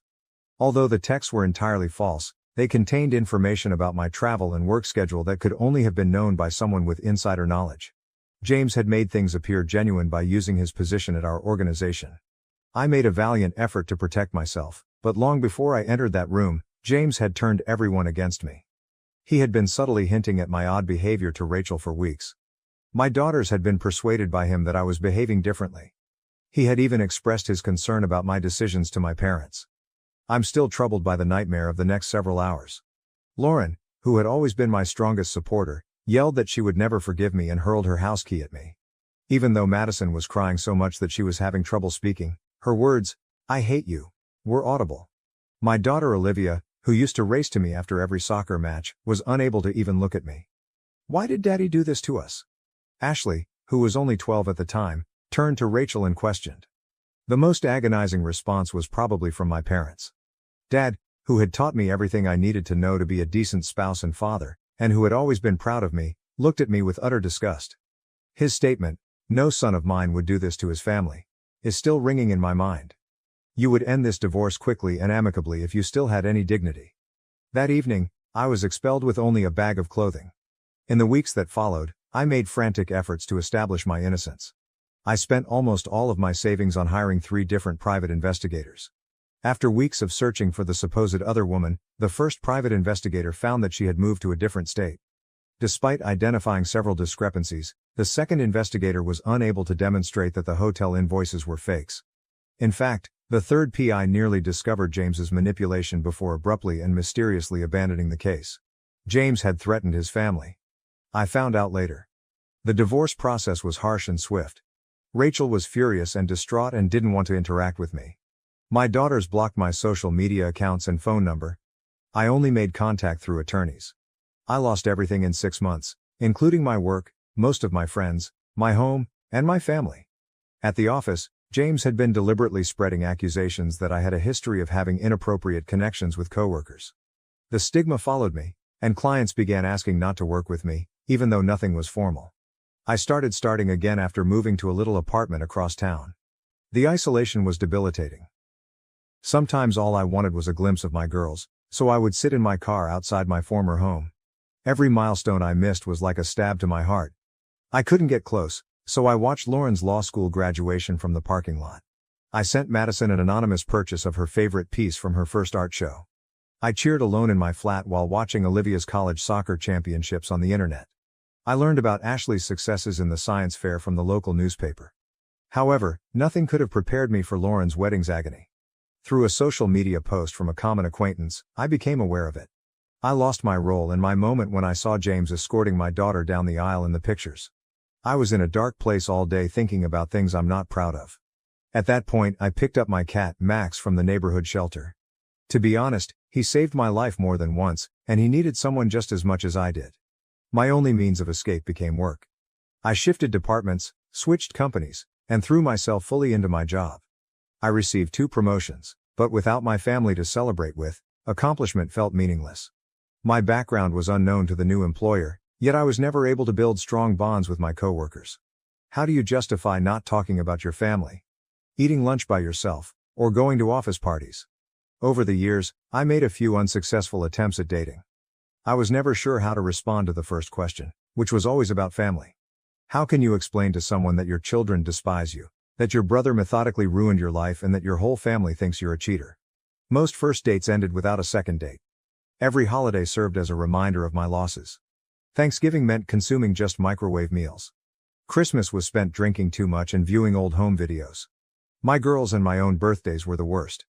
Because I couldn't stand to see the unopened presents in my apartment, I continued to buy them presents each year and kept them in a storage unit. Then everything changed 3 days ago. An unidentified number called me. My mother was crying. Although she refused to provide anything over the phone, she said that they had learned the truth about James's deceit. She pleaded with me to meet with them, stating that everyone wanted to make amends and was remorseful. Feeling numb, I hung up. 6 years of loneliness, suffering, and memories lost. My daughters spent 6 years growing up without their father. James lived the life he had stolen from me for 6 years. That cannot be resolved by a simple apology. I've made touch with a legal practice that focuses on defamation and family law disputes. The attorney thinks we may have a good case, particularly if my family now has proof of James's dishonesty. Reconciliation is not something I'm interested in. Justice is what I desire. I want James to be held legally responsible for ruining my life. Some may believe that my family should forgive me because I'm being too harsh. James didn't simply betray my confidence, though. My whole life was methodically ruined by him. He poisoned my girls against me, took away my fatherly position, and robbed me of years I will never get back.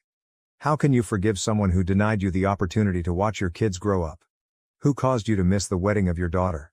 Who deliberately and methodically turned your whole family against you? I'm meeting with the attorneys tomorrow to go over our alternatives. My mom asked for a meeting, but I haven't replied yet. Although I have mixed feelings about it, I would like to know how they found the truth. The harm has been done. I'll provide an update as soon as I learn more. I have to prioritize the legal issues and preserve my own emotional well-being throughout this time. Update 1. My parents just presented me with startling proof at my meeting with my legal team. These are the events of the past 2 days. It was eye-opening to meet with my lawyers. They clarified that based on the information my parents gave, James might be charged with several crimes. My mother gave me a big folder with the original, unaltered pictures, which make it obvious how James altered them. Along with bank statements demonstrating payments for fabricating hotel receipts, they also found email exchanges between James and a professional photo editing firm. During a drunken confrontation with Rachel last week, the truth was revealed in a surprising way. By declaring he didn't design all of this simply to lose her, James unintentionally made a mistake. Rachel began investigating after reading this message and discovered a hidden email account on their shared computer. Everything was in the emails. Correspondence with several individuals he hired to assist him.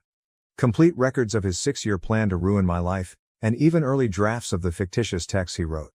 Significant progress has been made in the police investigation.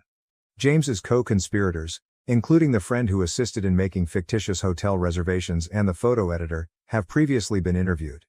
By testifying against James, these people are now assisting the authorities in the hopes of avoiding being charged themselves. James's scrupulous record-keeping is especially unsettling. On his laptop, Rachel found a password-protected journal, which she gave to my lawyers. He started planning even before my marriage to Rachel, according to the journal. He spent a lot of time writing about waiting for the right time to carry out his plan. After learning that James intimidated other co-workers and utilized resources to falsify proof in order to support his lies, my former company opened an internal inquiry.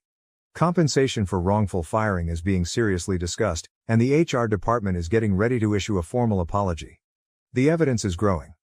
Experts in forensics discovered erased documents that demonstrated he had attempted similar schemes twice previously but had not carried them out correctly. The degree of forethought is astounding. Rachel is completely assisting investigators and has filed for divorce from James. The worst thing has been discovering how he took advantage of my daughters. His journal entries describe how he poisoned them against me in a methodical manner. He would deliberately sow doubts, misrepresent my statements, and fabricate circumstances to cast me in a negative light. One of Ashley's pals was even paid by him to say they had seen me with another woman. More evidence was found during today's police search on James's office. They discovered USB disks with backup copies of his falsified evidence, several burner phones, and more counterfeit documents he hadn't yet utilized. In order to keep up his network of falsehoods, they also found a list of the persons he was blackmailing. Considering the severity and length of his offenses, my attorneys are certain that they will seek the harshest punishments possible. According to them, James might be sentenced to up to 15 years in prison and could be awarded millions of dollars in civil damages. They have recommended me to forego all communication with my family for the time being, stating that everything must go through the appropriate legal procedures. Another victim has been identified during the investigation. James planned a similar plot against his college roommate and the roommate's girlfriend 20 years earlier. This former victim got in touch with my attorneys to tell his experience after learning about my case. I'm continuing to concentrate on the court case rather than any possible family reconciliation. We're filing the civil complaint tomorrow, and the grand jury hearing is next week. Now, it's important to make sure James bears the full repercussions of his conduct. When there are noteworthy developments in the court case, I'll provide an update. Update 2, the legal process is moving more quickly than anticipated. I need to share a few significant changes that have happened since my last report. James was taken into custody at his place of employment yesterday morning. He was overheard making calls about erasing evidence, which an employee immediately reported to the police and the company's security. He attempted to remove files from his work computer as he was being arrested, but everything had already been secured by the IT department. His response to being caught was telling. He remarked, "She was supposed to be mine anyway," without refuting anything. Today, the grand jury indictment was delivered. They returned their decision in less than 2 hours since the evidence was so strong. In her 20 years of experience, the prosecutor described it as one of the most blatant instances of planned hatred she has ever witnessed. James's actual character eventually came to light during police questioning. He sobbed uncontrollably and disclosed more information about his obsession. He had apparently been surreptitiously filming Rachel for years, gathering thousands of hours of video from covert cameras in their home. This is being handled by the police as a distinct criminal surveillance case. An even more alarming discovery came from the company's internal investigation. James had been embezzling money to finance his plan. He created fictitious vendor accounts and had been embezzling money for years to cover the costs of the different individuals he employed to assist in fabricating the evidence against me. Separate charges are now being pressed by the firm. There have been conflicting responses from my daughter to these disclosures. Lauren has been going over all the evidence because she is a lawyer. We spoke directly for the first time in 6 years when she called me today. At first, she was unable to talk through her emotions. When she was able to speak, she described how James had played on everyone's anxieties and vulnerabilities in a unique way. James had offered to help sell some of her artwork, but Madison found that it was actually stashed away in a storage facility he rented. To keep her financially reliant on him, he had been taking her work and lying to her about it. She is pursuing separate theft accusations. Olivia discovered tapes of James paying her college soccer coach to bench her during crucial matches that I might have attended. He wanted to make sure that I couldn't use sports to get back in touch with her. The NCAA is currently investigating the matter on its own. Ashley's admission was the most devastating. She discovered journal entries in which James described how, prior to everything collapsing, he purposely ruined the coding project we were working on. Knowing how important that shared interest was to our relationship, he had paid someone to hack and contaminate our work. Additional evidence has been discovered during Rachel's divorce procedures. He had been concealing substantial assets, including real estate bought under false pretenses, according to their joint tax forms. Even before our divorce, the forensic accountants were able to track down money transactions to offshore accounts. The extent of James's deceit has crushed my parents. When Dad found out about the concealed cameras in their home, he also suffered a little heart attack. James had been watching every member of the family, gathering information that he could use to control them. He kept records on everyone's vulnerabilities, secrets, and intimate moments. Today, the report from the criminal psychologist was made public. According to the report, James has one of the worst cases of obsessive personality disorder and psychopathic tendencies they have ever seen. According to his notebooks, he carefully planned every aspect of the devastation of my life, viewing it as an art form. Victims from the past have kept coming forward. Similar methods from James's background have been reported by 2 other families, though they are not as complex as what he did to me. These incidents, which date back to his time in college, demonstrate a distinct pattern of worsening conduct. Given the evidence that James had established a tiny network of blackmailed people who assisted him in maintaining his deceit, the prosecutor is now attempting to bring additional organized crime charges against James. Some were people he had financially compromised, and others were other professionals he had snuck on. I've kept my distance from efforts at family reconciliation in favor of assisting in the development of the most compelling legal argument. My attorneys claim that with the overwhelming amount of evidence, James's conviction is all but certain. Now their attention is on making sure he gets the harshest punishment imaginable. Although the tale has garnered media interest, I have turned down every invitation to be interviewed. I'm still focused on pursuing justice within the judicial system rather than going public. Nevertheless, a number of James's accomplices have begun speaking with reporters, exposing the entire scope of his network of deception. Next week, following the preliminary hearing, I'll provide another update. I'm currently preparing for what is expected to be a historic case in criminal justice and family law with my legal team. The conclusions of the preliminary hearing are more important than anyone could have predicted. I wanted to hold off on sharing this update until everything was finalized. Although James entered a guilty plea to all charges, the events in the courtroom were surprising. Against the advice of his attorney, he insisted on making a public statement. He described his entire plan for 45 minutes, not with regret but with a sickening sense of pride. He expressed no remorse, calling it his masterpiece of revenge. The judge's response was extraordinary. She disregarded the usual sentence criteria after hearing James's statement, pointing to his pathological pride and obvious determination to commit another crime. In order to run each count consecutively rather than concurrently, she imposed the maximum penalty. James will be imprisoned for 25 years with no chance of release for 18 of those years. James provided fresh details about additional victims throughout his statement, going beyond the incidents we were already aware of. In other states, he had tried similar tactics against 3 other families. His crimes may result in federal prosecution, according to the FBI's interstate investigation. His offshore accounts were the most startling discovery. He had been operating a consulting business for other compulsive people, teaching them how to ruin relationships and families, the forensic accountants found out. He had customers in several different nations. Now, Interpol is involved. In her testimony, Rachel described discovering a secret chamber in their basement that was stocked with monitors and monitoring gear. In addition to monitoring their home, he had set up cameras in my office, apartment, and even my vehicle. It was military-grade surveillance technology, according to the technical expert who inspected the arrangement. Ashley, my youngest daughter, made significant progress in her analysis of James's computer systems. She discovered encrypted files using her coding expertise, demonstrating that he had been preparing to grow his scam. He had meticulous records on the families of my co-workers, ready to ruin several relationships at once if I ever came close to establishing my innocence. The company's security mechanisms were completely redesigned as a result of their analysis. They found that James had used persuasion and extortion to undermine almost every department. In his own testimony, the CEO described discovering proof that James had been selling company secrets to finance his complex schemes. As an attorney, Lauren has been assisting the prosecution in constructing cases for James's other victims. She discovered a trend that went all the way back to his high school years. He had spent more than 25 years honing his craft.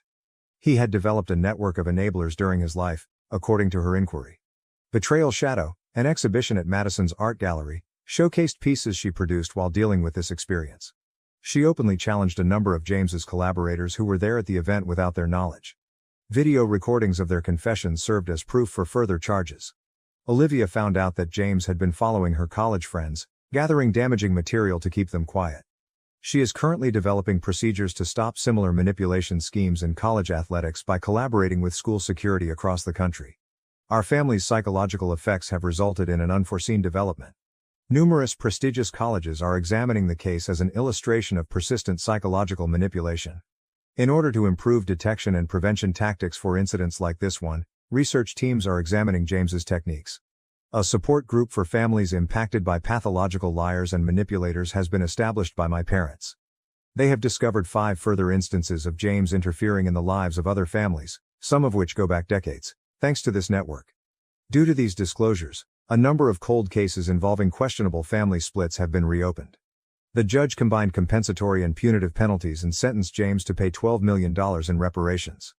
The forensic accountants discovered that he had accumulated more than $20 million from corporate espionage and consulting, all of which have been confiscated. In the future, I have turned down every attempt at reconciliation from my relatives. The years lost are irreparable, and the damage is too great. I'm concentrating on assisting in the construction of safeguards to stop similar exploitation from happening to others. James's law is now being considered by a number of state legislatures to strengthen the penalty for planned family destruction. I keep my anonymity intact, even though the story has garnered international attention. Rather, I'm developing tools to identify patterns of systematic familial manipulation in collaboration with cybersecurity professionals. Leading the technical development, Ashley is transforming our misery into something that could potentially benefit others. My last update will be this one. Although justice has been done, some wounds never completely go away. I'm going about my life with the intention of keeping others from going through what James did to our family. Thank you for watching. If you haven't subscribed yet, please do so and hit the notification bell to stay updated with more shocking real-life stories happening around you. My wife cheated with my cousin and had a baby. My family kept it secret for years, and now they want back into my life as I've found success. Please be patient with me as I explain this entire matter to my family because there is a lot of background involved. I'm a 44-year-old man who has been married for 10 years. My 41-year-old wife and I have been together for 13 years. We are content with our lives and have an 8-year-old kid as well. I have been married before though. I married at the age of 22, but regrettably, for reasons I'm still unclear, our marriage ended in divorce 3 years later. Since middle school, my ex-wife, who I'll call Amy, has been with me. We were essentially childhood lovers. We made the decision to be married as soon as we were out of college and had respectable careers. For the first few years, everything was good between us, but then, for some reason, things started to go strange. After that, I felt as though she was not interested at all, despite my best efforts to maintain the spark. A few weeks before our third wedding anniversary, she handed me divorce papers and declared she was done, despite my best efforts to win her back. My goal was to improve our marriage. She was only able to tell me that she was no longer in love with me, which was all I wanted as an explanation for why we had to break up after all this time together. I was furious, but there was nothing I could do about it. Since I had no other choice and didn't want to prolong the divorce and make her even more unhappy by making her live with me, I made the decision to proceed. Because of the limited number of shared assets we had, the process was really simple. I never saw her again after that. After the divorce was finalized, she changed towns and shut off all communication, according to a few people I spoke with. Even my relatives stopped talking to me around the time of the divorce, which was incredibly odd, but this is usual. When I was going through a really trying time, they ought to have been there for me, but instead they began to distance themselves from me. I made a concerted effort to stay in contact with them once the divorce was finalized, but I discovered that I had been blocked everywhere. I even made a few attempts to go see them, but neither my sister nor my parents ever let me in. It all struck me hard because it was so weird and I was already going through a difficult period. I couldn't even bring myself to do anything for a few years following the divorce, so I quit my work and spent a few months at home without a job.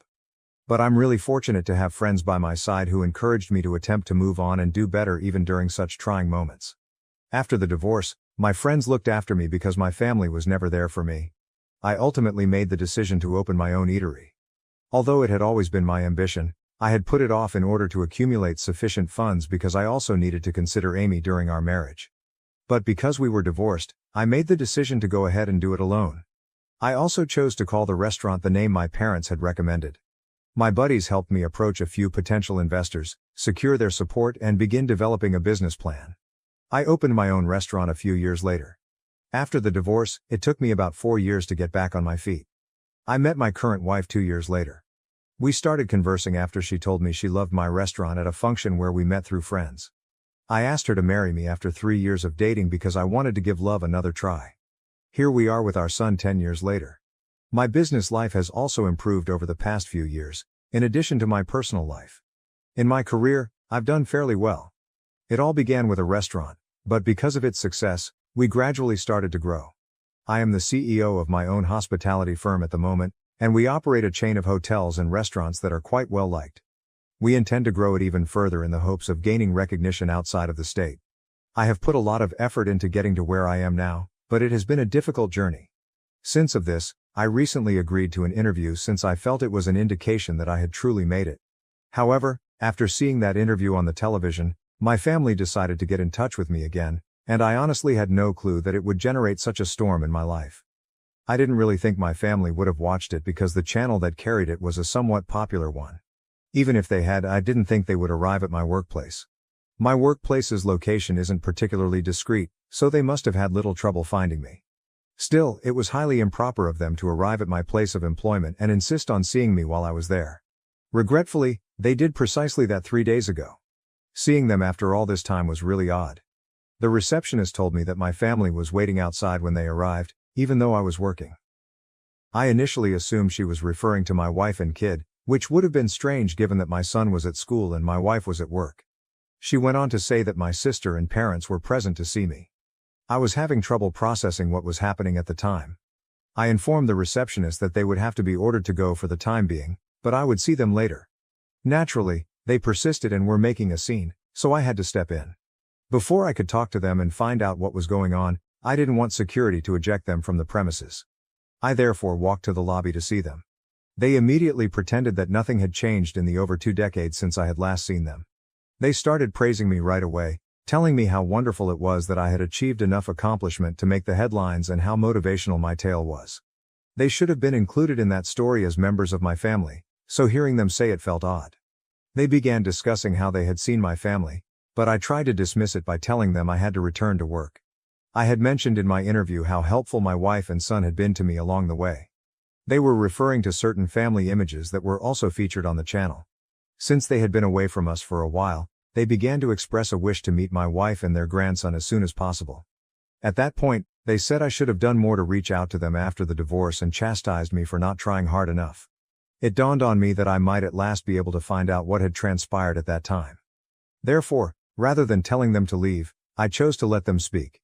In an attempt to find some closure, I even sat down with them in the lobby. During their conversation, I learned the true reason my family had deserted me and why Amy had chosen to divorce me. Yes, Amy had been cheating on me, as you may have surmised by now. My parents had been helping her hide it the entire time, so I had never suspected it. However, they stated that they had their reasons, or at least, those they believed to be legitimate, so don't pass judgment too hastily. Amy had apparently been having an affair with my cousin, who was the son of my dad's older brother. Everything made sense when they eventually told me. I now saw why they had supported her, why I hadn't received an invitation to any family gatherings for the previous 20 years, and why I had been rejected without any fault of my own. I had never liked my cousin, let's call him Carl, since he was a rude, entitled brat. Unfortunately, his father and the rest of the family felt he should be given a free pass for everything because his mother had died when he was only 6 months old. No one ever told him how to act throughout his life, and he consistently got away with anything. The fact that my uncle, Carl's father, was my dad's supervisor and had founded the family business before my dad joined it didn't help either. When Carl decided he wanted to be with Amy after we were married and she agreed, my family felt compelled to support them. They couldn't take the chance of upsetting my uncle. But apparently it was easy for them to decide to risk their friendship with me. They did precisely that.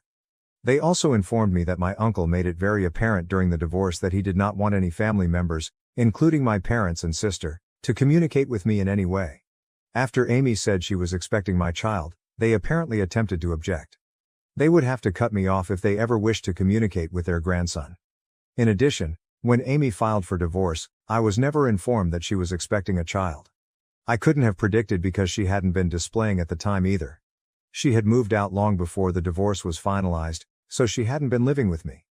Therefore, even before my son was born, I was unaware that I had become a father.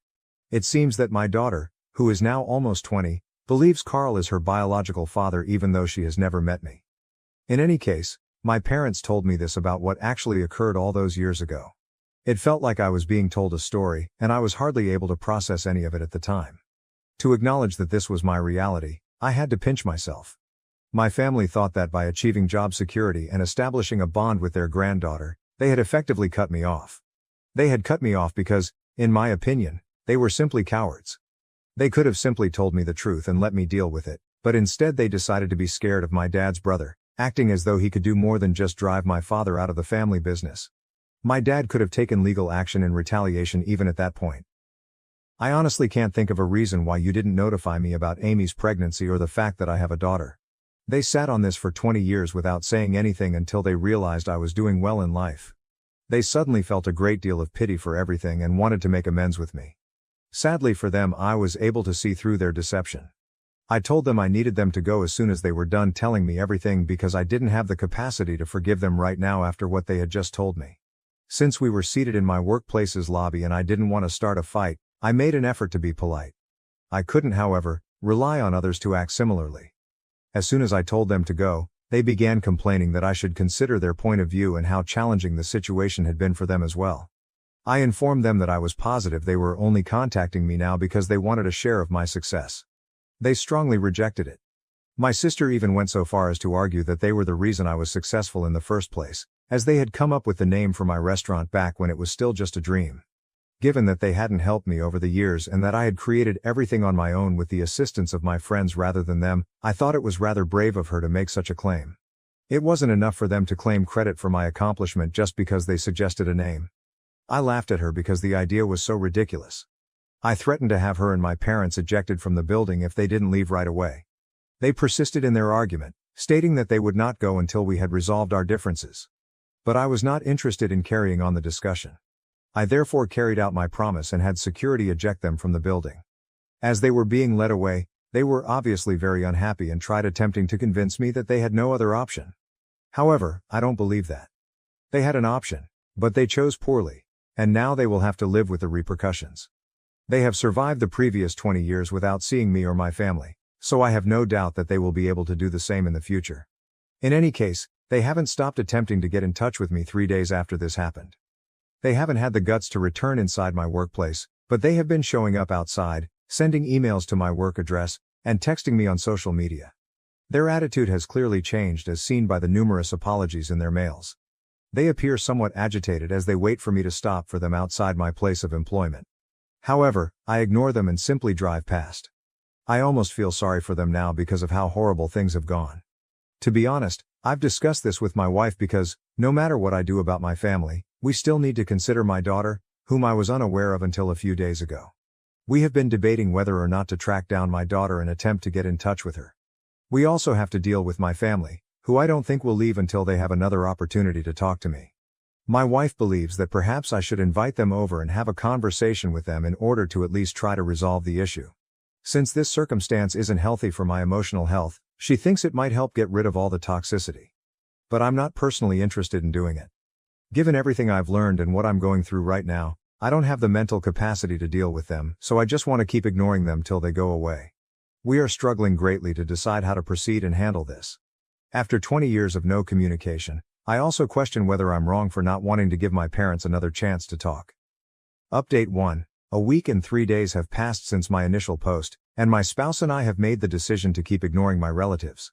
Fortunately, they haven't been showing up to my place of employment for the previous several days. This is most likely due to their fatigue or fear of security.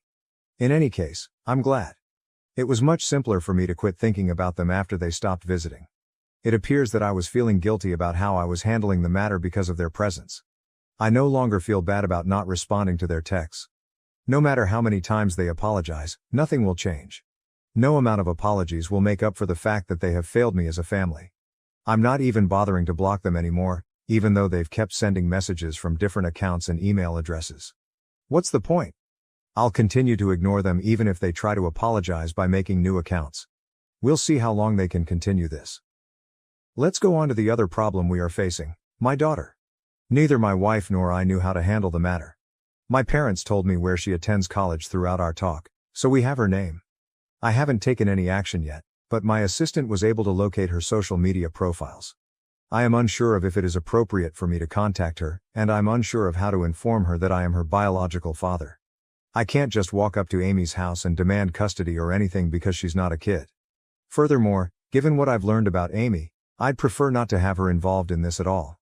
I no longer have any regard for that woman or my family as a whole because they are all cowards with no courage, and I don't want anything to do with them. I can't say the same for my kid though. She is still my biological daughter, regardless of who reared her. Please let me know if you have any suggestions about how to approach her or if I should even be doing this. I also want to thank everyone who left a remark on my first post. I hope you can help me again because your advice has been incredibly useful. Update 2. My wife and I made the decision to move ahead after reading the comments on my last update. Waiting for the ideal moment or chance to get in touch with my daughter was pointless. We had to remove the band-aid and finish the job. We thought it wouldn't be appropriate to fly out to her because she lives in a different state, so we chose to message her first and see how things work out. We messaged her on Instagram and gave her the most polite explanation possible. We are merely awaiting a response at this time. She will undoubtedly find it difficult to accept, just as it is for me. The fact that my wife has been so understanding of my efforts to reconnect with my long-lost kid from my previous marriage is beyond me. We're trying our best, but I'm sure it's bringing up a lot of complex feelings for all of us. I would love to establish a relationship with my daughter, therefore I sincerely hope she responds. My parents haven't visited my place of employment in a long time. They wrote me a lengthy email yesterday in which they expressed their sincere regret for everything and their want to mend our friendship. They only required one opportunity. Additionally, they indicated they would wait for me to get in touch with them before contacting me again. To be honest, I'm a little relieved that they finally understood that I don't want to talk to them at this time. The last thing I need is for them to add additional drama to my already full plate. All I can hope for now is that they follow through on their promise and don't get in touch with me again. I will talk to them myself if I feel ready or want to at any time. But at this point, it doesn't appear probable that this will occur anytime soon. The situation has only gotten worse now that I know the true reason they haven't spoken to me in 20 years. I don't think the feeling of betrayal and hurt will go away anytime soon. There was at least one positive outcome from this. I learned more about my daughter, and I'm hoping she will choose to give our relationship another shot. In case she doesn't want to speak with us, I haven't yet told my kid about her. I don't want to give him unrealistic expectations. But if everything works out, he might see her as a sister, and I might meet the daughter I never knew I had. Right now, I'm feeling a lot of different emotions, and I'm making a lot of effort to control them. Update 3. I made contact with my daughter on social media approximately 2 weeks ago. I messaged her, telling her everything about myself and our relationship. I finally got a response today after waiting for 2 weeks. She only mentioned that she had discussed me with her mother and that she had discovered that I am her biological father. She was shocked by this, of course. She had no notion that she wasn't Carl's daughter and had thought he was her biological father for the last 20 years. She also told me that she wanted to see me and my family after learning the real tale of how her mother and I got to be this way. Since she doesn't have the money to visit us at this time and isn't talking to her family, we are taking a plane to see her this weekend. She didn't go into too much detail, but Amy first attempted to deny the message when she challenged her about it. But in the end, she had to be honest with her. Since I don't want to talk to Amy, I sincerely hope she doesn't get in touch with me. I haven't heard from her yet. When my family learned that I had contacted my daughter, they promptly betrayed their word and began attempting to speak with me. My uncle was obviously upset that I found out, and rightfully so, as they had worked for 20 years to make sure I never found out so that their lives wouldn't be disturbed. I've learned that my uncle is blaming my parents. My dad still fears his older brother, despite the fact that he no longer works for him and owns his own company. He has been pleading with me to explain that neither Carl nor my uncle were involved in my discovery, but I fail to understand the purpose. They are the only ones who could have maintained such a secret, so even if I did, I doubt anyone would believe me. The majority of my family has never been close to me, and they haven't bothered to talk to me in 20 years. It's amusing how frantic they are right now to keep their friendship with my uncle intact. But to be honest, I don't give a damn. I lost out on 20 years of a relationship with my daughter because of them.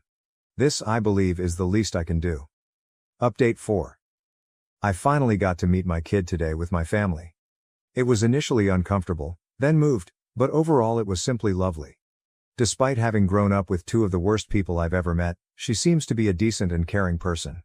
She is a very mature and clever young woman, whether it is due to her natural disposition or to the fact that they raised her well. During our lengthy talk, we discussed Amy and Carl's situation. She told me that she didn't care that they didn't approve of her meeting us. She doesn't care what her folks think now that she knows the truth. She doesn't intend to eliminate Amy and Carl from her life entirely because they don't have any other children but her, but she will undoubtedly put them out of her life for a while as she tries to come to terms with everything. She informed me that she also needed time to begin developing a relationship with me. I completely understand that she's in a really strange mental state at the moment. She seemed to get along well with my wife and her half-brother, and we had a great day overall. During supper, we discovered that my parents, who are her grandparents, had maintained communication with her throughout the entire time. Given that they were her grandfather's brother's family rather than her biological grandparents, she always thought it was odd how sentimental they were about her. Now they understand why they were so devoted to her. But now that she has learned all of this, she and I both view them differently. Since I'm a lot older than her, I can probably relate to her feelings, but not totally. Having been deceived by those she thought were closest to her throughout her life, she is just 20 years old and is likely finding it much more difficult to cope. In any case, we will both need to work on this, and maybe things will improve in the future. We're going to make an effort to make it the greatest it can be, so I know it must be. The fact that the meeting went well and that my family and I both seem satisfied after everything makes me very happy. No matter what Carl, Amy, or my family have done, I'm also rather happy with the situation. The important thing is that we finally have an opportunity to put things right after all these years, and I'm going to take advantage of it. Thank you for watching. If you haven't subscribed yet, please do so and hit the notification bell to stay updated with more shocking real-life stories happening around you. Am I the asshole for telling my friend, who is vegan and doesn't drink, that I'm tired of catering to her choices? My 50F friend Lauren, 46F, is a vegan who doesn't drink. That's awesome, and I have no issue with that. The problem is that she is part of a small group of friends who don't get out very often, but when we do, it always has to be limited due to Lauren's choices. We live in an area where our food choices suck to begin with, so having to go to eat where she can be satisfied is very limited. There really isn't much to do otherwise at night. In addition, she gets upset when any one of us eats something that has an obvious meat to it. For example, she doesn't say anything if we get a soup with chicken or something, but if we ordered a hamburger she would cause drama. Then she doesn't drink, which is no big deal, but she will then send us videos on the harmful effects of alcohol if we get a drink or two with dinner. It has gotten on my nerves to say the least. It's been a while now, so I am done with everyone catering to her needs. I have tried inviting everyone to specific places and invited Lauren as well. Then she puts into a group chat, "Hey ladies, since I can't eat at X, why don't we go to Y?" Then of course the other ones decide we should go to Y instead. I have backed off of going out because I don't want to spend money on food that sucks. Remember, it's vegan, not vegetarian, so it's very limiting. and is expensive, or have my intelligence questioned by sending shit about the effects of alcohol as if we are not beyond old enough to know or Google it. I barely drink anyway but enjoy a glass or two every so often. She asked why I keep bailing, so I told her I respect your choices but by the very nature of them they have limited mine. Being that I don't have the ability to go out often nor unlimited funds, I am only going to go when I know the entire experience will be what I want. So if I'm in the mood for a steak and a vodka tonic, I want to have them in a relaxed atmosphere, and that obviously bugs you. If I'm in the mood for a salad and water, I will gladly join you, or we can just hang out at the beach when we have time during the day. She didn't like that too much. She said that isn't what friendship is about and I should enjoy the company enough not to care. I told her that I understood and I would gladly hang out with her when food or drink isn't in question because it's too expensive not to enjoy it. She said that there is nothing else to do around here. Then I asked if it's just about friends. Maybe she can eat first and join us out sometimes, and other times we can go to where she wants. She then told me that she's not going to sit around watching people eat meat. I said, okay, I get it, and you need to get that I'm not catering to your needs each time I'm free to hang out. I later got a text from a mutual friend that Lauren was upset, but she agreed with me because she was tired of the same shit. Of course this friend doesn't like conflict, so just listen to Lauren. So Ida, for not wanting to continue to eat food I don't like or refrain from having a drink or two to keep the peace here, or am I right in feeling like she's being selfish expecting the rest of us to do what she's comfortable with each time? Relevant comments. Comment 1, NTA, but drop the friends that don't like conflict. Why surround yourself with spineless morons? OP, true, it was all getting on my nerves and why I was happy not going anymore. However, I sometimes wonder if I'm an asshole when others just easily bend to other people. I appreciate that. Comment 2, NTA, Lauren is an ass though. The condescending comments about meat and alcohol are beyond me. OP, the alcohol really pissed me off. It was such a self-righteous type of behavior to me. Comment 3, NTA. She's exactly right, that isn't what friendship is about, and so why can't she enjoy hanging out with her friends who are allowed to eat and drink whatever they want, while she eats and drinks what she wants?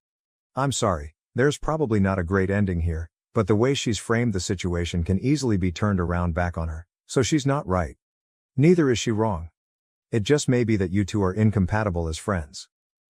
OP, yes, I'm feeling we are not a good fit.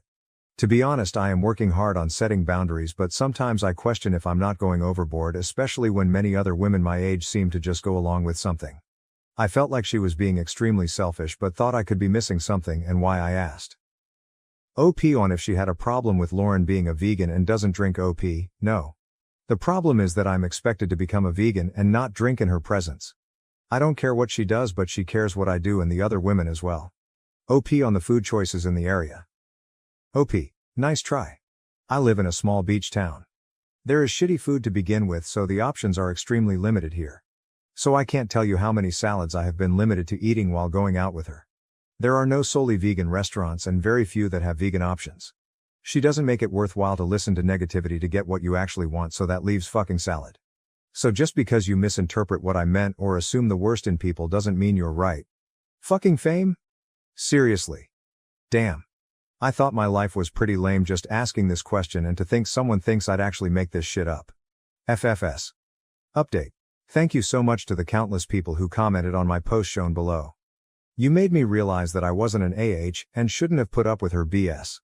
Many asked how I put up with it for so long. I don't have a good answer, but it was more about the group itself where I didn't want to create drama. My experience with friends has been lucky, as most everyone has been loving, fun and selfless. We can also call each other out on BS by busting chops and laughing. This was my first group who met semi-regularly, and the others were very sweet to where I felt uncomfortable rocking the boat. Anyway, yesterday it was a bazillion degrees out here in Florida and I was playing tennis with Lauren and 2 others. We were dying. I don't normally play with her, but these women are all on my team I joined coming up in the fall, so we needed to start practicing. No, I did not join because of Lauren. LOL. I've played against the other 2 throughout the years and they have been asking for me to play for a long time now. I live in a small area, so it's common for circles to mix like this. One of the ladies had to stop due to dizziness, cramping and nausea. We all decided that we should only play much earlier in the summer. Except of course Lauren, who didn't want to wake up early because she said she didn't play well then. That's when I had it. With the power of thousands of random Reddit strangers in my head, I basically told her off. I told her I've never met someone so self-absorbed in my entire life, and it was disgusting that she would even think that way in front of a teammate who clearly had heat exhaustion, let alone have it come out of her mouth. I said all this while her ass was sitting down, while the other woman and I got a cold wet towel for this woman and got her to drink. Lauren stormed off. These other two thanked me. One was her usual partner, who is the sweetest person alive, and said she has been wanting to tell her off for a year now. The other one, who was feeling like shit, said she is going to tell the captain that she needs to go because she is like a cancer on the team. I am very happy to say that I will not be dealing with her selfish BS any longer. She can go shove a carrot up her ass for all I care. LOL, thanks so much everyone. Tonight I'm going to have a giant hamburger and a cold beverage in your honor. Cheers. Relevant comments. OP not respecting Lauren's wishes and trying to make this whole thing about herself and not Lauren. OP, I did say something and suggested other things. She wasn't having it. I wasn't pouting. We are busy and have lives, so this isn't the end of the world, and I was quite happy with that choice. I kindly told her my feelings, and she told me I wasn't being a good friend because it isn't about the food. So then why do we have to eat her shit every time then? I wasn't hurt over the videos. It was fucked up to cross others' boundaries like that, as she was some self-righteous queen of health. She's controlling, as thousands have pointed out. That should be clear with her not budging on playing in the mornings after her teammate got sick from the heat. I spoke with her already calmly and nicely. She never budged and only expected me to continue to bend to her needs, inferring I was not a good friend. I still ended that conversation in a respectful manner to then learn she goes to a mutual friend to bitch about me. It was after the above that I felt she was extremely selfish, but I still wasn't sure because she turned it around on me. That's why I came here to Reddit. I didn't go off on her about the food. I went off on her because there was a woman about to throw up due to extreme heat. While another woman and myself were trying to cool her down and make sure she was okay, Lauren made it again about her. She sat there bitching about not wanting to play earlier because she doesn't play well early in the morning. BTW, that is complete bullshit because the matches start early in the mornings and she's played in this league for many years. I'm sorry, but you must be extremely infuriating to anyone who needs your help and needs you to listen. You fill in gaps to stories that don't exist. You assume what people are feeling and why they have done certain things, and then come across in a very pompous manner that you are correct. Yes, you're absolutely correct to the shit you literally made up in your head. However, you are very far off from what happened with me, how I felt and why I acted the way I did. Now to the next story, story 2. When a girl in the gym asked for help while recording, I refused, sparking an unexpected turn of events. Was I wrong? I think I acted rudely with a girl in the gym and wanted to get opinions on if I was the AH in this situation. I, 41M, go to the gym early in the morning around 5:30 a.m. There are generally very few people that come to the gym at that time. There is a girl, early 20s, that also comes to the gym at the same time. We always say hello to each other and have small talk between our sets. She comes in early because the gym is empty, and she likes to record herself working out as she wants to be a fitness influencer or something. She seems dedicated and we have known each other for at least a year. This morning, as I was working out, she came to me and asked for help. She was very excited and told me that she wanted to go for a PR on barbell squat. She asked me if I could spot her, as she was not confident if she would be able to do it. I said okay, as this is not the most uncommon thing. For people who are unfamiliar, this is an exercise where you carry a barbell with weights on your back and perform a squat. The spotter has to stand behind the person and support the person in case they fail to get up. As she was getting ready, I saw her phone in the corner and asked her if I could be off camera or if she can stop recording. She said she really wanted to record herself doing it and I will look good on camera.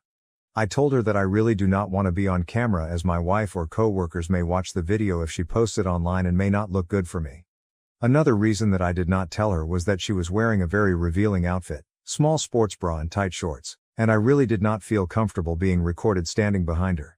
She promised me that she will record it for herself, and not post the video. However, I just did not want to be recorded. I told her that I really feel uncomfortable. And if she waits for 30 minutes, one of the trainers may be able to help her. She became really upset and asked me why I'm making the situation weird. She accused me of sexualizing her. She asked me if she was a man, would I have done it? I felt she had a point, as I have done it for other people. I told her that I would be okay doing it, but I just don't want to be recorded doing it. She again went on a rant about me body shaming her and me being uncomfortable with her perfectly fine outfit. I felt bad that I upset her, as she was just trying to work out. I have also asked people to spot me in past, and people always helped. However, I just did not want to be recorded. Am I the AH to refuse to spot her because she was recording it? I don't want her to feel that it was because of her clothes, or because she is a girl. However, as a married man, I need to observe some boundaries and really don't want to be recorded in that way with a girl half my age. I am also worried that she recorded our whole conversation and may post it online. I do not know what I should do in this situation and am a bit worried. Relevant comments. Commenter, NTA. People who are pointing out the line of how you think it would look inappropriate if a coworker or wife saw you aren't familiar with lifting. If she reached failure, it would absolutely look bad on you, because people don't understand what spotting and having to assist with squats looks like. OP, that was exactly what went through my mind. Plus, who knows what commentary someone can put on top of those videos to make it go viral. Update. I had posted on a different forum 3 weeks ago about me refusing to help a girl in the gym for spotting her barbell squat because she was recording us. I did not think it would blow up so much that my wife got this story on her TikTok. What happened after was pretty unexpected and my life is a bit absurd right now. I was worried that she would post our conversation about me refusing her help online and show me as the bad guy. I told my wife about the conversation, and she said that she has seen posts where young girls do add nasty voiceovers and make men my age look like creeps for views. My wife told me that I should just complain to the gym management about her for recording me without my consent, just to get ahead of things. When I went to the gym next week, I saw her again. I tried to keep my distance, but she kept on smiling at me. As I finished my sets, she came to me and asked me if we could talk. She wanted to apologize for her behavior from the previous day and how it was wrong of her to assume that I would be okay with her recording me. It was a pleasant surprise, as I was not expecting that. I told her that it was okay, and I just don't like to be recorded in general. She followed me outside and continued the conversation. She asked me how long I have been working out and I could advise her on her form. I told her that there are some really good personal trainers in the gym I could recommend to her, but she told me that she is unemployed and cannot afford them. She told me she will buy me a coffee if I can give her some pointers. At this point, I felt I was just being rude and told her sure, and we went to a nearby coffee shop. Her name is Haley. She graduated last year, moved back to her mom's house and is looking for a job. She was very chubby last year and wants to look like the TikTok fitness models and is trying hard to get in shape. We had a nice conversation, and I was able to help her with some of her questions. She already knew my name and asked me if my wife would be okay if she follows me on Instagram. I told her that the main purpose of that account is for my wife to spy on my friends' lives, so I generally don't use it. She asked me if I use Snapchat, and I had to remind her that I am twice her age. This is where it got crazy. When I came home, I told my wife about what happened. My wife loves her Reels and TikTok and wanted to see if she ever posted the video from the previous week. I only knew that her first name was Haley and how she looked and told my wife about it. When I came back from work in the evening, my wife was already home and sitting on the sofa. She was grinning ear to ear and told me to immediately sit next to her. Apparently, this girl had been posing about me and calling me her gym crush for the last 2 months. My face is blurred out in all the videos. A lot of videos were of her sitting in her car every morning and making up completely fictional romantic stories about our interactions. Each video had like 100 plus likes, which my wife says is not a lot, but feels like a lot. She had posted some videos of us just passing each other and smiling, or our conversation where I was telling her to stop recording, with a voiceover about how I approached her in the gym and complimented her body. There was a video from that morning about her coming to me while I was packing up, with her saying how I asked her out for a coffee. She is just making up fictional romantic bullshit for getting likes, and people were commenting and cheering for her. There were also other videos of her working out and posing in the gym locker room. My wife was laughing uncontrollably about how big of a sucker I am and how I'm internet famous now. I told her this needs to stop, but my wife insisted that she is too invested in the drama now and wants to see what happens next. She said that this girl is really young, and just trying to establish herself and get more followers. Plus, she has not done anything inappropriate and is not showing my face in the videos. My wife just wants me to play along and see what crazy Haley does next. So for the last 2 weeks, I have been going to the gym, talking to her every day, and my wife keeps me updated on what story she came up with for the day. We go for a coffee every Wednesday and I am mentoring her about nutrition and what she should focus on, to the best of my abilities. It's all a game for my wife, and I do want Haley to succeed as long as she does not cross a line. However, the whole thing feels really crazy, and I'm too old to deal with this shit. I am not sure how long I can keep up with the act. Her behavior seems innocent, but also, I'm getting a bit uncomfortable with the whole thing now. Relevant comments. Did the girl know OOP is married? OP, yes. She knows I'm married. I wear my ring in the gym and also I talk about my wife all the time to her. I also feel it's a bit weird for a 22-year-old person to make up stories.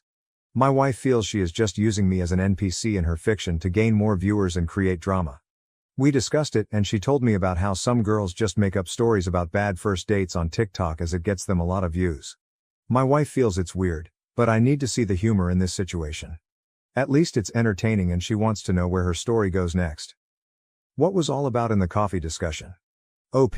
What are the coffee discussions like? It seems weird for her to do that. If it is just for TikTok attention, it's easier for her to make stuff up. The coffee discussions are very fitness oriented, and she genuinely has legit questions. We do discuss stuff about our lives, mostly hers, and she shares her struggles in getting a job and life in general for a Gen Z person. However, she has never said anything inappropriate. I feel she must have had some footage of me passing her and smiling and greeting her and just used that in her edits. Thank you for watching. If you haven't subscribed yet, please do so and hit the notification bell to stay updated with more shocking real-life stories happening around you.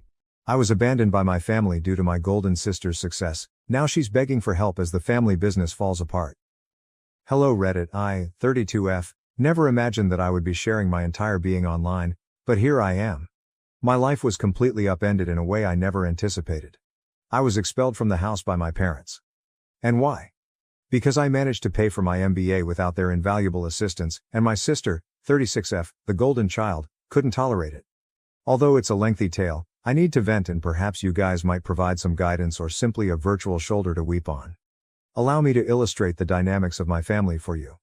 I've always been the underdog, the last in line, and the one who never quite fits in. It was obvious from the beginning that my sister was the favorite growing up in a suburban community just outside of Chicago. My folks would hold a parade if she received an A. It was like, oh cool, what's for dinner? If I received an A. You understand. Sarah, my sister, was always the center of attention. She seemed to do better at everything without really trying, and she was more attractive and gregarious. School plays? She took the lead. Captain of a sports team? Naturally. Grades? Perfect scores. I was the awkward bookish kid who didn't want to be in the spotlight and would rather sit in my room and code. My parents were enamored with Sarah as if she were a prodigy when she enrolled in a prestigious business school. They covered everything, including her tuition, fashionable clothes, her apartment in a fancy area of town, and even her excursions to Cancun over spring break. They were often boasting to anyone who will listen about their successful daughter because they were so proud of her. I kept my head down and assumed I would have to handle things alone in the interim. Despite taking out loans and working part-time jobs during my time in college, I was still able to earn honors in computer science. But was there a celebration for me? No, my mother just said, "Dear, that's nice. Have you looked at the pictures from Sarah's graduation? Wasn't she beautiful?" In the present, I have spent the last few years managing projects for a digital company. Although it pays the bills and is a fine job, I'm looking for more. One day, I hope to launch my own business, rise in my job, or even get into top management. I therefore made the decision to apply to a respectable university's MBA program. The catch? The cost of tuition is extremely high, 6 figures to be exact. I had the hope that my parents might lend me some support. After all, they funded Sarah's whole schooling, right? After a family supper one evening, I sat them down and, to my astonishment, the topic of conversation revolved around Sarah's most recent achievement at the family restaurant. I outlined my strategy, gave them an overview of the school, described how it would advance my career and then tactfully brought up the topic of tuition. The expressions on their faces. It would seem as though I had asked them to sell their kidneys or something. They informed me outright that they couldn't pay my tuition, which is fine, I understand that MBAs are costly. But the fact that they refused to even co-sign a loan was what really infuriated me. I only wanted their assistance so I wouldn't be drowning in debt for the rest of my life, not to pay for everything. Their logic. We have already covered Sarah's tuition. Now is the time to consider our future. The worst part is that they also intended to grow the family restaurant. It seemed like they were investing all of their savings in that. What I was hearing was unbelievable. So you could afford Sarah's entire education, but you can't even co-sign a loan for me? Trying to speak steadily, I asked. Well, honey, Sarah's education was an investment in the family business, my mother boldly said. You have an MBA? That's only for you, isn't it? Only for me, as if I weren't related to them? As if they didn't care about my success? I was at a loss. My parents seemed to be putting unnecessary barriers in my path, but I didn't want to miss this chance. When it came to me, They had to be prudent and frugal, but they had no trouble spending a lot of money on Sarah. I had no choice but to ask my Aunt Margaret. Now, let me tell you that my dad's older sister, Aunt Margaret, is quite different from my parents. To be honest, she is far more successful than both of them and works as a neurosurgeon. She has always been nice to me though, and she's also quite grounded. There was always this strange tension between her and my parents. At family get-togethers, they would pretend to be courteous, but I could tell they were resentful of her success in comparison to their own. In particular, my dad detested feeling like he was overshadowed by her. When I was younger, I overheard arguments in which my dad accused Aunt Margaret of being conceited and defaming him. At first, I wasn't particularly interested in involving her, but I was desperate. One day, I contacted her to see whether she would be able to assist me with the tuition. I described the circumstances, my parents' refusal to assist, and the significance of this MBA to me. Aunt Margaret made no hesitation at all. "Of course I'll help," she said. "Why didn't you approach me earlier? It would be an honor for me to invest in your future because I've always believed you have a lot of promise." I felt so grateful, but I was also afraid my dad would find out. He would go crazy if he found out that I had approached his sister behind his back to request money. In order to keep it a secret, I pleaded with Aunt Margaret. Recognizing the complicated family dynamics at work, she concurred. After that, everything was well for a time. Since my tuition was paid for and I was preparing to begin my MBA school, I assumed I was safe. I felt both anxious and optimistic about the future. I felt like I was winning for once. Sarah made the decision to wreck everything at that point. I'm still not sure how she learned that I had asked Aunt Margaret for assistance. Perhaps she snooped through my emails when I wasn't looking, or perhaps she overheard a call. However, she did discover, and as the golden child that she is, she was unable to ignore it. She had to make it into a large, theatrical spectacle. After a long day at work, I was thrilled to share some news about my impending MBA orientation when I got home one evening. However, I could sense a problem as soon as I entered the room. The home was eerily silent, and the air felt heavy with stress. My heart fell as I walked to the living room.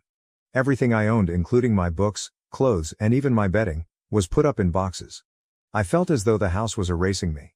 Sarah was standing off to the side with this smug, self-satisfied expression on her face while my parents were seated on the couch, their emotions a mixture of disappointment and rage. I had the impression that I had entered a perverse intervention. My father wasted no time. "Explain this," he asked, tossing me a pile of papers. I picked up the papers with trembling hands, not understanding a word he was saying. I became aware that Sarah had completely lost her mind at that point. She had created these fictitious emails between Aunt Margaret and me, giving the impression that I was betraying the family. The emails gave the impression that I had given Aunt Margaret the trade secrets of our family restaurant in return for her covering my tuition.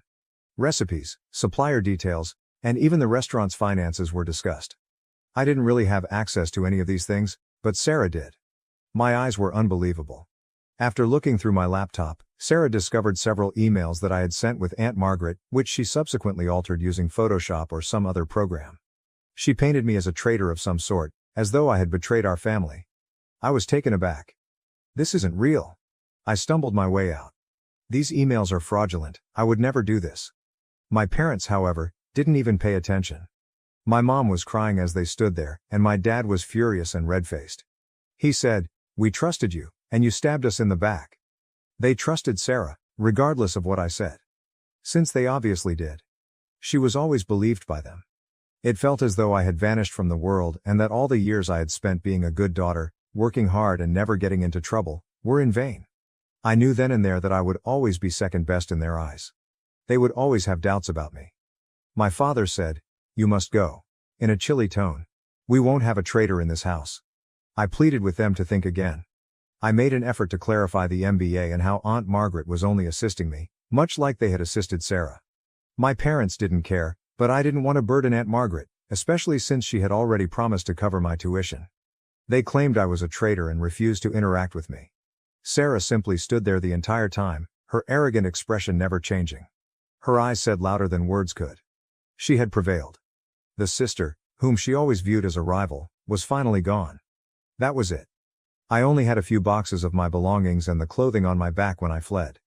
I noticed the neighbors looking out their windows while I was loading my car, presumably curious about the drama. I felt totally alone, deceived and embarrassed. As soon as I was in my car, I called Aunt Margaret, crying so hard that I could not speak. Without asking any questions, She told me to come to her apartment right away. Without her, I'm not sure how I would have made it through. I'm currently residing at Aunt Margaret's home. With her offer of a place to stay and her assurance that she still wants to assist with my MBA, she has been a tremendous support system. Nevertheless, I vividly remember that night. Sarah standing there with that arrogant expression on her face, knowing she had won, my parents glaring at me like I was a criminal, and all of my belongings packed away when I walked into my house. I don't know. I'm not sure what to do, Reddit. A part of me wants to defend myself and show that Sarah was lying. If I looked closely enough, I could certainly find proof that the emails were forged, but I also want to break all connections and never look back. For those who are so eager to assume the worst of me, why should I fight? How can I possibly comprehend this betrayal? Given that my own family has abandoned me, how can I go on? In a few weeks, the MBA program will begin and I should be thrilled. However, I'm coping with this emotional trauma instead. I keep going over everything again in my mind, wondering if I missed any clues. Was Sarah this cunning all the time? Were my parents as eager to discard me all the time? After this, how can I ever trust anyone again? Aunt Margaret advises me to concentrate on the chances my MBA will present for my future. Although it's difficult to look past the hurt and rage in the moment, she claims that achievement is the best form of retaliation. I would appreciate any guidance. From here, how do I reconstruct my life? Given that my own sister would go to such extent to harm me, how do I handle this? And when I feel so damaged on the inside, how do I interact with my MBA program instructors and classmates? Here, I feel like I'm drowning. Give me a lifeline, Reddit, if you can. Update 1.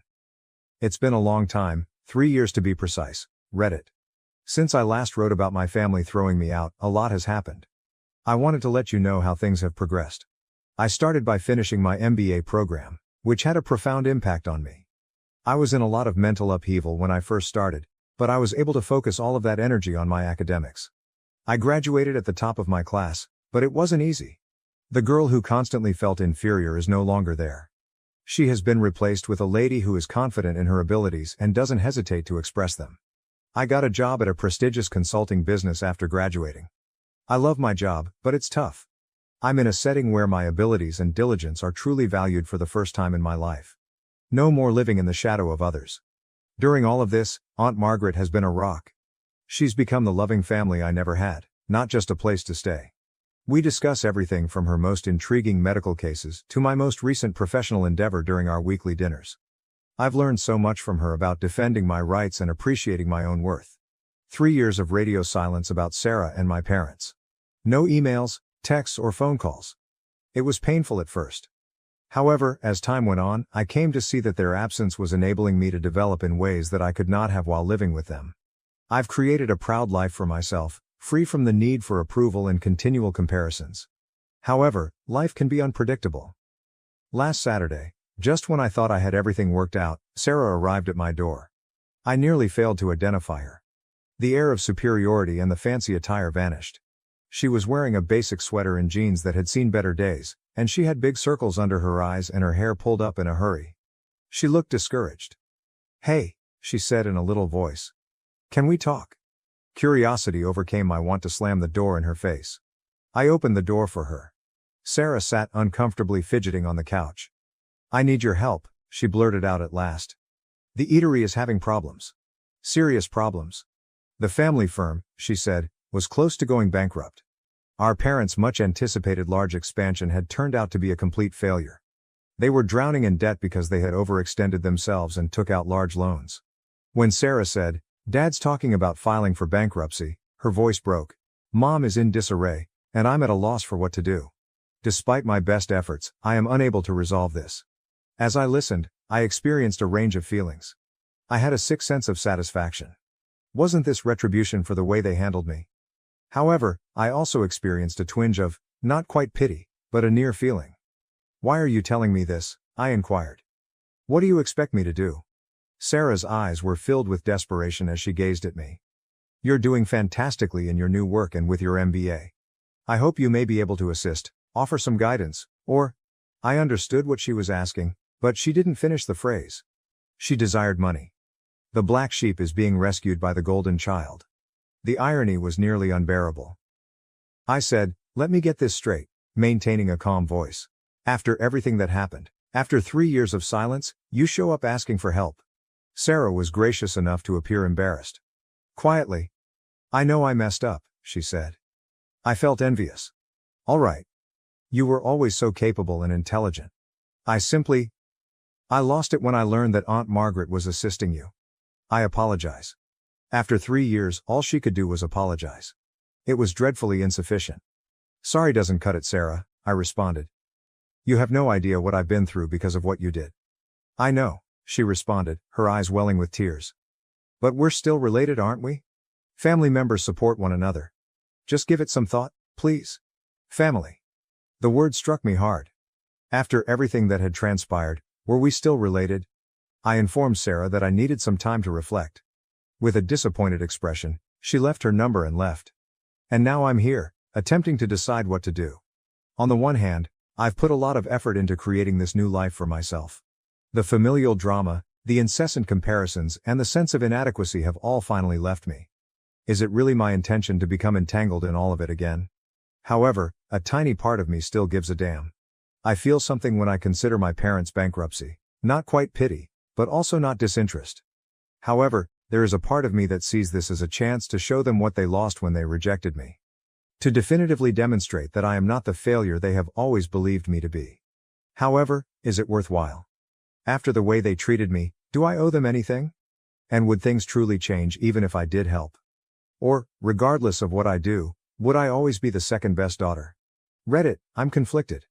How would you respond if I were you? Should I defend myself and let my family work out their own problems, or should I assist them and run the danger of getting injured again? I've been thinking about it for the past few days, but I'm still not convinced. A part of me wants to step up, offer them a helping hand and pull them out of this mess. It might present an opportunity to re-establish our friendship on more equal terms. Another part of me, though, is screaming to go away. I'm still recovering from the profound damage they caused me. Would I truly want to expose myself to that suffering once more? Aunt Margaret and I have discussed it. As usual, she has been encouraging, telling me that she will support me no matter what. However, she cautioned me as well. Sometimes helping others means sacrificing yourself, she stated. Make sure you're not setting yourself on fire to keep them warm. I've been distracted recently, and my coworkers have noticed. Some have listened sympathetically, but I haven't told them the specifics. One of them stated, sometimes the most professional thing you can do is to keep your personal life separate from your work. That statement has stayed with me ever since. The MBA courses on crisis management and corporate turnarounds are still on my mind. It's likely that I could assist them and provide a strategy for escaping this situation. Should I though? Am I accountable? What about the apologies from Sarah? Is it sufficient? Is this just another ploy, or can I believe that she truly feels bad? I'm also concerned about how it might affect my personal financial security. Even though I'm doing well now, I'm not exactly making a ton of money. Assisting them might jeopardize my future ambitions. One thing is certain, this time, whatever I decide, it will be on my terms. I've changed from being that insecure, terrified girl. No matter what occurs with my family, I will always be a strong, accomplished woman who recognizes her value. What do you think, Reddit? Should I put my own health first and let my family deal with the fallout from their choices, or should I offer them assistance? I'd greatly benefit from an independent viewpoint on this. Update 2. It's me again, Reddit. Things have taken a crazy turn since my previous update, and I can't believe I'm back so quickly. Do you recall how I debated whether or not to assist my family with their restaurant problems? The cosmos, however, chose to give me still another surprise. My parents arrived at my workplace a week following Sarah's visit. You read correctly, my office. They just showed up in the lobby one afternoon after somehow figuring out where I work. Talk about a systemic shock. My assistant buzzed me while I was in the middle of a meeting to let me know that 2 people were requesting to see me. My heart almost stopped when she told me about them. Feeling as though I was walking to my own death, I excused myself from the meeting and proceeded to the lobby. My parents were there, looking older and more worn out than I had recalled. Dad's shoulders were hunched in a manner I had never seen before, and Mom's hair had turned fully gray. The weight of 3 years of stillness hung between us as we simply stared at one another for a minute. Dad finally stated, "We need to talk," in a rough yet oddly diminutive voice. I took them to a coffee shop nearby since I didn't want to have this discussion at work. An uneasy hush descended upon us as we sat down with our beverages. Determined not to make things easy for them, I waited for them to speak. Mom was the first to break. She added, We were wrong. In a shaky voice. We ought never to have expelled you. We ought to have paid attention to you. We sincerely apologize. Over the last 3 years I had dreamed of this moment countless times, but now that it was actually occurring, I felt nothing. There was only a hollow emptiness, no relief, no joy, not even rage. Dad added his voice. You should return home. We can overcome this difficult period as a family once more. To give myself some time, I took a drink of my coffee. Why now? At last, I inquired. Why after 3 years of silence? After they looked at each other, I realized there was more to this tale. The depth of their desperation became evident as they started to explain. The restaurant was a total failure, not merely having financial difficulties. In addition to going overboard with the expansion, they had been taking shortcuts and breaching the law to stay afloat, including tax evasion, health code infractions, and even some dubious supplier transactions. They now faced possible criminal penalties in addition to bankruptcy. Dad said, "We need your help," in a voice that was just audible above a whisper. Your business knowledge, your connections, you could save us? Stunned, I sat there. My parents, who had dismissed me on false pretenses and had always viewed me as second best, now viewed me as their only hope. Let me get this straight, I remarked, finding it difficult to maintain my composure. You kicked me out, believed the worst of me without any proof, didn't contact me for 3 years, and now you want me to bail you out of your illegal activities? Mom attempted to grasp my hand as she reached across the table. I retreated. With tears in her eyes, she continued. We know we don't deserve your help. However, we remain family. We're at a loss on what to do, so please. Family. That word was used once more. However, as I observed them, I came to the realization that they were no longer members of my family. Aunt Margaret, a member of my family, had given me unwavering support. My family consisted of the friends I had established at work and in my MBA program who respected me for who I was. I inhaled deeply. I said, I'm sorry. And I was surprised at how composed I felt. But I am unable to assist you. What you're asking, money isn't the only factor. You're asking me to sacrifice all I've worked so hard to achieve, including my job and principles. I'm not capable of doing it. Their shocked expressions were nearly funny. They obviously didn't think I would say no. Anger colored Dad's face. After everything we've done for you, I interrupted him. What have you done for me? You mean denying me support for my education when you paid for Sarah's, excluding me on false pretenses and favoring her throughout my life? Now Mom was crying aloud. Please, sweetie, we'll lose everything. I experienced a little pang of guilt. Then I thought back on the previous 3 years, including the hardships, the suffering, and the development and accomplishments I had made on my own. I stood up and said, I'm sorry you're in this situation, but these are the results of your own actions. I am unable to save you. We'll be ruined, Dad yelled as I turned to go. Is it your preference? I stopped and turned to face them. I want you to accept responsibility for your actions, I stated. I want you to understand how much you lost when you threw me out. What I really want, though, is to be free of your drama and manipulation. I left my parents behind and left the coffee shop after that. I felt as though a burden had been lifted as I entered the street. I had finally chosen myself, set my boundaries, and confronted them. However, the tale doesn't stop there. I gave that confrontation a lot of thought. I came to the realization that merely leaving was insufficient. My parents' actions were unlawful, and if they persisted, others might suffer harm. I therefore had to make a tough choice. I reported what I learned about the restaurant's unlawful operations to the appropriate authorities, including the police, the IRS, and the health department. Although I knew it was the right decision, it wasn't an easy one. The consequences were severe and quick.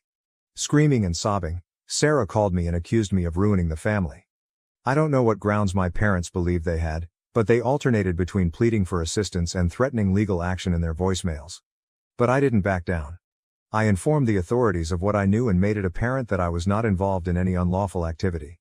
Aunt Margaret was there for me during the difficult few weeks, reassuring me that I was acting morally.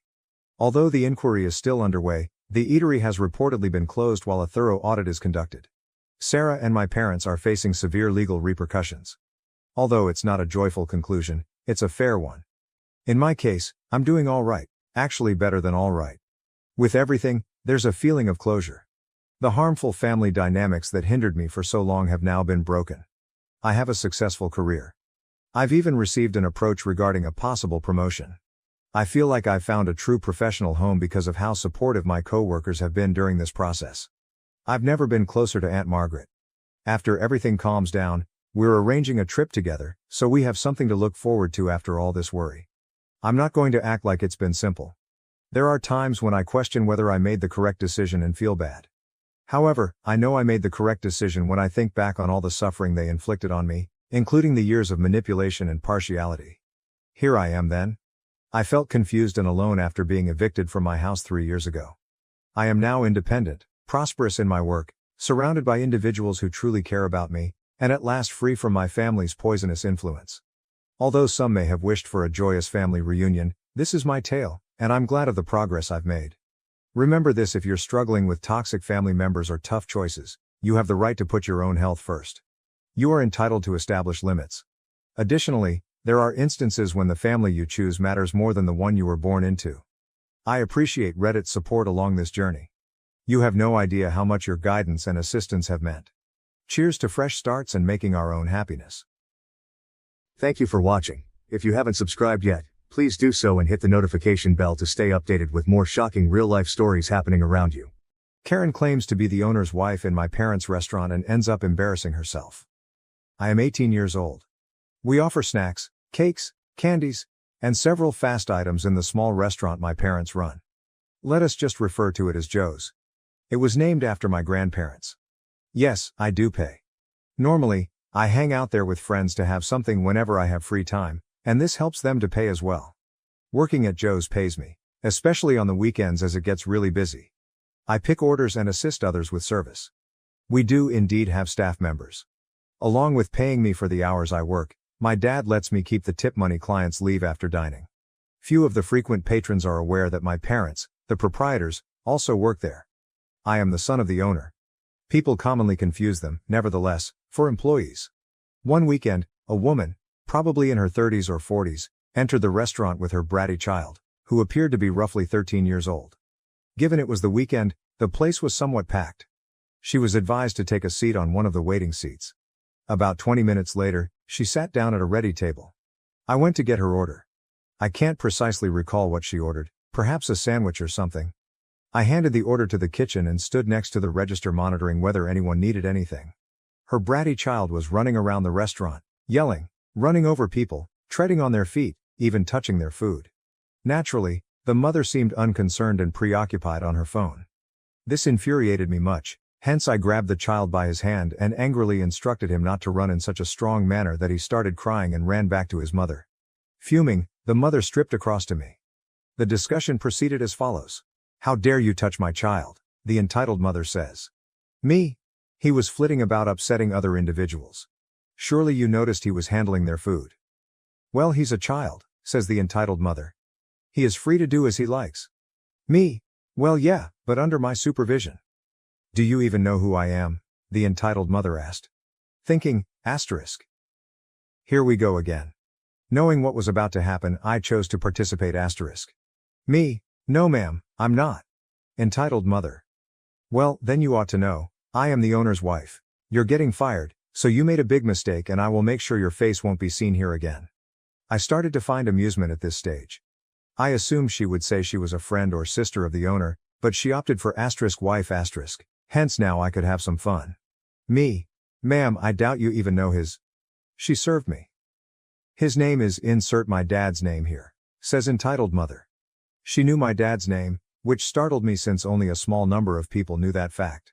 "Me? Ma'am, please don't get me fired. I'm so sorry I was nasty to your son. I just have this job." Entitled mother. "You should have considered that before you touched my son." "Me? But ma'am, he was frustrating." She once more cut me off. Title mother. "Shut up."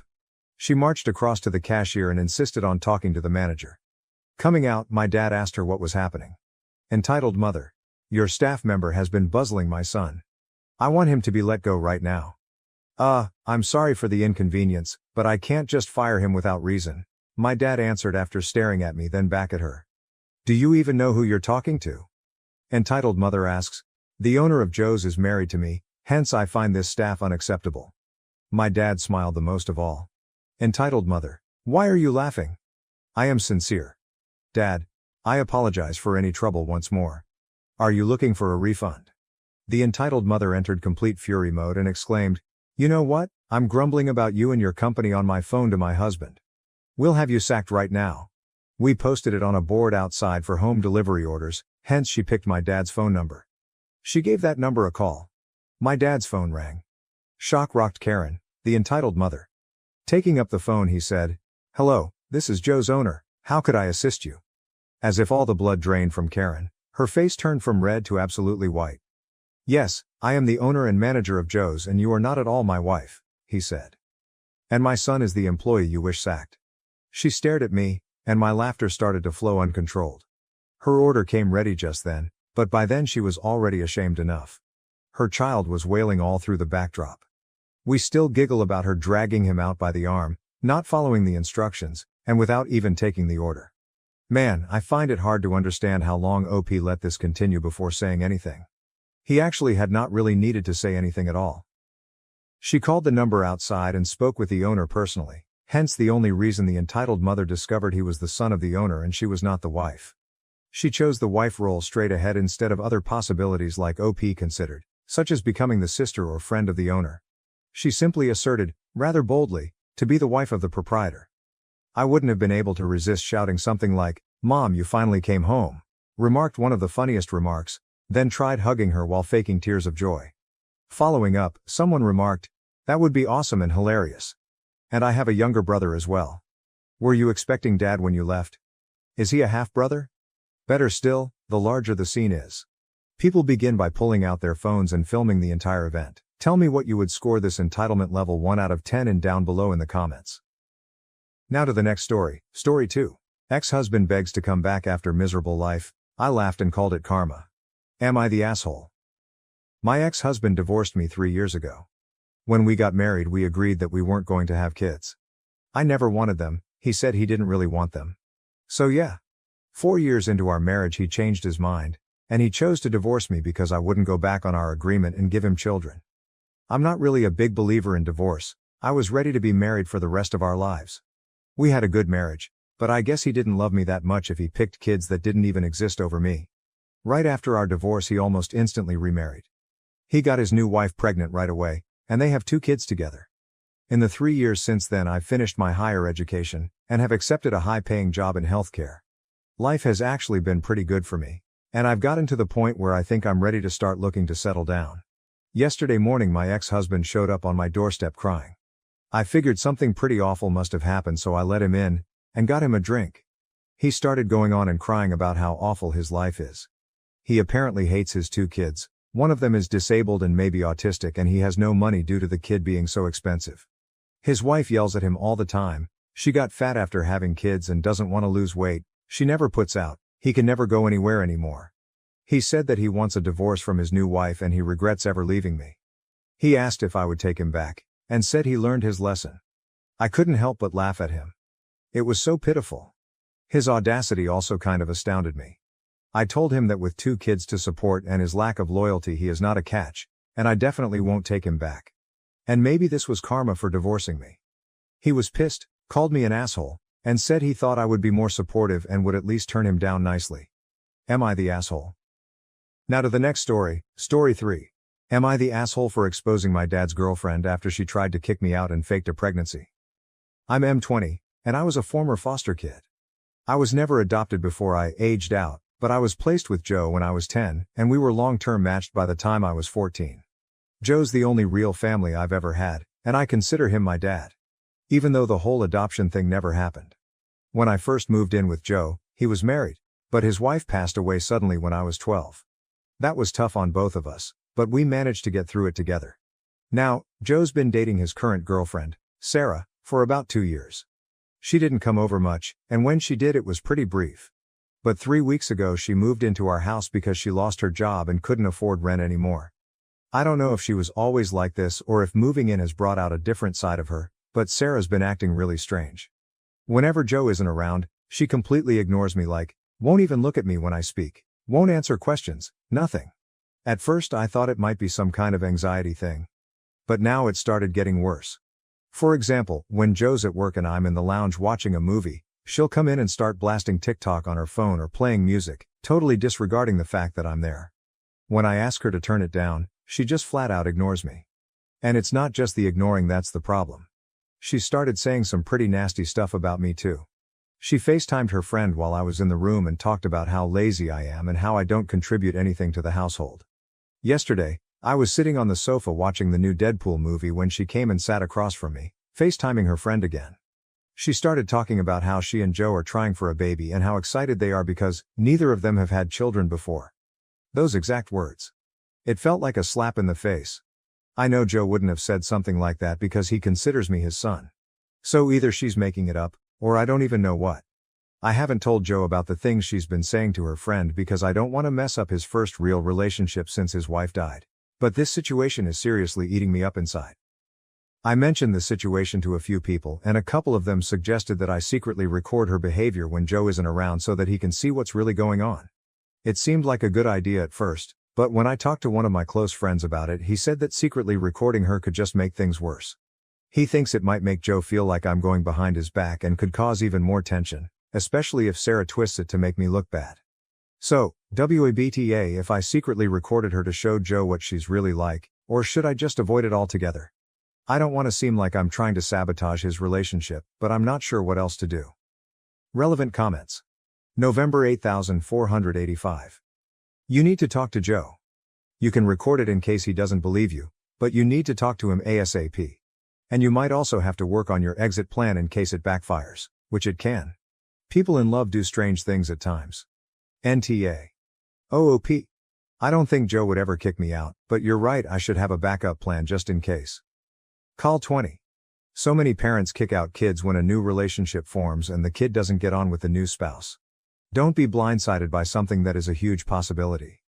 You're an adult. Joe's GF could have the very easy argument that you're an adult and need to move out so they can work on furthering their relationship. Having a child together would absolutely be a reason he would side with her.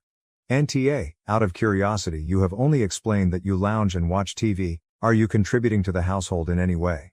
If Joe's GF is contributing to the household, I can see why she would have an issue floating with you. OOP, well, I'm still at college. Americans would call this high school. But it's summer. As a foster care leaver, Joe is paid £300 per week by the government to support me until I finish. This will carry on until I finish university or until I'm 25, whichever is first. I also get universal credit, which I use for most of my expenses. OOP goes on to state, high school usually ends at 18 here also, but I've had to redo some learning that I missed. Huge_Lime 826 Get your ass off the couch and contribute to the home. Seems to me you are too stupid to realize that he will pick his girlfriend bedmate over a 20-year-old taking up space and pissing off his hot girlfriend. You don't realize it, but unless you start contributing, your days are numbered. So you're off school for the summer. Why don't you have a job to go to every day instead of sitting your ass on the couch? OP, who hurt you? Huge_Lime 826 Nobody hurt me. But I did have enough common sense to get my ass off the couch and not play video games as a 20-year-old and then bitch about somebody who actually is contributing to the household. If he doesn't believe the girlfriend is more important to Joe than he is, he has blinders on. Just wait until she has a baby. He needs to wake up and get his ass off the couch and contribute to the family. 20 years old is not a time to be sitting on the couch playing video games to get a job. Automatic_mirror_825. It's time to fly out of the nest, find a job, and/or college. Build your own life. You are an adult, young, male, with lots of opportunities. Sorry_I_guess responding to automatic_mirror_825. This young man didn't have a stable home until he was 10. He went through a traumatic childhood, and his life's trajectory is not the same as most people's, so developmentally it may be important for him to take a little longer to feel safe and confident.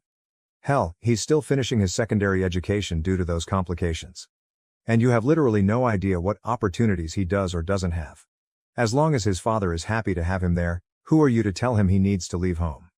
What a shitty, presumptuous thing to say. Silent Prune 8103. Going to school isn't contributing to the household. Doing chores, taking out the trash, preparing dinner, doing laundry, sweeping the floors, vacuuming, doing repairs around the house. Contributing to the sustainment of your family's home and health of it so it doesn't burden others. That's my responsibility. If she finds herself or Joe doing all of this, then I would be annoyed as well. You're an adult, As an adult, you should be contributing without being told the responsibilities of maintaining the home. I would say getting a job as well at your age. Many folks go to school and have a part-time job. But if that's not the case, you can help around the house.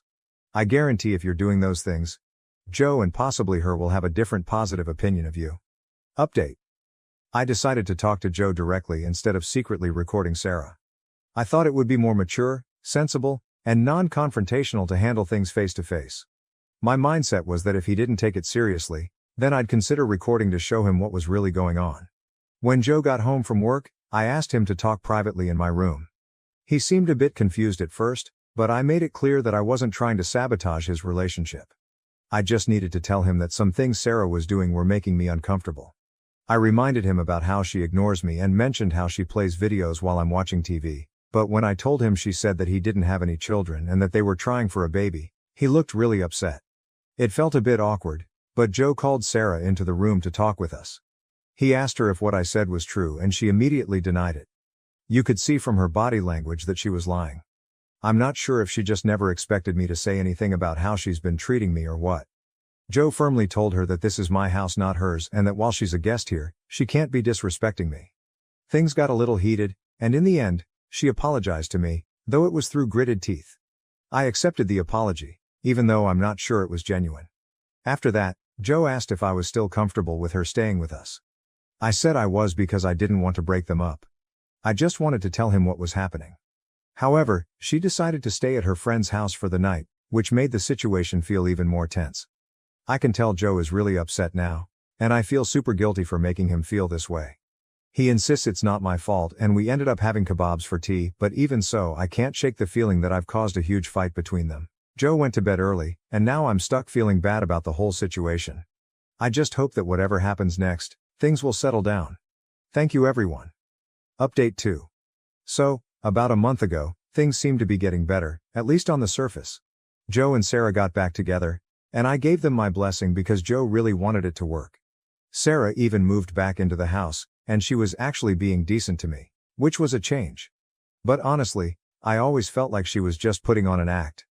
I had this nagging feeling that she still didn't like me and was only being nice because her other option was to be homeless. It all went downhill really fast though. Less than a week after moving back in, Sarah announced that she was pregnant with Joe's baby. And that's when the real chaos started.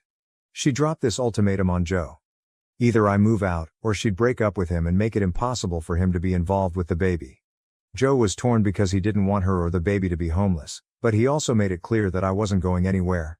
I'm his family, and he wouldn't kick me out for anything. So Joe told Sarah that they'd have to break up for good after she gave him the ultimatum. He even kicked her out again. That's when things got even crazier. Sarah started messaging Joe, saying she was going to get an abortion because she couldn't afford to be pregnant.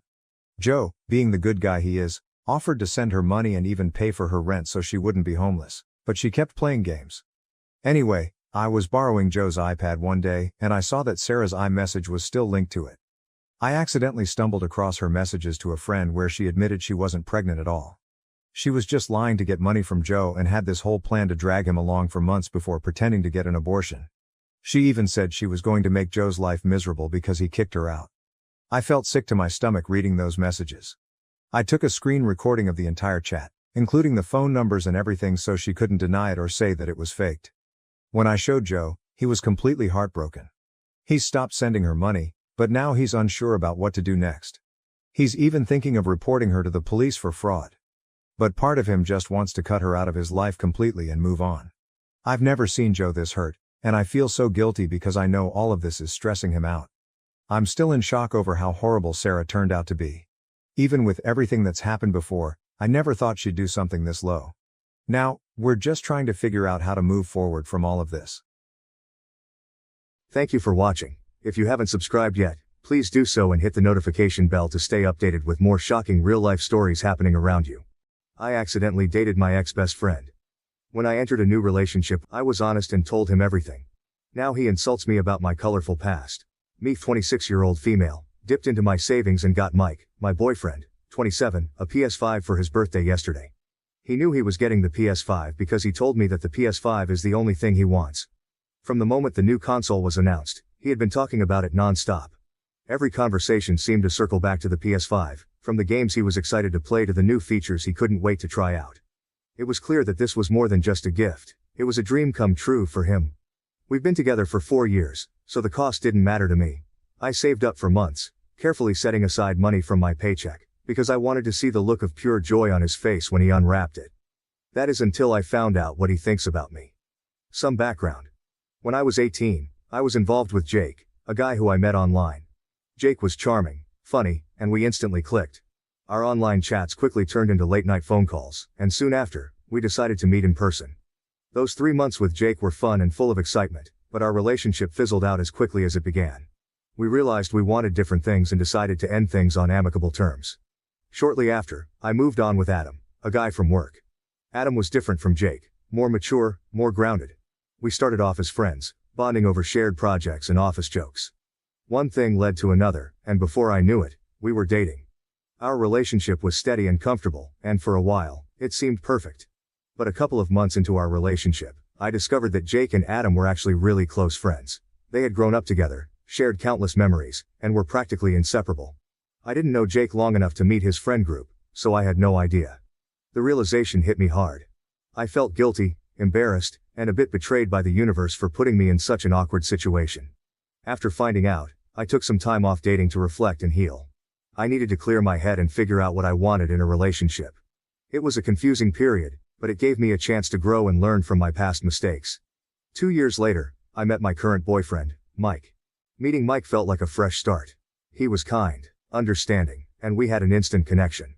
I was upfront and honest with Mike about my past and the fact that I was unintentionally involved with friends. He said he understood, and my past didn't bother him. For the first time in a long while, I felt hopeful about a relationship. When I got into a relationship with Mike, I was upfront and honest about my past and the fact that I was unintentionally involved with friends. I remember the conversation vividly. We were sitting in his cozy apartment, the soft glow of the evening light filtering through the windows. My heart was pounding because I knew that this was a make-or-break moment for us. I didn't want any secrets between us, and I felt that he deserved to know everything. I took a deep breath and told him about Jake and Adam, explaining how I had met Jake online and dated him briefly, only to later find out that Adam, my next boyfriend, was his close friend. I laid it all out there, my voice trembling slightly as I recounted the story. I emphasized that it was never my intention to cause any drama or to hurt anyone. I just wanted him to understand my past and the lessons I had learned from it. Mike listened intently, his expression calm and thoughtful. When I finished, there was a moment of silence that felt like an eternity. Then, he reached out and took my hand, giving it a reassuring squeeze. He looked me in the eyes and said, "I understand. Your past doesn't bother me. We all have things we've been through, and what matters is who we are now and how we treat each other." His words were like a balm to my anxious heart. I felt a wave of relief and gratitude wash over me. In that moment, I believed that Mike was someone who truly accepted me for who I was, flaws and all. It made me feel secure and loved, and it strengthened my resolve to build a future with him. But everything seems to be a lie after what happened last night at his party. The anticipation had been building for weeks. I had carefully planned the surprise, imagining the look on Mike's face when he saw the PS5. I even wrapped it up in his favorite color and added a big shiny bow. When I showed up with the PS5, Mike and his friends were already in high spirits, the room buzzing with laughter and chatter. As I walked in, I felt a surge of excitement and nervousness. The moment they saw the PS5, the room erupted. Mike and his friends were screaming with joy, their faces lighting up with sheer delight. Mike's eyes widened, and he let out a whoop of excitement, rushing over to grab the box from my hands. His friends gathered around, clapping him on the back and cheering. For a brief moment, I felt a sense of accomplishment and happiness. I thought I had made his birthday unforgettable. His best female friend Jessica laughed and said, "I wish I was a thought so I could afford a PS5 too." The words hit me like a slap in the face. It felt as if the room suddenly went silent. The laughter and joy from moments ago replaced by a cold, biting tension. I looked at her with an, "Excuse me?" look on my face, my mind racing to comprehend what she had just said. My heart pounded, and a mix of shock and anger surged through me. Jessica's comment was not just a joke, it was a deliberate, hurtful jab.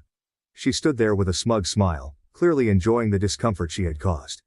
The audacity of her words left me speechless for a moment.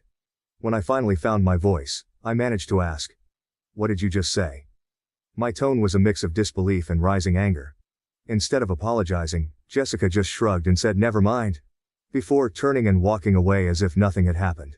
Her dismissal was infuriating. It was as if she didn't even see me as a person worthy of respect, as if my feelings didn't matter at all. I could feel the eyes of the room on me, and the joy that had filled the air just moments ago now felt tainted. I confronted my boyfriend about it, feeling a mix of hurt and anger bubbling up inside me.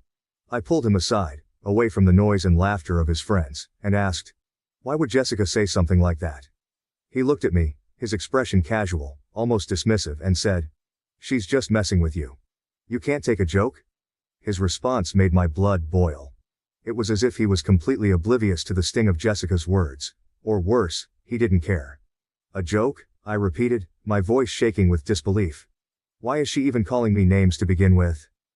I pushed further, needing to understand why someone who was supposedly his friend felt comfortable insulting me so casually. He sighed, as if I was being unreasonable, and said, "Well, everyone knows you were a thought before you met me." His words were like a punch to the gut. My heart sank as the realization hit me. This wasn't just Jessica's cruel comment, it was something deeper, something he apparently believed too. I asked him to explain how I was a thought before him, and he said, "You know, messing with best friends?" His words cut deep, and I felt a lump form in my throat. I had been honest with him about my past, thinking it was something we had moved past together. Hearing him casually throw it back in my face was like reliving that painful chapter all over again. He then patted me on the shoulder, a gesture that felt condescending rather than comforting. "It's okay," he continued, as if he was doing me a favor. "You're not who you were back then. If I could get over your colorful past and thought mentalities, to give you a chance, then you could get over Jessica's comments and give her another chance." His words were a twisted attempt at justification, and they made me feel small and unworthy. The way he framed it, as though he had graciously overlooked my supposed flaws, was both patronizing and hurtful. It became painfully clear that he didn't truly respect or value me, despite the facade of understanding he had maintained for years. I didn't say anything. My mind was racing, but I felt strangely calm. Words failed me. There was nothing left to say that could express the betrayal and hurt I was feeling. I just got up, my movements slow and deliberate, as if in a daze. I walked over to the gift table, my eyes fixed on the PS5 that had once symbolized my love and effort. The room fell silent as I reached for the PS5. Everyone's eyes were on me, but I didn't care. My heart was pounding in my chest, a mix of anger and heartbreak propelling me forward. I picked up the PS5, feeling its weight in my hands. It no longer felt like a gift of joy but a reminder of the disrespect I had just endured. Without looking back, I walked out of the room. The sounds of the party faded behind me, replaced by the thudding of my own footsteps, and the rush of blood in my ears. As I stepped outside, the cool night air hit my face, bringing with it a sense of finality. I didn't stop until I reached my car. I placed the PS5 on the passenger seat and sat behind the wheel, my hands gripping the steering wheel as I fought back tears. He was pissed. I could almost feel his fury radiating through the phone as it buzzed incessantly in my pocket. He literally called me like 20 times, each call more insistent than the last, but I didn't care. My heart felt heavy with the weight of his betrayal and the harsh words he had spoken.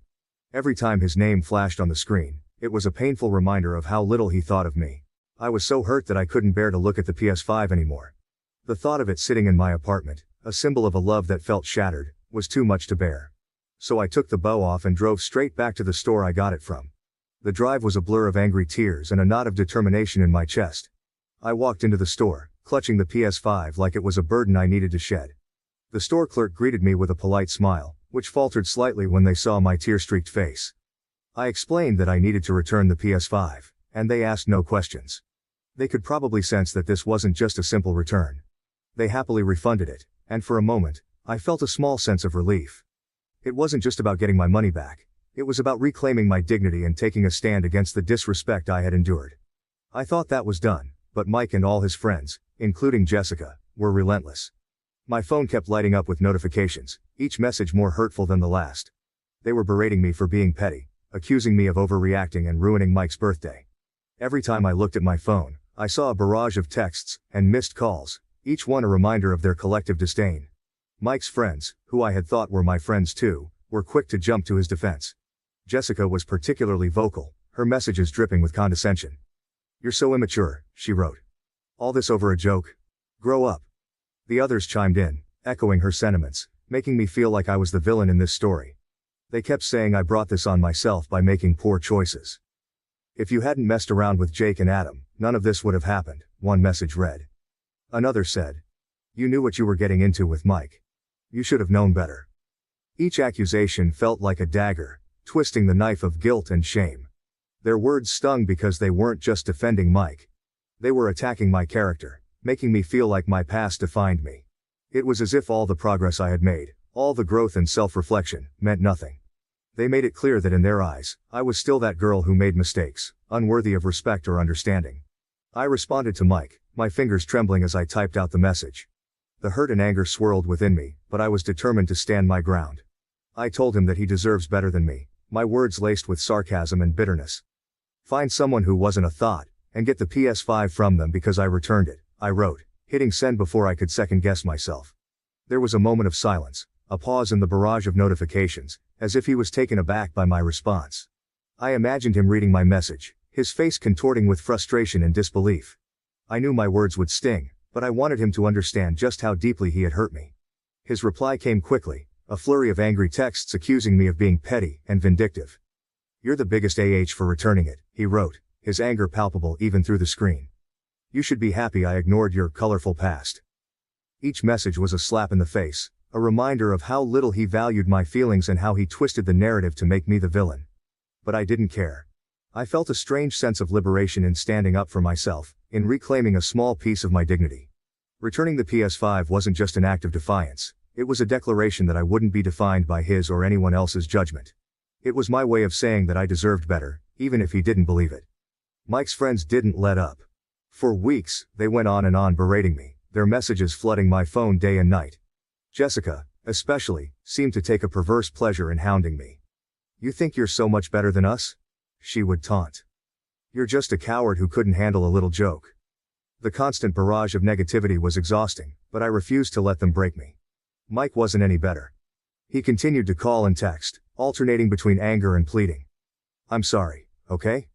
Just come back and we'll talk, he would say in one breath, only to follow it up with, you're acting like a child. Grow up and stop being so dramatic. His attempts to manipulate my emotions only strengthened my resolve. Finally I knew I had to end things with Mike once and for all. I called him, my voice steady despite the storm of emotions raging inside me. Mike, this isn't working, I said firmly. I'm done with you and your friends. Don't contact me again.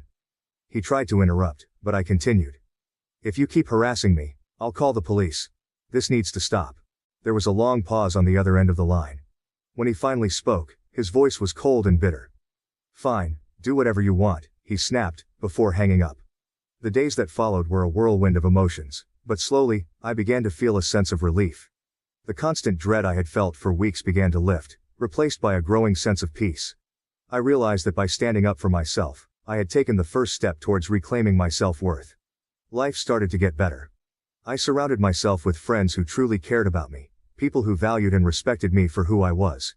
I focused on my work, my hobbies, and the things that brought me joy. The money I got back from the PS5 refund became a small celebration fund. I treated myself to a spa day and bought a new book I had been eyeing for months. In time, I came to see the breakup as a blessing in disguise. I had dodged a bullet, and I was grateful for the chance to start anew. The experience had taught me the importance of self-respect and the value of being with someone who truly appreciated me. I knew now that I deserved better, and I was determined never to settle for anything less. From this whole ordeal, I've learned a lot, and I want to share these lessons with you all. First and foremost, I've learned the importance of self-worth and boundaries. It's crucial to recognize your own value and not let anyone diminish it. Setting and enforcing boundaries is essential for maintaining your self-respect and emotional well-being. I realized I deserve to be treated with respect, and it's okay to demand that. Honesty and transparency are vital in any relationship, but they must be met with mutual respect and understanding. If someone uses your honesty against you, it's a huge red flag. Trust and respect are the foundations of a healthy relationship. If a partner or their friends make you feel belittled or disrespected, it's a sign that the relationship might not be as healthy or supportive as it should be.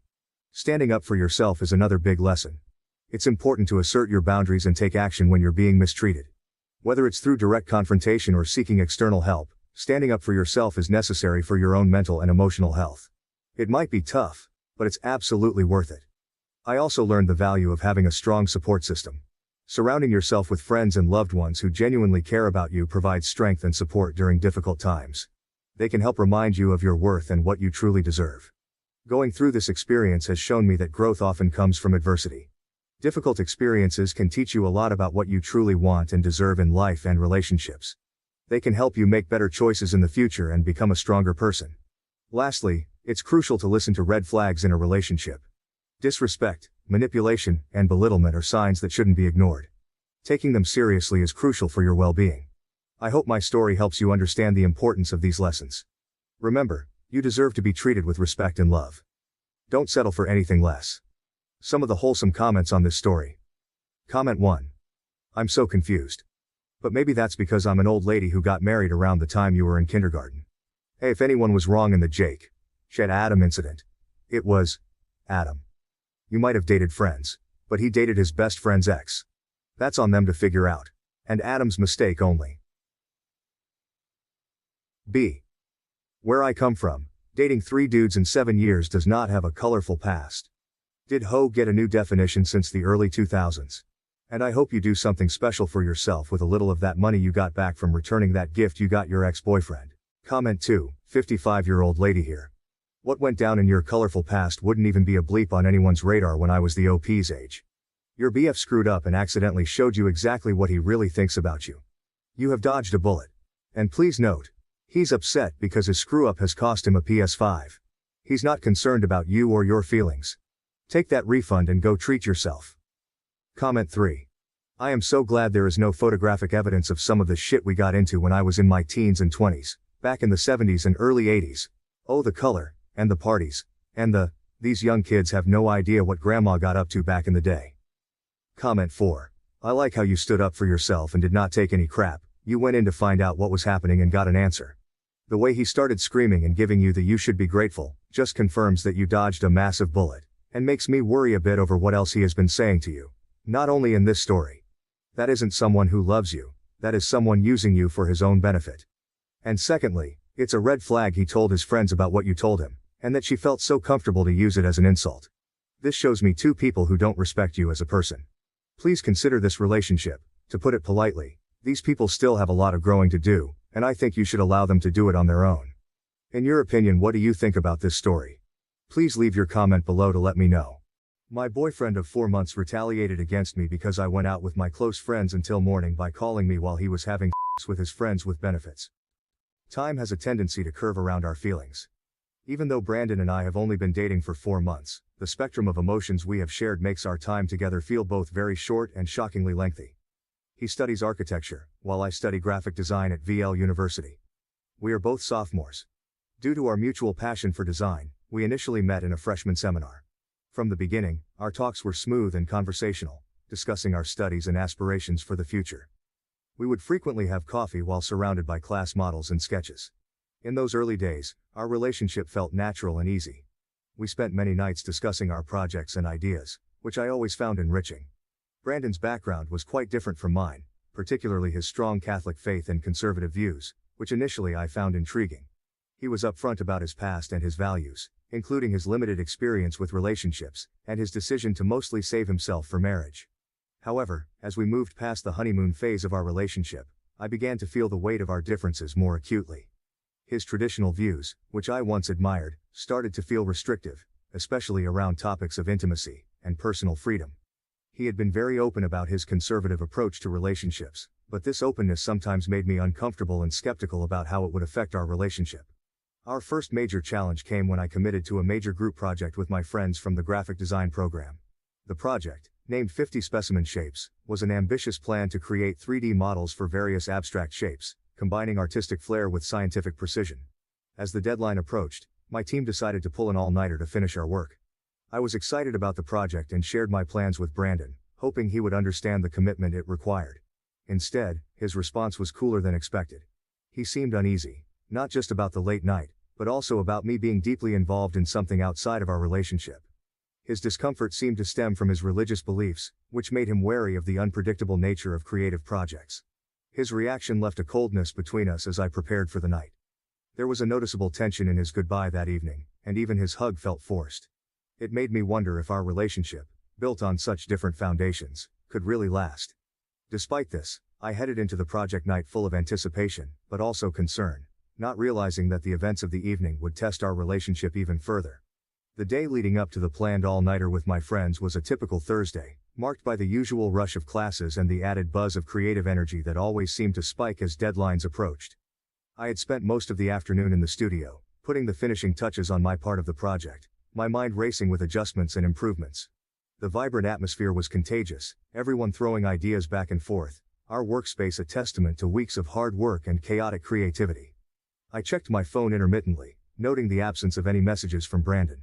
It was unusual, given that we often exchanged quick updates or words of encouragement throughout the day. Deciding to break the silence, I sent him a text, hoping to lighten his mood and possibly share some of my excitement. "Hey, busy day here but looking forward to tonight. Wish me luck," I typed, hoping the smiley face would bring a smile to his too. The reply came just as I was gathering my things to leave the studio for a quick dinner before the evening's marathon. "Good luck. We need to talk when you have a moment," the message read, void of any emojis that might hint at his mood. The brevity and tone of his text sent a small wave of anxiety through me. It was not what I had hoped to read, especially not today.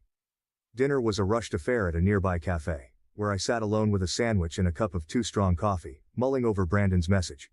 The cafe was cozy, a little nook that served as a frequent escape for me from the campus hustle. Today, however, the warmth of the cafe did little to ease the chill that had settled inside me. Returning to my apartment briefly, I found Brandon waiting for me, his figure slouched against the doorway of our small shared living room, an unmistakable tension in his posture. As I stepped inside, the look on his face was serious, more somber than I had seen in days. "Hey, you're home early," I said, trying to sound cheerful. Brandon just nodded, his eyes following me as I dropped my bag and took off my coat. "We need to talk about this project night of yours," he began, his voice steady but with an edge that immediately put me on guard. "I don't understand why you need to spend a whole night working on this with your friends. Doesn't seem like it's just about the project." His words stung, more so because they echoed a deeper distrust that seemed to have been growing between us. "It's just a project, Brandon. It's important for my course, and you know how these things go. We all push at the end to get everything perfect," I replied, trying to keep my voice even. Brandon crossed his arms, his brow furrowing slightly. "It's always about the project, isn't it? Or something else? I feel like you're slipping away, doing all these things without me. And tonight, it just feels like you don't want me around." I sighed, feeling the weight of his words and the widening gap they represented. "This isn't about not wanting you around, Brandon. This is about me needing to do this for my degree. For me. I thought you understood that." He looked away, the lines of his face hardening. "I do. It's just hard sometimes. I miss how it used to be with us." There was a sadness in his voice that pulled at me, a reminder of simpler times when our biggest concerns revolved around which movie to watch or what dessert to share on a Saturday night. Now, standing in the dim light of our living room, those days felt like distant echoes overshadowed by the growing complexities of our relationship. "I miss that too," I admitted softly, the distance between us feeling more profound in the silence that followed. Dinner ended with an uneasy truce, the issue temporarily set aside but the tension lingering like a stubborn fog. As I grabbed my things to head out, Brandon's voice stopped me at the door.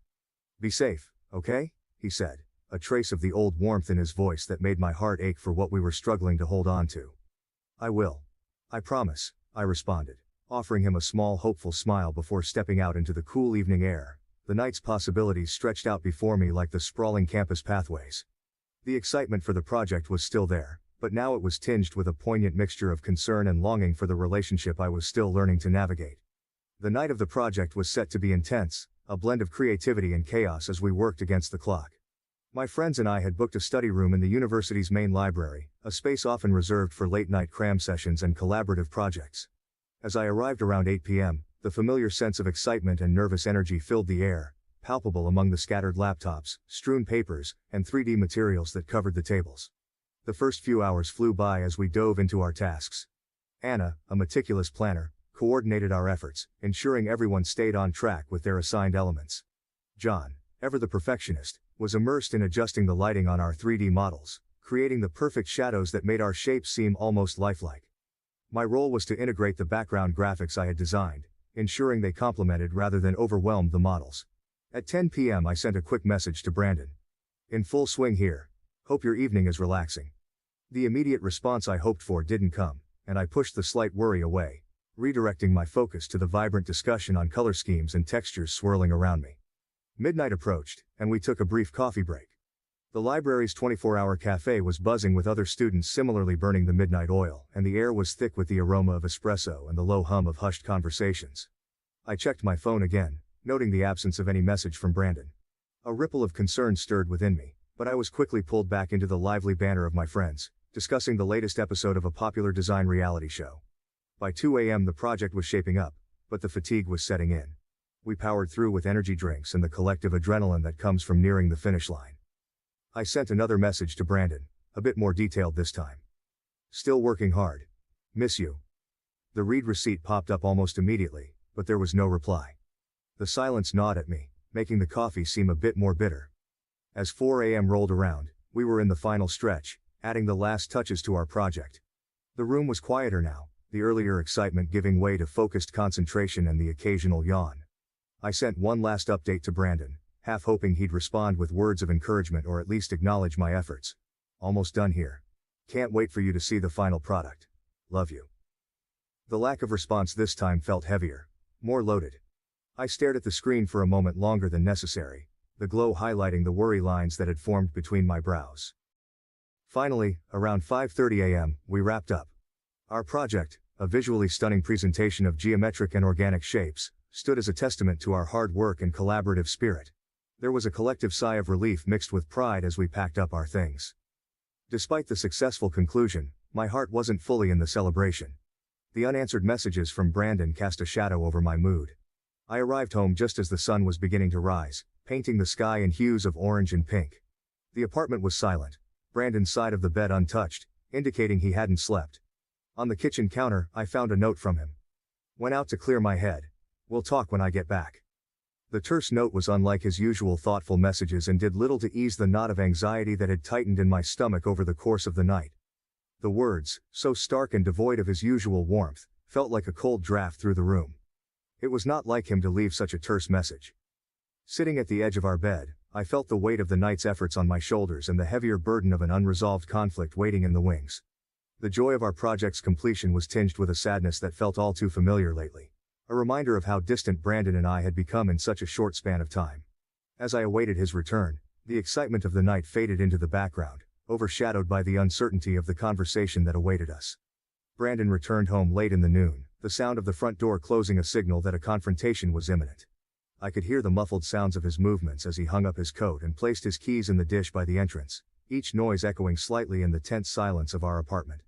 The atmosphere was charged, heavy with the anticipation of the difficult conversation that lay ahead. He found me in the living room, where I had been staring out the window at the cityscape, lost in thought and dreading his return. As he entered, his expression was unreadable, a mask that hid whatever emotions he had stewed in during his hours away. He paused at the doorway, his posture rigid, and then slowly approached where I sat. "So, you were out all night for a project?" His tone was skeptical, laced with a bitterness that made me wince. The question felt like an accusation, a prelude to an argument I wasn't ready to have but knew was unavoidable. "Yes, Brandon, it was for my final project.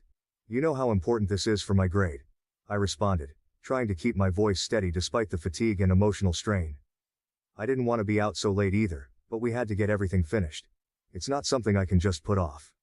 Brandon scoffed, shaking his head as he paced a few steps before turning to face me again. "All night, though? Seems like a bit much for just a project. You could have done some of it at home, couldn't you? Why did it have to be an all-nighter?" His doubts stung, and I could feel the defensive walls building up inside me. It wasn't just me, the whole group was there. We needed to work together to get it all done. It's not something I can control. Everyone was counting on each other. He continued to look unconvinced, his arms folded across his chest as he leaned back slightly against the wall. "It just doesn't sit right with me, you being out like that and not even a call to check in. How am I supposed to trust that?" The room seemed smaller with each word, the air between us thick with unsaid things and pent-up frustrations. I was so tired from this, so exhausted from the project and the sleepless night. "I'm telling you the truth, Brandon. I'm too busy to call. But I've texted a lot but you haven't replied." Brandon's gaze hardened, and he let out a long sigh, a sound of frustration and disbelief mixed together. "I don't know, it just doesn't feel right. Something about this doesn't add up." The conversation spiraled from there, with each of us rehashing old grievances and misunderstandings, our voices rising and falling in a familiar dance of conflict. Despite my attempts to explain the necessity of the night out, Brandon remained skeptical, his trust seemingly eroded by the incident. As the discussion wore on, I felt a profound exhaustion wash over me, not just from the lack of sleep but from the constant battle to justify my actions and intentions. It was draining, this feeling of having to defend my commitment to both my education and our relationship, and as the afternoon light began to fade, so too did my resolve to keep arguing. Finally, I stood up, a gesture that paused our heated exchange. "I need some rest, Brandon," I said quietly, the fight gone from my voice. "I'm sorry you feel this way, but I've told you the truth. I hope you can believe me." Without waiting for his response, I turned and headed towards our bedroom, leaving Brandon in the living room, surrounded by the silence that quickly filled the space I had vacated. The unresolved tensions remained, a silent specter in our home, as I closed the bedroom door behind me, seeking a refuge from the turmoil and a few hours of much-needed sleep. As the gentle colors of the morning light pierced the darkness, I looked forward to a peaceful morning to relax after the strenuous project session. However, the sudden ringing of my phone shattered the quiet of our apartment, catching me off guard. It was Brandon. Considering the time and the tense messages we had exchanged earlier, I prepared myself for a challenging conversation, but I was still utterly unprepared for the events that were about to unfold. As the soft hues of dawn broke through the night, I anticipated a quiet morning to unwind after the intense project session. However, my phone's sharp ring cut through the stillness of our apartment, startling me. It was Brandon. Given the hour and the strained messages from earlier, I braced myself for a difficult conversation, but nothing could have prepared me for what was about to happen. "Hello?" My voice was groggy, tinged with sleep and anxiety. The sounds that met my ears were not words but moans, distinct, unmistakable sounds of intimacy. My mind raced as I tried to process the audio assault. Confusion gave way to a horrifying realization as Brandon's voice came through the line, breathy and cruel. "I wanted you to hear what you've been missing," he said, a hard edge to his whispered words. The background noise didn't subside. It was clear he was not alone. The shock hit me like a physical blow, knocking the air from my lungs.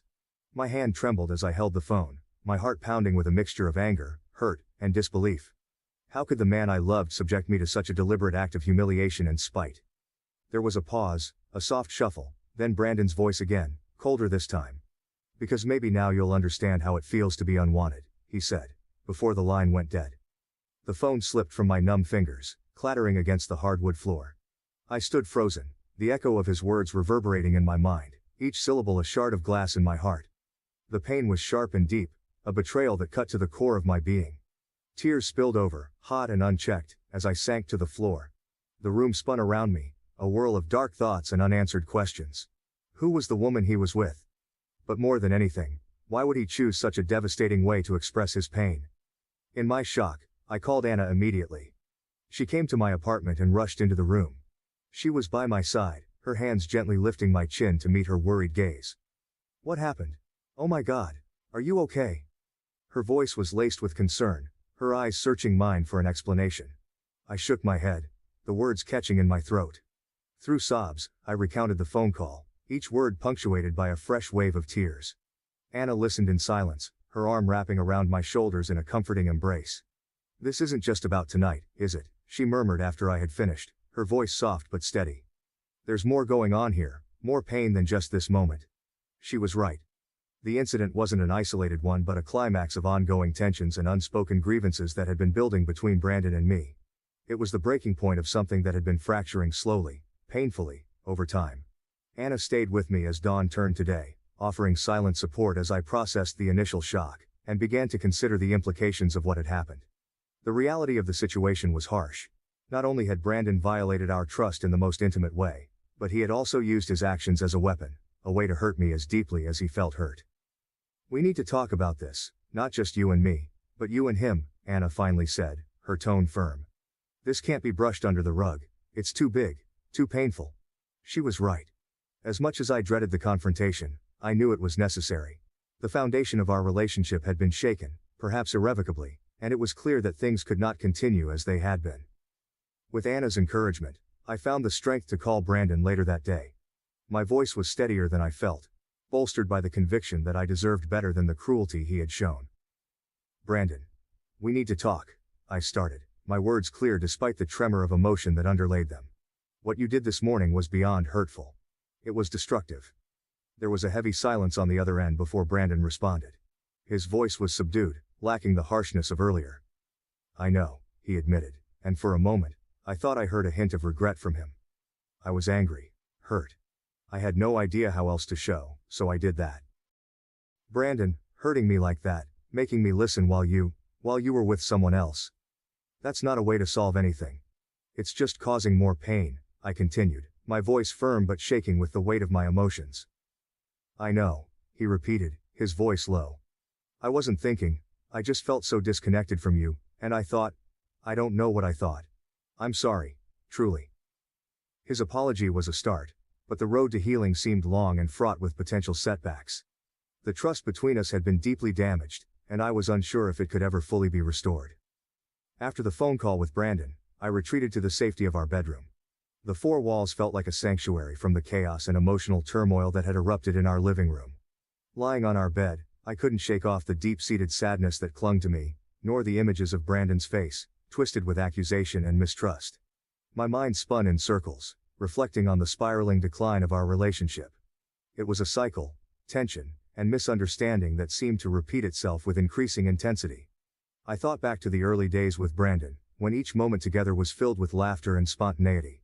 Those memories now seemed like echoes of a distant past, a stark contrast to our current reality where smiles were rare and silences were loaded with unsaid grievances. It wasn't just the lack of trust or the painful confrontation that morning.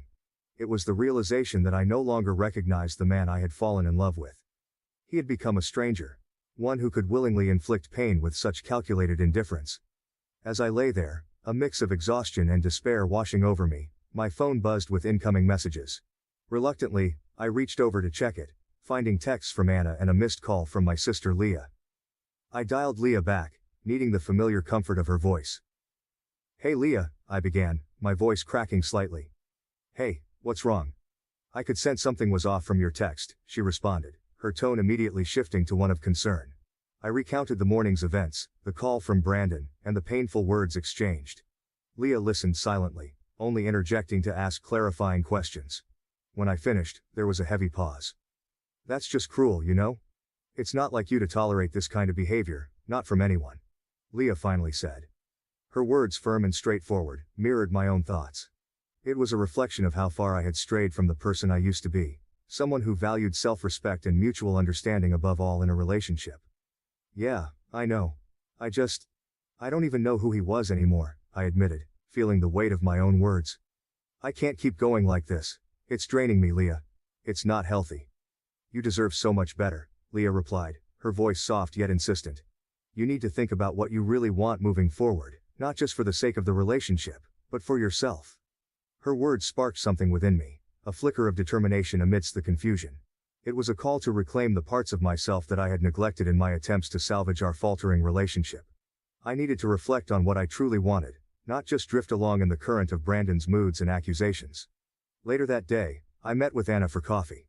As always, she was a grounding presence, someone who could always cut through the noise and help me see things more clearly.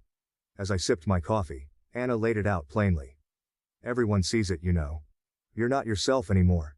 You're always tense, always worrying about how to navigate around Brandon's feelings. When's the last time you did something just for yourself? Something that made you happy?"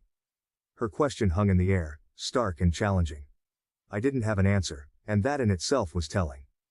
"He's changed, Anna.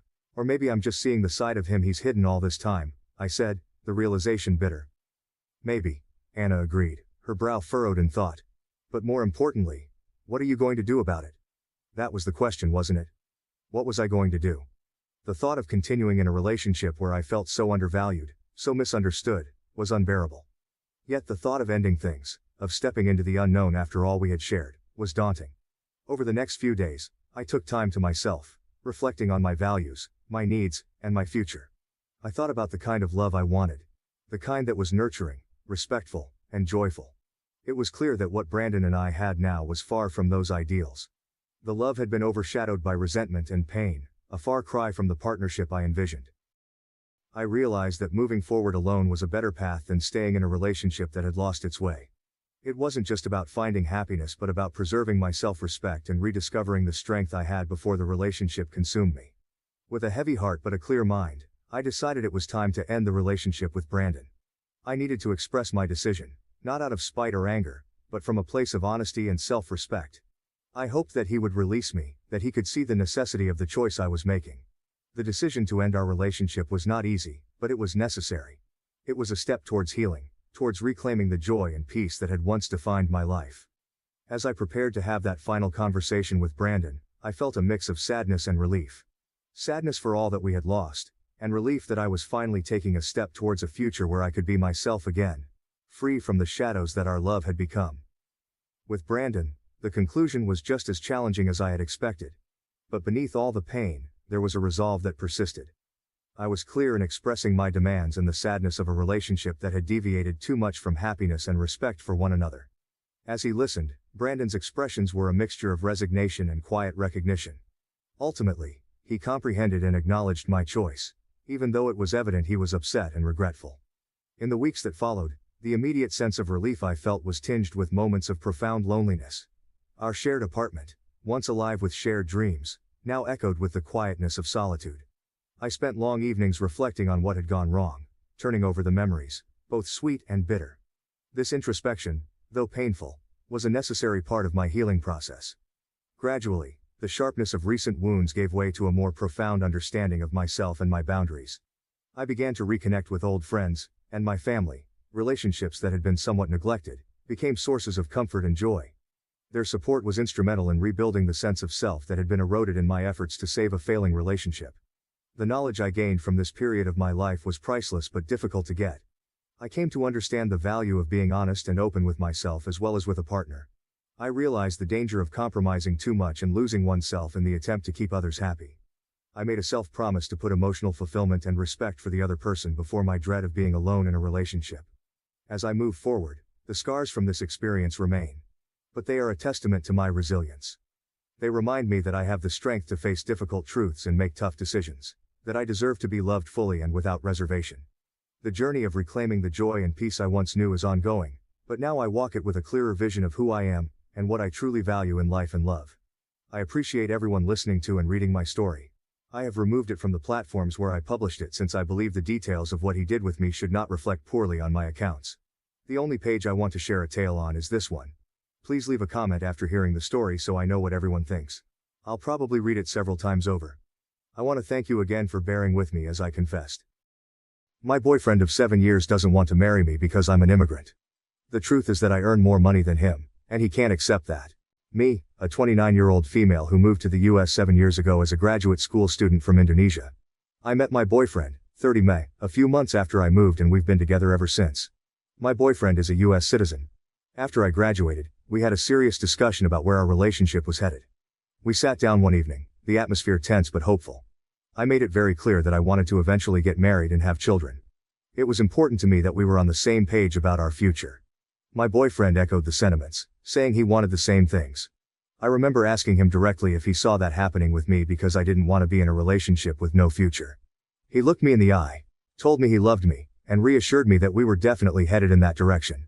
His words made me feel secure, and I believed we were on the same path. As of last week, we've been dating for 7 years. We've occasionally talked about marriage, usually during quiet moments on lazy Sundays or while sharing a bottle of wine on special evenings. Despite these conversations, we were both busy with our respective careers, so the timing never seemed quite right to take the next step. He was focused on his teaching, while I was deeply involved in my role at a tech company. Our jobs consumed a lot of our time and energy. However, recently my company announced that there's a chance my department's work will be outsourced. This news hit me hard. Being on an H-1B visa, temporary worker, this development meant I needed to start looking for a new job ASAP if I wanted to continue staying in the US. The uncertainty of my job situation added a layer of stress to my life. I knew I had to act quickly, as losing my job would jeopardize my ability to stay in the country, a place that had become my second home over the past 7 years. Last week, during our anniversary, I brought this up. We were having dinner at our favorite restaurant, celebrating 7 years together. The ambiance was perfect, with soft lighting and a quiet corner table that allowed us to talk freely. As we enjoyed our meal, I gathered my courage and asked him if he thought it was the right time to think about getting married, as that would also help with sorting out my visa issues. I tried to present it as a practical solution, intertwining our love and future with the reality of my situation. He looked like he was about to vomit. His face went pale, and he avoided eye contact, staring down at his plate. After much prodding, He finally confessed that he wasn't planning on us getting married before I was able to get a green card, permanent resident, in the US. His words felt like a punch to the gut. I was incredibly confused and hurt because he had never mentioned this before. The dinner, which was supposed to be a celebration of our love, turned into a tense and painful conversation that left me questioning everything. I was incredibly confused because he'd never mentioned this before. His reason was that he didn't want to be used as a visa mule, his words, not mine, by me. He explained that he wanted to make sure I married him because I loved him and not because it was a ticket to staying in the US, which could only happen when I got a green card. Hearing him say this felt like a slap in the face. It was as if he doubted my love and intentions, despite our 7 years together. It took me a while to process what he said. I sat there, stunned, trying to wrap my head around his sudden and shocking admission. The man who had always been my rock now seemed like a stranger, questioning the very foundation of our relationship. Desperately seeking clarity, I asked him if he'd be okay with moving to Indonesia with me if things didn't work out with my visa. His immediate refusal hurt even more. He flat out said he wasn't willing to move, highlighting how different our priorities were. I did not react well. The mix of betrayal, confusion, and hurt was too overwhelming. I felt my eyes well up with tears, and I knew I couldn't sit there any longer. I abruptly got up, mumbled something about needing air, and left the restaurant. I couldn't deal with what had just happened. The evening, meant to celebrate our anniversary, had turned into a nightmare, leaving me questioning everything about our future. I am still in disbelief. I started dating him because he was the kindest, most thoughtful, and generous man I'd ever met. From the very beginning, he was always there for me, whether it was helping me adjust to life in a new country, supporting me through the challenges of grad school, or simply being a loving and caring partner. He made me feel valued and cherished, and I believed we shared a deep and genuine connection. Now, I feel like I wasted 7 years. The realization that he doubted my intentions all along is devastating. While the visa issues are certainly a problem, I did not date him with the intention of making him my safety net. I loved him for who he was, not for what he could provide in terms of legal status. It hurts deeply to think that he saw me as someone who might use him just to stay in the US. I cannot believe that even after nearly a decade together, he doesn't know what kind of person I am. I've always been independent and hardworking, never relying on him financially or otherwise. I thought he understood and appreciated that about me. The fact that he could entertain such doubts after all this time makes me question everything about our relationship. It's a painful realization that despite all the love and memories we've shared, he never truly understood my character or my intentions. I feel like this relationship is possibly over and it hurts. It hurts so much. Update. A few days back I made a post about how my BF of 7 years didn't want to marry me because I was an immigrant on an H-1B, and he didn't want to be a visa mule. I've been on an H-1B visa for a bit more than 2 years now. Before that, I was on STEM OPT for about 3 years after grad school. Navigating the visa process has been incredibly stressful. I had terrible luck with the H-1B lottery, applying each year with increasing anxiety as my eligibility window narrowed. The competition was fierce, and each year I faced the crushing disappointment of not being selected. Finally, in the last round I was eligible to apply, I got my H-1B visa. The relief was immense, but it had been a nerve-wracking journey up to that point. Securing the visa allowed me to continue my career in the US, but the process left me constantly aware of the precariousness of my situation. The experience underscored the importance of job stability and the ever-present risk of having to leave the country, if things didn't work out. Getting PR in the US is not easy. I know people who've been here for 15+ years who are still waiting for their PR. For those of you who DM'd me calling me a gold digger, you guys made me LOL. I am aware of the legalities around sponsoring a spouse for a PR, including the financial aspect. It shouldn't have been a problem for the following reasons. I'm a STEM major who recently shifted into management. Over the years, I climbed the ranks through hard work and dedication, eventually landing a leadership role. I work for a large company, where I manage a team of talented individuals and oversee significant projects. My career has been rewarding, both professionally and financially. I do quite well for myself, earning close to $300K a year. My boyfriend, on the other hand, is a dedicated teacher. He's passionate about his work and makes a meaningful impact on his students' lives. However, our incomes are not comparable. He earns around $60K a year, which is a respectable salary but significantly less than mine. This disparity has never been an issue for me. I've always respected and admired his dedication to education and the positive influence he has on his students. Our different career paths and earnings have never affected my feelings for him or my commitment to our relationship. We've been living together for over 6 years. We have a shared account to pay for expenses like rent and utilities that we both deposit a percentage of our salary into. The rest of our money goes into our own private accounts and we don't manage each other's money. Because I'm pretty frugal, I've saved up quite a bit of money in the form of savings and investments. Over the years, I've been careful with my spending, always planning for the future. This financial prudence has paid off, allowing me to build a solid financial cushion. If my boyfriend was worried about the legality of sponsoring me financially for 10 plus years, I would have happily discussed moving the money around to alleviate his concerns. In fact, I was even considering buying a house. We could have made that a joint ownership thing, strengthening our financial partnership and showing my commitment to our future together. The point is, we could have figured it out. There were plenty of options available that would have ensured we were both comfortable and secure. I haven't relied on him financially ever, and I didn't intend on doing that in the future. I've always been independent and capable of taking care of myself, and I would have continued to do so in our marriage. My financial stability was never in question, and I was ready to work together to address any concerns he had.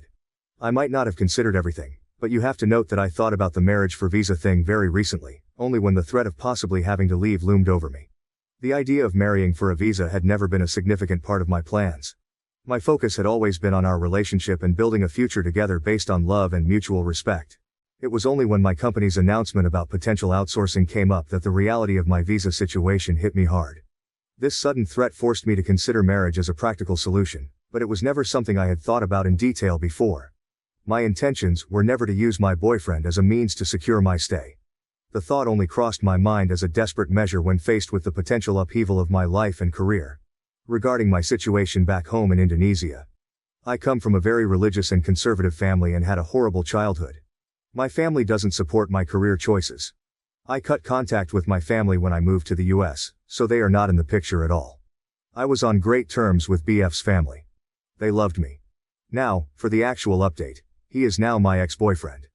I took a few days to collect myself and then reached out to him wanting to talk. During those days, I went through a whirlwind of emotions, confusion, anger, sadness, and a deep sense of betrayal. I needed time to process everything, to think clearly about what I wanted to say and how I felt. I spent a lot of time reflecting on our relationship, replaying our conversations, and trying to understand his perspective. When I finally felt ready, I sent him a message asking if we could meet to talk. He agreed, and we arranged to meet at a quiet cafe we used to frequent. Sitting across from him, I could see the strain in his eyes, a reflection of my own turmoil. It was a tense and emotionally charged moment, but I knew we needed to have this conversation to find some clarity and closure. It turns out that he has been insecure about earning less than I did for a while. This revelation hit me hard. He confessed that for quite some time, he had felt inadequate because of the significant difference in our incomes. Apparently, his friends had been poking fun at our relationship, calling me the sugar mommy because I take care of most of the expenses. They made jokes and comments that undermined his confidence and made him feel less of a man. He never told me this until now. All those times I thought we were fine, he was silently battling these insecurities, feeling embarrassed and belittled by his friends' remarks. It hurt to realize that he had been carrying this burden alone, letting it fester and grow into something that could drive a wedge between us. His silence on the matter meant that I was unaware of his struggles and unable to support him through them, leaving me blindsided by this sudden revelation. He apparently didn't feel like an equal because our pay differs so much. The disparity in our incomes had been a constant source of discomfort for him, making him feel less valued and inadequate. Over time, these feelings of inequality grew, and he started believing that I was only with him as a quick way to get permanent residency here. I was speechless. I couldn't believe that his friends had gaslighted him into doubting our relationship. The people he trusted had planted seeds of doubt in his mind, making him question my intentions and the authenticity of our love. It was heartbreaking to realize that their cruel jokes and comments had eroded his trust in me. The idea that he could think I was using him for my own gain, after everything we had shared and built together, was devastating. His friends' influence had poisoned his perception of our relationship, creating a chasm of insecurity and mistrust between us. I reminded him how he had supported me when I was in grad school. Back then, I was struggling financially, trying to make ends meet while focusing on my studies. He was my rock during those tough times. I brought up specific memories, like how he used to get me groceries when I had little money to spare. Every week, he would show up with bags of food, ensuring I had enough to eat and never made me feel like a burden. I reminded him how he allowed me to stay with him rent-free in my last year of grad school. This generous act helped me minimize expenses so I didn't have to take out a loan. He knew how much I dreaded the idea of additional debt, and he opened his home to me without hesitation, providing a safe and stable environment where I could focus on my studies. I also brought up how he let me use his car when I was attending interviews. He understood the importance of those opportunities and wanted to ensure I had reliable transportation. He never questioned it or made me feel guilty. He simply handed over the keys, wishing me luck and believing in my potential. These acts of kindness and support were a testament to his love and generosity. I wanted him to remember how we had always been there for each other, how his selflessness had helped me through some of the most challenging times in my life. I hoped that reminding him of these moments would help him see that our relationship was built on genuine love and mutual support, not ulterior motives. I told him that he did those things because he loved me, and my taking on the majority of household expenses since I started working was my way of paying him back for all the things he did for me back then. I explained that I saw it as a way to balance the scales, to show my gratitude and appreciation for all his support during my grad school years. It was never about making him feel inferior or less capable. It was about showing him that we were a team, and that I was just as committed to supporting him as he had been to supporting me. He said that he gets what I'm saying, but also that he didn't expect me to start earning more than him straight off the bat. His voice was filled with a mixture of resignation and frustration. He admitted that while he understood my intentions, the reality of our income disparity still weighed heavily on him. He had envisioned a future where he would be the primary provider, and my rapid career success had caught him off guard. It challenged his expectations and made him feel like he was failing in his role, despite all the ways he contributed to our life together. I could see the pain in his eyes, the struggle between understanding my perspective and dealing with his own insecurities. I asked if there was any chance he'd consider going to couples therapy, like some of you had suggested. I thought that maybe, with professional help, we could address these deep-seated insecurities and misunderstandings. I hoped therapy might help us communicate better and rebuild the trust that seemed to be slipping away. But he declined, firmly stating that he didn't think he was being unreasonable. His tone was resolute, and it was clear he had already made up his mind. He said that he wanted to be the provider in a relationship and that he didn't feel like one in ours. This role was important to him, tied closely to his sense of identity and self-worth. He confessed that my higher salary made him feel inadequate, overshadowed, and less of a man. He couldn't reconcile these feelings, no matter how much I tried to reassure him. He went on to say that there was no going back from this unless I quit my job and found another that paid substantially less, which isn't going to happen. His statement was a harsh ultimatum that underscored the depth of his internal struggle. I was taken aback by the severity of his words. The idea of giving up the career I had worked so hard for, the financial independence I had achieved, was out of the question. It felt like he was asking me to sacrifice a part of myself to accommodate his insecurities, and I knew that wasn't a viable solution for either of us. The conversation left me feeling helpless and heartbroken. His refusal to seek therapy and his demand for me to change my career path made it clear that he couldn't see past his own fears and expectations. It was a devastating realization that our relationship might not survive this fundamental impasse. Well, long story short, we broke up. The decision was agonizing, but it became clear that we were at an impasse that we couldn't resolve. The breakup was heartbreaking for both of us, filled with tears, regret, and a deep sense of loss. It felt like the end of a chapter that had started with so much promise and love. His family is in disbelief. They had been very supportive of our relationship and had hoped that he would propose soon.